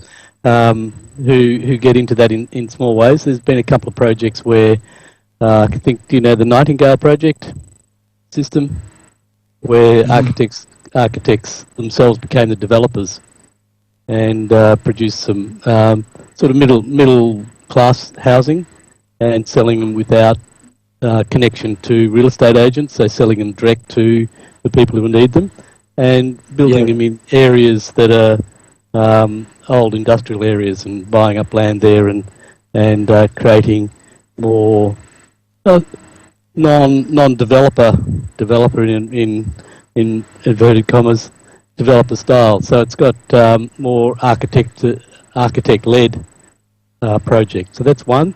There's other projects where Indigenous communities, people go into Indigenous communities and do what needs to be done. Paul Folleros, he's now passed away, sadly, but he saw the need, along with his partner, saw the need to develop projects in rural Aboriginal communities. They needed simple things like they needed their taps to work. They needed their light switches to work. But to do that through the public channels and the typical channels would take a long time. They would have to get an electrician to travel 1,000 kilometres to fix a light switch. So instead, he took tradespeople with him into communities, trained a few people in the communities to do these simple things: fix their taps, fix their light switches. And so it's basically a public health issue. If you can't have water in your bathroom, you can't flush the toilet, then it becomes an issue. But that was a proactive movement by Paul Folleros. So they're just two or three that come to mind. So it does happen, but it takes unique people to set them up and start moving them. Sure. Thank you very much. Okay, I'll move on. I don't know if Dr. Upendra Rajapaksa is there or not. There is a question to Upendra. Dr. Upendra, are you there? I'm here. Yeah, okay. Because we can't see you. Dr. Upendra, thank you. There is a question to you. It's, the question is, how is it possible for thermal mass to be used for regulation of temperature in a hot, humid climate like Sri Lanka? You of course explained in large detail, I think, some of those buildings and experiences, but this question seems to be coming. How is it possible for thermal mass to be used for regulation of temperature in hot, humid climate like Sri Lanka? Yes, thank you for the question. Thermal mass is a heat sink which can absorb heat. Heat sink is a material which can absorb heat and then retain for some time and then release back to the environment. So this, so therefore, in the question, there's a very important term like regulation of temperature. Now, regulation of temperature is the change of temperature, right? Usually, usually in buildings designed for natural ventilation, the temperature inside becomes almost equal to outside shade temperature within few minutes. That's the usual theory. So the regulation of temperature means that whether thermal mass can reduce or can contribute to reduce the internal temperature lower than the ambient level. So, so thermal mass as a heat sink can absorb heat from the air inside the space, and therefore that can contribute to reduce the internal temperatures lower than the outside ambient. In order to work as a heat sink, the thermal mass surface temperature has to be lowered. Therefore, the potential for night ventilation can be used in tropics like hot humid climates.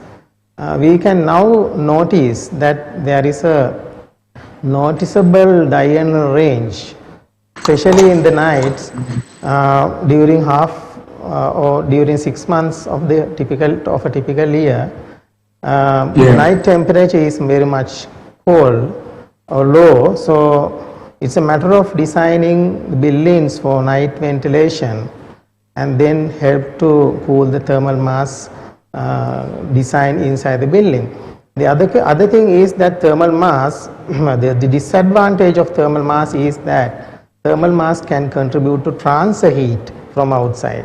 So if you use thermal mass on the envelope or on the perimeter, that will be a problem because outside is hot, so therefore heat can transfer through the thermal mass.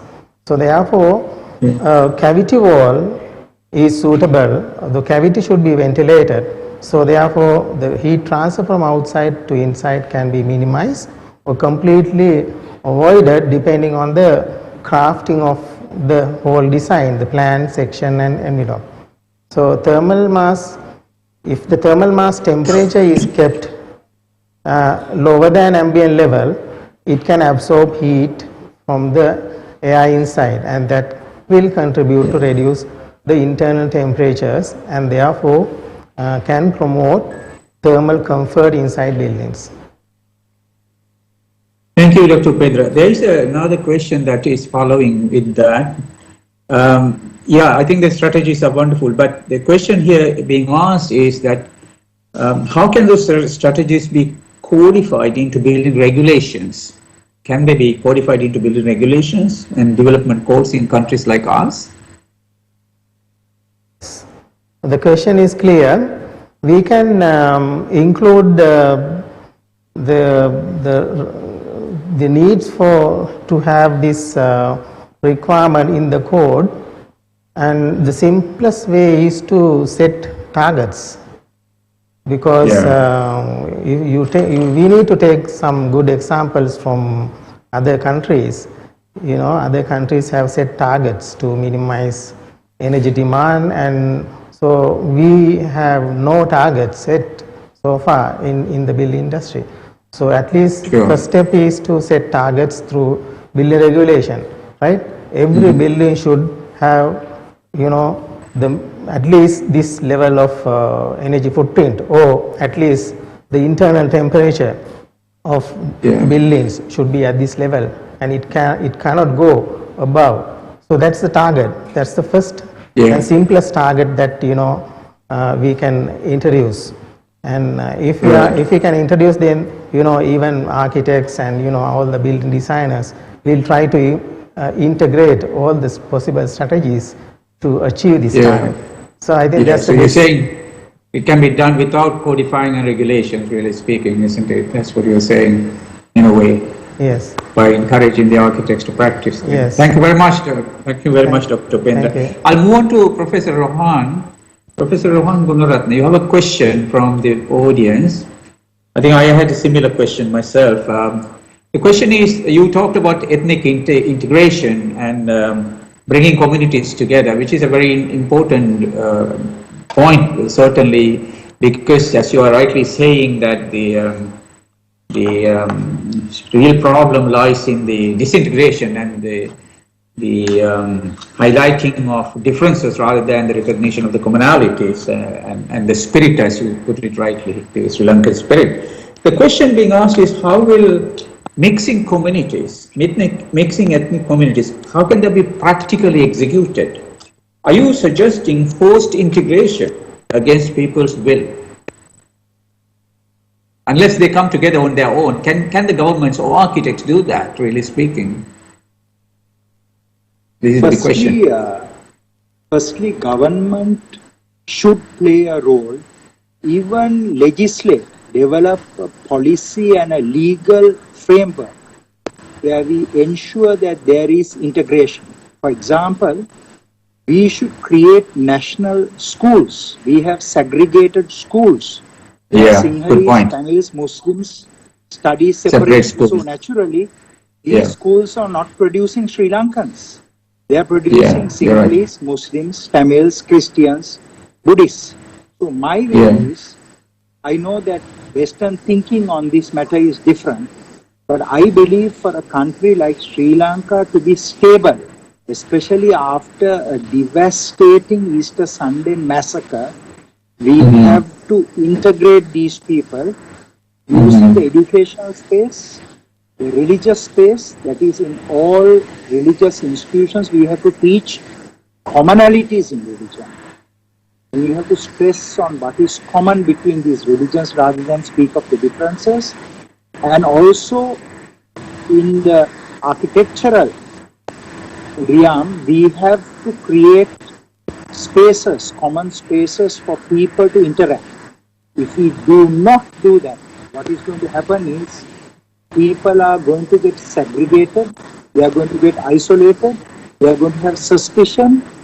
Suspicion will lead to prejudice, prejudice will lead to resentment, resentment to hatred, hatred to anger, and then to incitement and violence. So I believe the time has come for there to be educational effort, public awareness through education, media. We can do a lot, but there must also be moves where we have a legal and a policy framework where governments will take steps to do that. In Singapore, they are doing that. As I said, in the housing estates, they give one house to a Chinese, another to a Malay, and another to an Indian, another to a European. So that it has produced a generation of Singaporeans.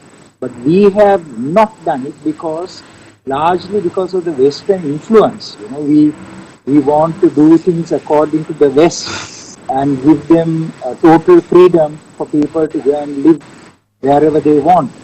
But I believe that there must be some measures taken.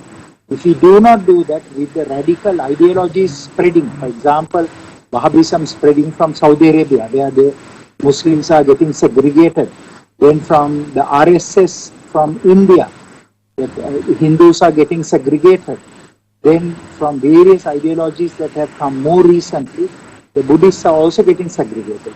So I believe that there must be visionary, collective and decisive leadership at all levels, including at the level of architects, where we create more common spaces and also support integration so that we will produce the Sri Lankan nation. And I believe architects can play a very important role in this. That's an important, interesting proposition. I think the question really is practically how can it be done. The actual movement really is the other way around, isn't it? We have had, or we are having as well, the movement for production of mono-ethnic enclaves, like the North, the Tamils want the North separate, the Muslims want the East separate, and others in the other part of the country and so on. And as you rightly pointed out, the schools are being segregated, and it is going to be hard to really mix them. Of course, Singapore has done that, as you rightly said, but in a government housing, maybe you could, because the government has the authority to allocate individual houses. But as people settle down on their own, the natural communal forces come to play a role, and it is hard for governments even to try and push people to mix up, and it's even harder for architects to do that. That's probably what the question really is. Yes, I think it's a tough challenge, but it is something we should do. For example, we should make sure that students who are from the south will go and study in the north and the east. Students who are in the north and the east will come and study in the south. Similarly, civil servants, we should make sure that they are posted to regions where they are originally not from. For example, Sinhalese civil servant should serve in Jaffna. Tamil civil servant should serve in the south. So we have to create this through legislation, through policy, through guidance. But this is something many countries will not like. This is something especially the West will not like. And also this is something the Indians will not like, because in India, they have segregated people by ethnicity and religion, created states. And the Indian model is the last model Sri Lankan should follow, because Sri Lanka is miles ahead of India on the socio-economic indices. And I think that if we go to segregate our people by ethnicity and religion, we will have communal riots and we will never have peace in our country. So we need very decisive, strong leadership that will do what is in the interest of Sri Lanka rather than emulating the models from either India or the West. Thank you. I know this is a very tough and difficult question, but I'm not sure if West is necessarily against this idea, because I mean, Australia is a classic example of ethnic integration, isn't it, Alan? Yeah, where people of it's a wonderful place in which all people from across the world, from different religious, ethnic backgrounds, are together, occupying the same space with hardly any critical issues. So I was wondering if you could throw us some light there.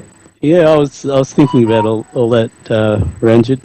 On a simple view, in more recent times, the things that's got people together is the individual restaurants. People eat out a lot, and they would like to go to Richmond to have Vietnamese food. They would like to go to Carlton to have Indian food. They'd like to go to Brunswick to have some sort of mixed food. And Lonsdale Street for Greek food. So they've got all the little areas. But and so by sharing the culture, you get a better understanding. But what I'm thinking in Sri Lanka, maybe the people are far more distant. But you also step back in time a little bit to before 1967, when Australia was the White Australia policy, where you couldn't be Indigenous, you couldn't be Chinese, you couldn't be any of these things. And so that was very much a project of assimilation. So everyone had to be some version of Australian, and it was not really known what it was, except it was probably someone with a Kubra hat with corks swinging on it, some mythical sort of Australian. But then in the 70s we started to think, well, everyone's got a story and a benefit of the way they live, and so integration and then understanding people's differences. And Australia, I think you're right, Ranjit, is while we've got little bits of difficulties, and we've got the Black Lives Matter issues. By and large, it's a pretty integrated society now, where it's quite common that while in the 50s, the Italians were fairly well not disliked, but they were picked in a racist sort of way. But now, spaghetti bolognese is the favourite dish of Australians. So, there's a mix that people can come together, but it also has to happen in a way where there's enough sort of value or economic sort of base, so everyone can feel secure. So as soon as people start to feel insecure, then they start to sort of look after their own, and so and that's the level where it has to be carefully managed. So so Australia's not doing too badly. In fact, quite good. Yep. Yeah. Thanks a lot. Thanks, Alan, for that wonderful insight. There's one more question to Professor Rohan. In this question, someone is asking, you explained how training and recruitment of subversive elements take place in physical space. However, the current technological development, particularly the process in radicalization of potential subversives, have now shifted to the cyberspace, being removed from the physical space. The architects do have the ability to manipulate the psychological space through restructuring physical space, fair enough. Thus, can you indicate the required preconditioning which has to be incorporated into the psychological space of spatial users so that the architects can strategize spatial initiatives to counteract such forces of radicalization? Did you get the point? The question is about the cyberspace. Architects the physical space is becoming less and less important, both in terms of social interaction as well as radicalization and so on. Cyberspace is now taking over, and how can the architects manipulate? So during the pandemic, we have seen, because of the pandemic restrictions, lockdowns and partial lockdowns, we have seen that the terrorist activity that takes place in the physical space has diminished, and there is much more radicalization that is happening in the cyberspace. So cyberspace has become the dominant space for threat groups, terrorists, extremists, and even criminal groups to operate. But I want to share with you that the way to prevent the making of these extremists and terrorists is to fight exclusivism. That is, if people are well integrated, if Muslims and Tamils and if Buddhists, Christians, if they can study together and have common spaces, play games together, eat together, right? I think that they can't go and kill fellow Sri Lankans. So I think that is where we have to invest in creating these common spaces. If we can do that, then the probability that people will move towards extremist stance will diminish. I gave the example of Katankudi, which is 100% Muslim township. The leader who mounted the Easter Sunday attack, he never had a non-Muslim friend. So you can see very clearly that the architect can play a very significant role in this. With regard to cyber, I want to share with you that modern terrorists use both physical space and also use cyberspace. Yeah. But recruitment in physical space takes place some point, either at the earlier stage, when they identify the person, there's recruitment and radicalization, or there's radicalization in cyberspace, and then after that, recruitment. But increasingly, there is a shift towards cyber. So we are moving from the physical to the cyberspace. It's a very clear trend. There's one more trend. We are moving in terms of age. Terrorists are becoming younger and younger. In Melbourne, we had a 14-year-old boy who was in a doctor's apartment. He planned a big terrorist attack. In France, we saw teacher was killed by 18-year-old. And in Singapore, there was a 16-year-old planning to go to a mosque and he was going to kill people. So you can see that the age of terrorism is also becoming younger. So especially we have to create these capabilities for the younger population. We don't make them proper citizens who love ethnic and religious communities across the ethnic and the religious divide. We will be producing a generation of extremists that will be manipulated and recruited as terrorists in the future. Thank you. Huge challenge, and the architects need to face it, whether they like it or not. I agree. Let's move on. There is a question to Architect Thilan Kottigoda. Are you there, Thilan? Yes. Thilan Kottigoda. Architect Thilan Kottigoda, are you there? I'm here, yes. Yeah, sure, because we don't see you. The question is, it says anonymous. You explain in detail how the personality of the high-rise building, the so-called celebrated personality status, high-rise building impacts the broader urban environment and its dwellers at a much deeper level that goes beyond quantitative mechanical considerations of detailing.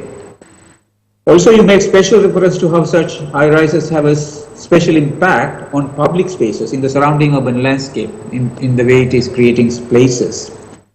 Further, you explain how this impact can be positively used by architects if conscious efforts are taken to merge the private spaces of the high-rise footprint merged with the surrounding public spaces. The question really is, can you explain how such positive strategies could be integrated into the broader development regulations in order to create a vibrant public realm? Can they be incorporated into regulations? Can they be done by regulations rather than by personal, individual insights of architects? If the architects don't have that insight, it doesn't happen. So someone wants to see, can it be brought about by regulations? Can it be incorporated there? Yes, please. Yeah, excellent question. Basically, it's fairly uncomplicated process to integrate this into regulations. It's just that we need to identify exactly how to do it. Very broad, expansive, highly detailed regulation can very easily do this, but for a developing city like Colombo with tiny land plots from 6 perches going up to acres, it might not work for each and every land plot. The strategy we could possibly adopt is that high-rise developments, to start with, mega projects, they don't happen overnight.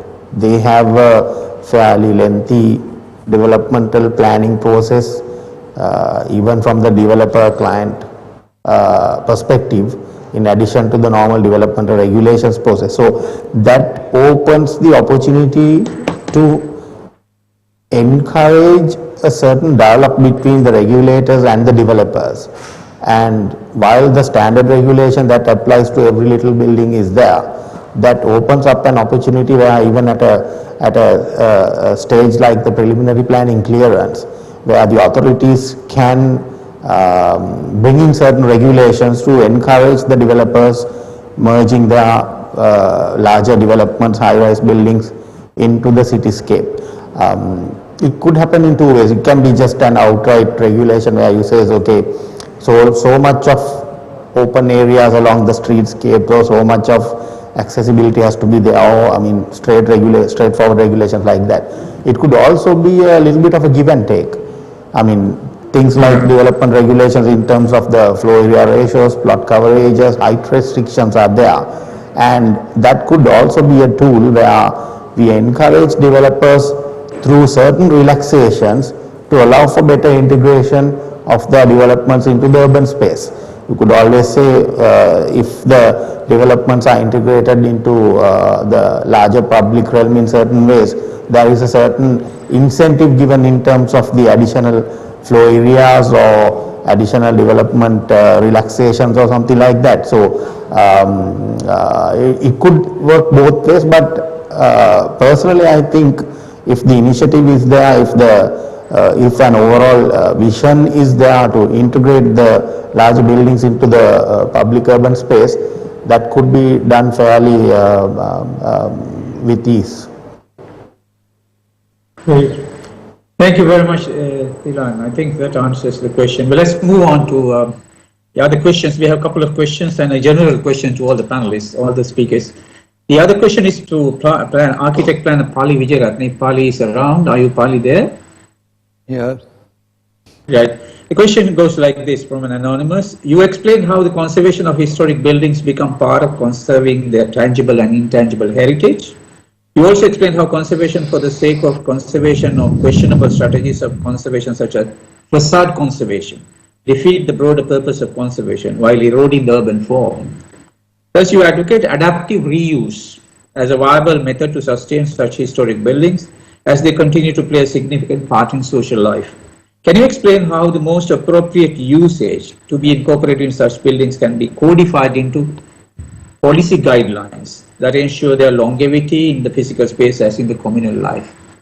Is it possible to codify them into policies? It's more of a broader outline than a codifying system.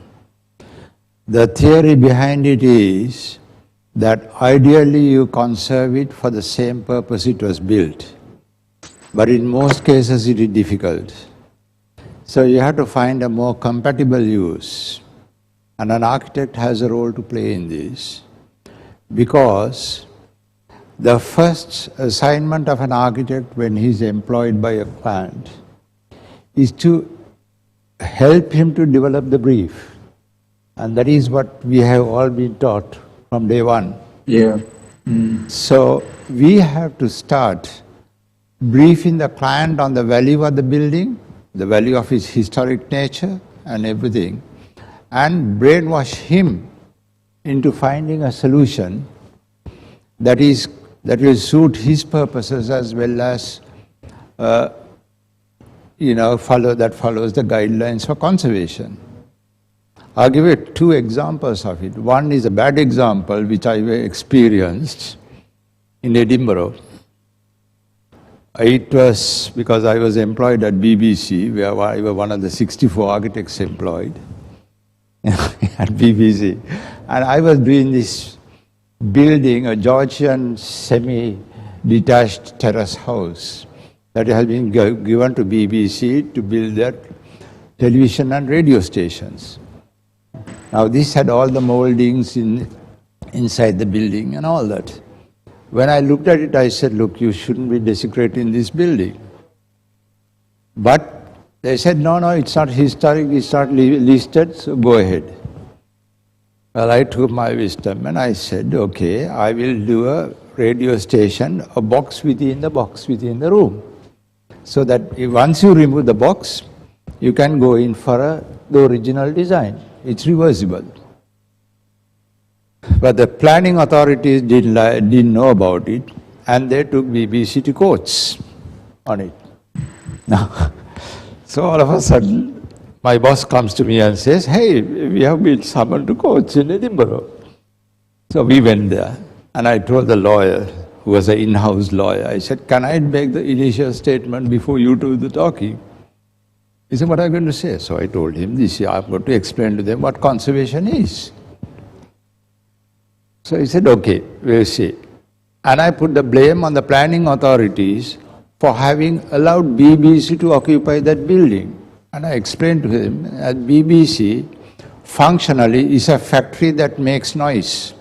Some people like the noise, some people don't like the noise, but it is a factory. So how do you get a factory built inside the Georgian house?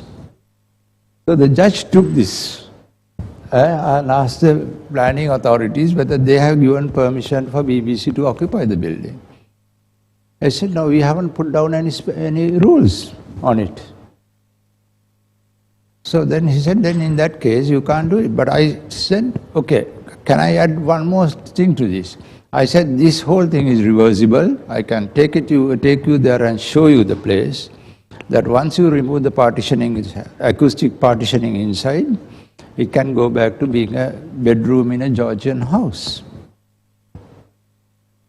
So the judge said, yes, I would also like to see it.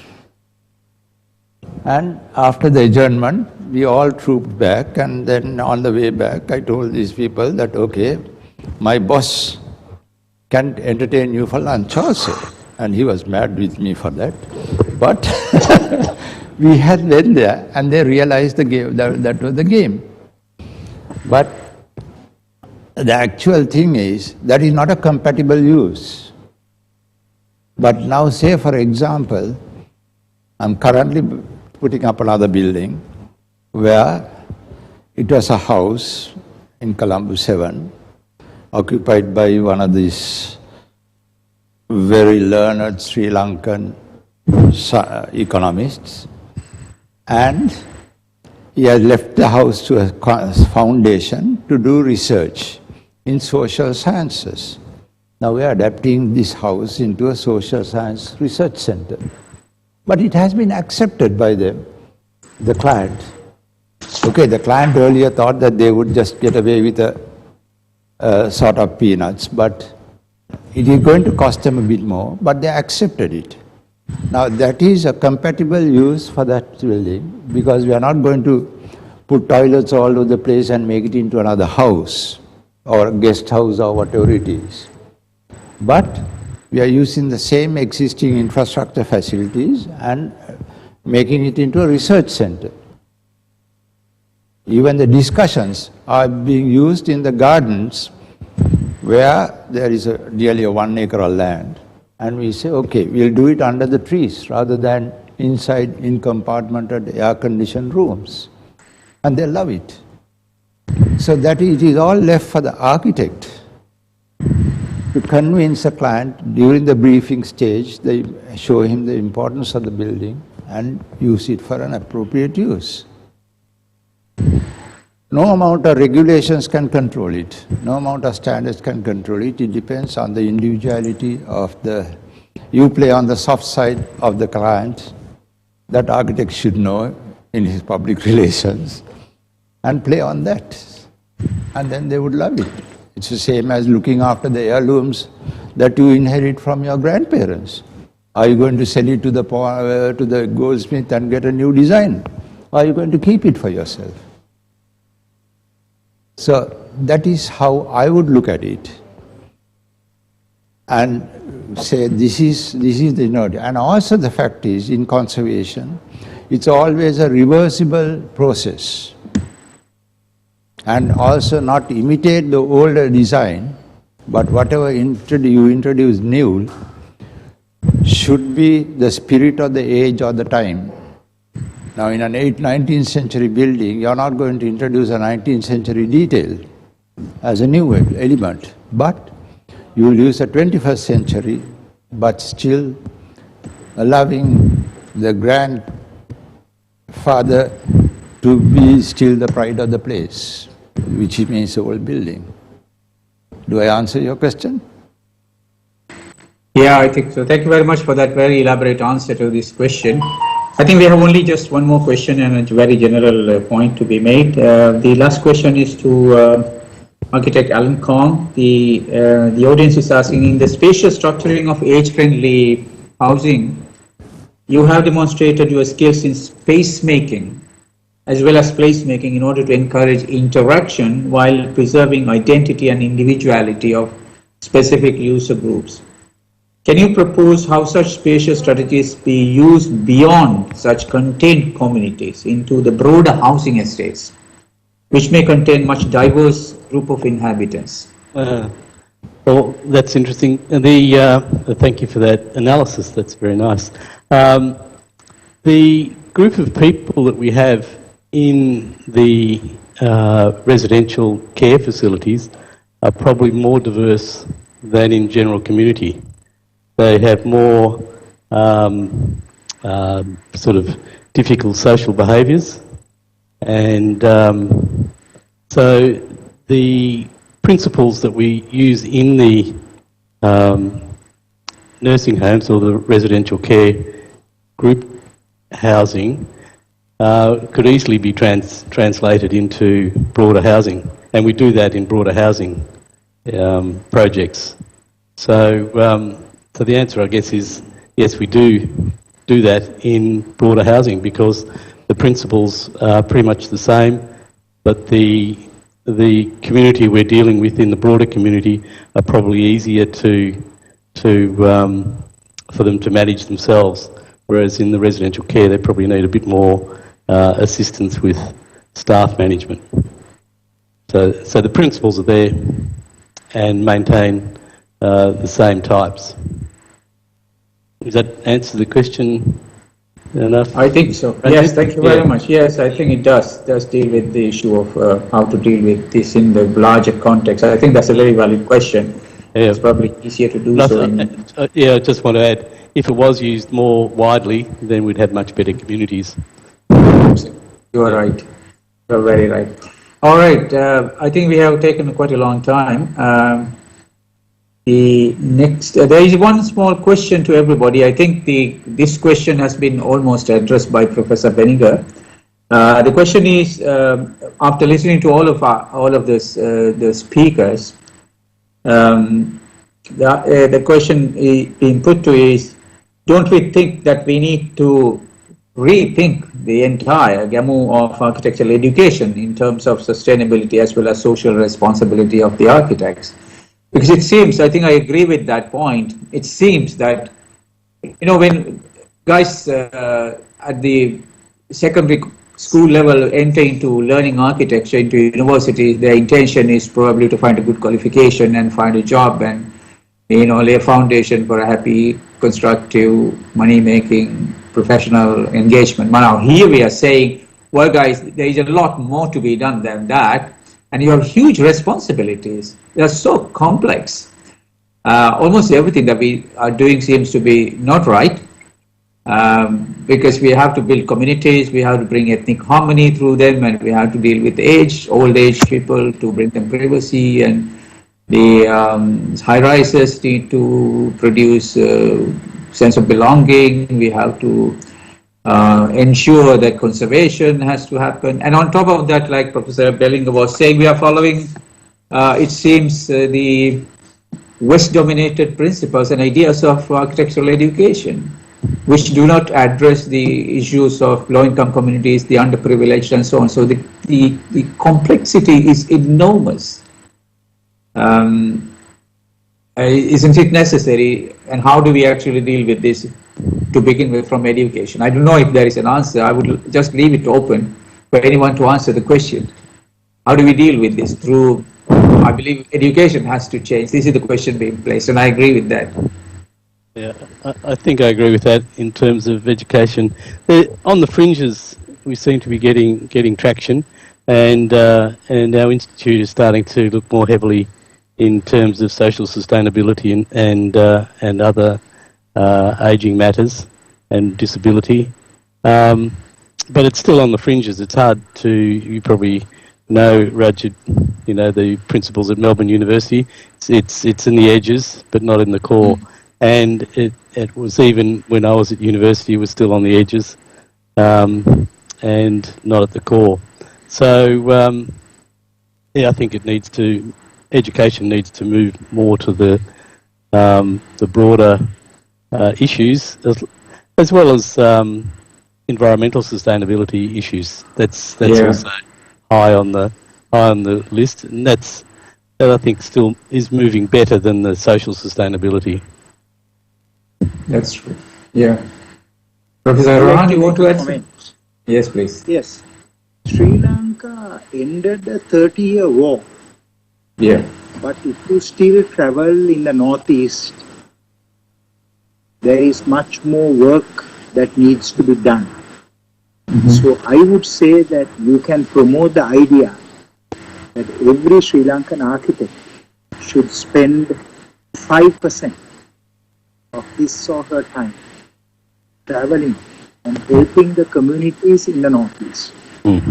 I would specifically ask all the architects who are at university professors, lecturers, get your students to work on the projects in the North and the East. Because the North, we had a very vicious terrorist movement, and now in the East, we are facing a very significant threat of radicalization. And I believe that if we don't address the issues in the East, we will suffer another conflict very similar to what we have suffered from in the North. It's a very little bit of resources you have to devote. You know, if you look at Afghanistan, the Americans built the World Trade Center, magnificent building. But the people in Afghanistan, they used to melt snow and drink water and eat the roots of trees and leaves of trees.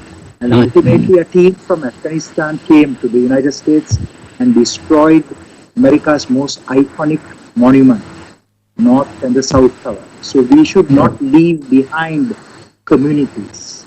Architects, especially those who have done well, they should give a little bit of their time, their resources to those communities that have suffered and those communities that we have to look after. I thank you very much. I think I agree with that comment. I think it has to be done in a very gentle sort of way. So maybe in the students, because the students would it would be a two-way learning, clearly a two-way learning. I think of the time I spent in Afghanistan. You arrive with one set of ideas and leave with another complete set of world thoughts. So it'd be terrific to be able to implement something like that in East Sri Lanka or North, just in small ways. So people individually will have to go and immerse themselves in a community and find out what the community needs and then do something with it. It would be marvelous, I think. Sure. Thank you very much. I think those are very beautiful suggestions. And I think, like Alan is saying, and like Professor Rohan is saying, small things can take us to very big things. And architects don't need to spend all of their life and time to this particular task, but they can spend a little bit of their time, and they need to, and they have no choice, to try and contribute to this great responsibility that has befallen upon them for having got the power as architects to change the world. So with that thought, I think I will conclude this panel discussion session and pass it over to the Sri Lanka Institute of Architects to make the final remarks. Thank you very much indeed. All of you have made us think and rethink what we are doing and challenged us to do better and work for the good of the society. Thank you very much indeed. Thank you.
With that very interesting panel discussion, which was very insightful, I think we drew some conclusions on the theme and left some things open-ended for everyone to ponder on and make room for further investigations.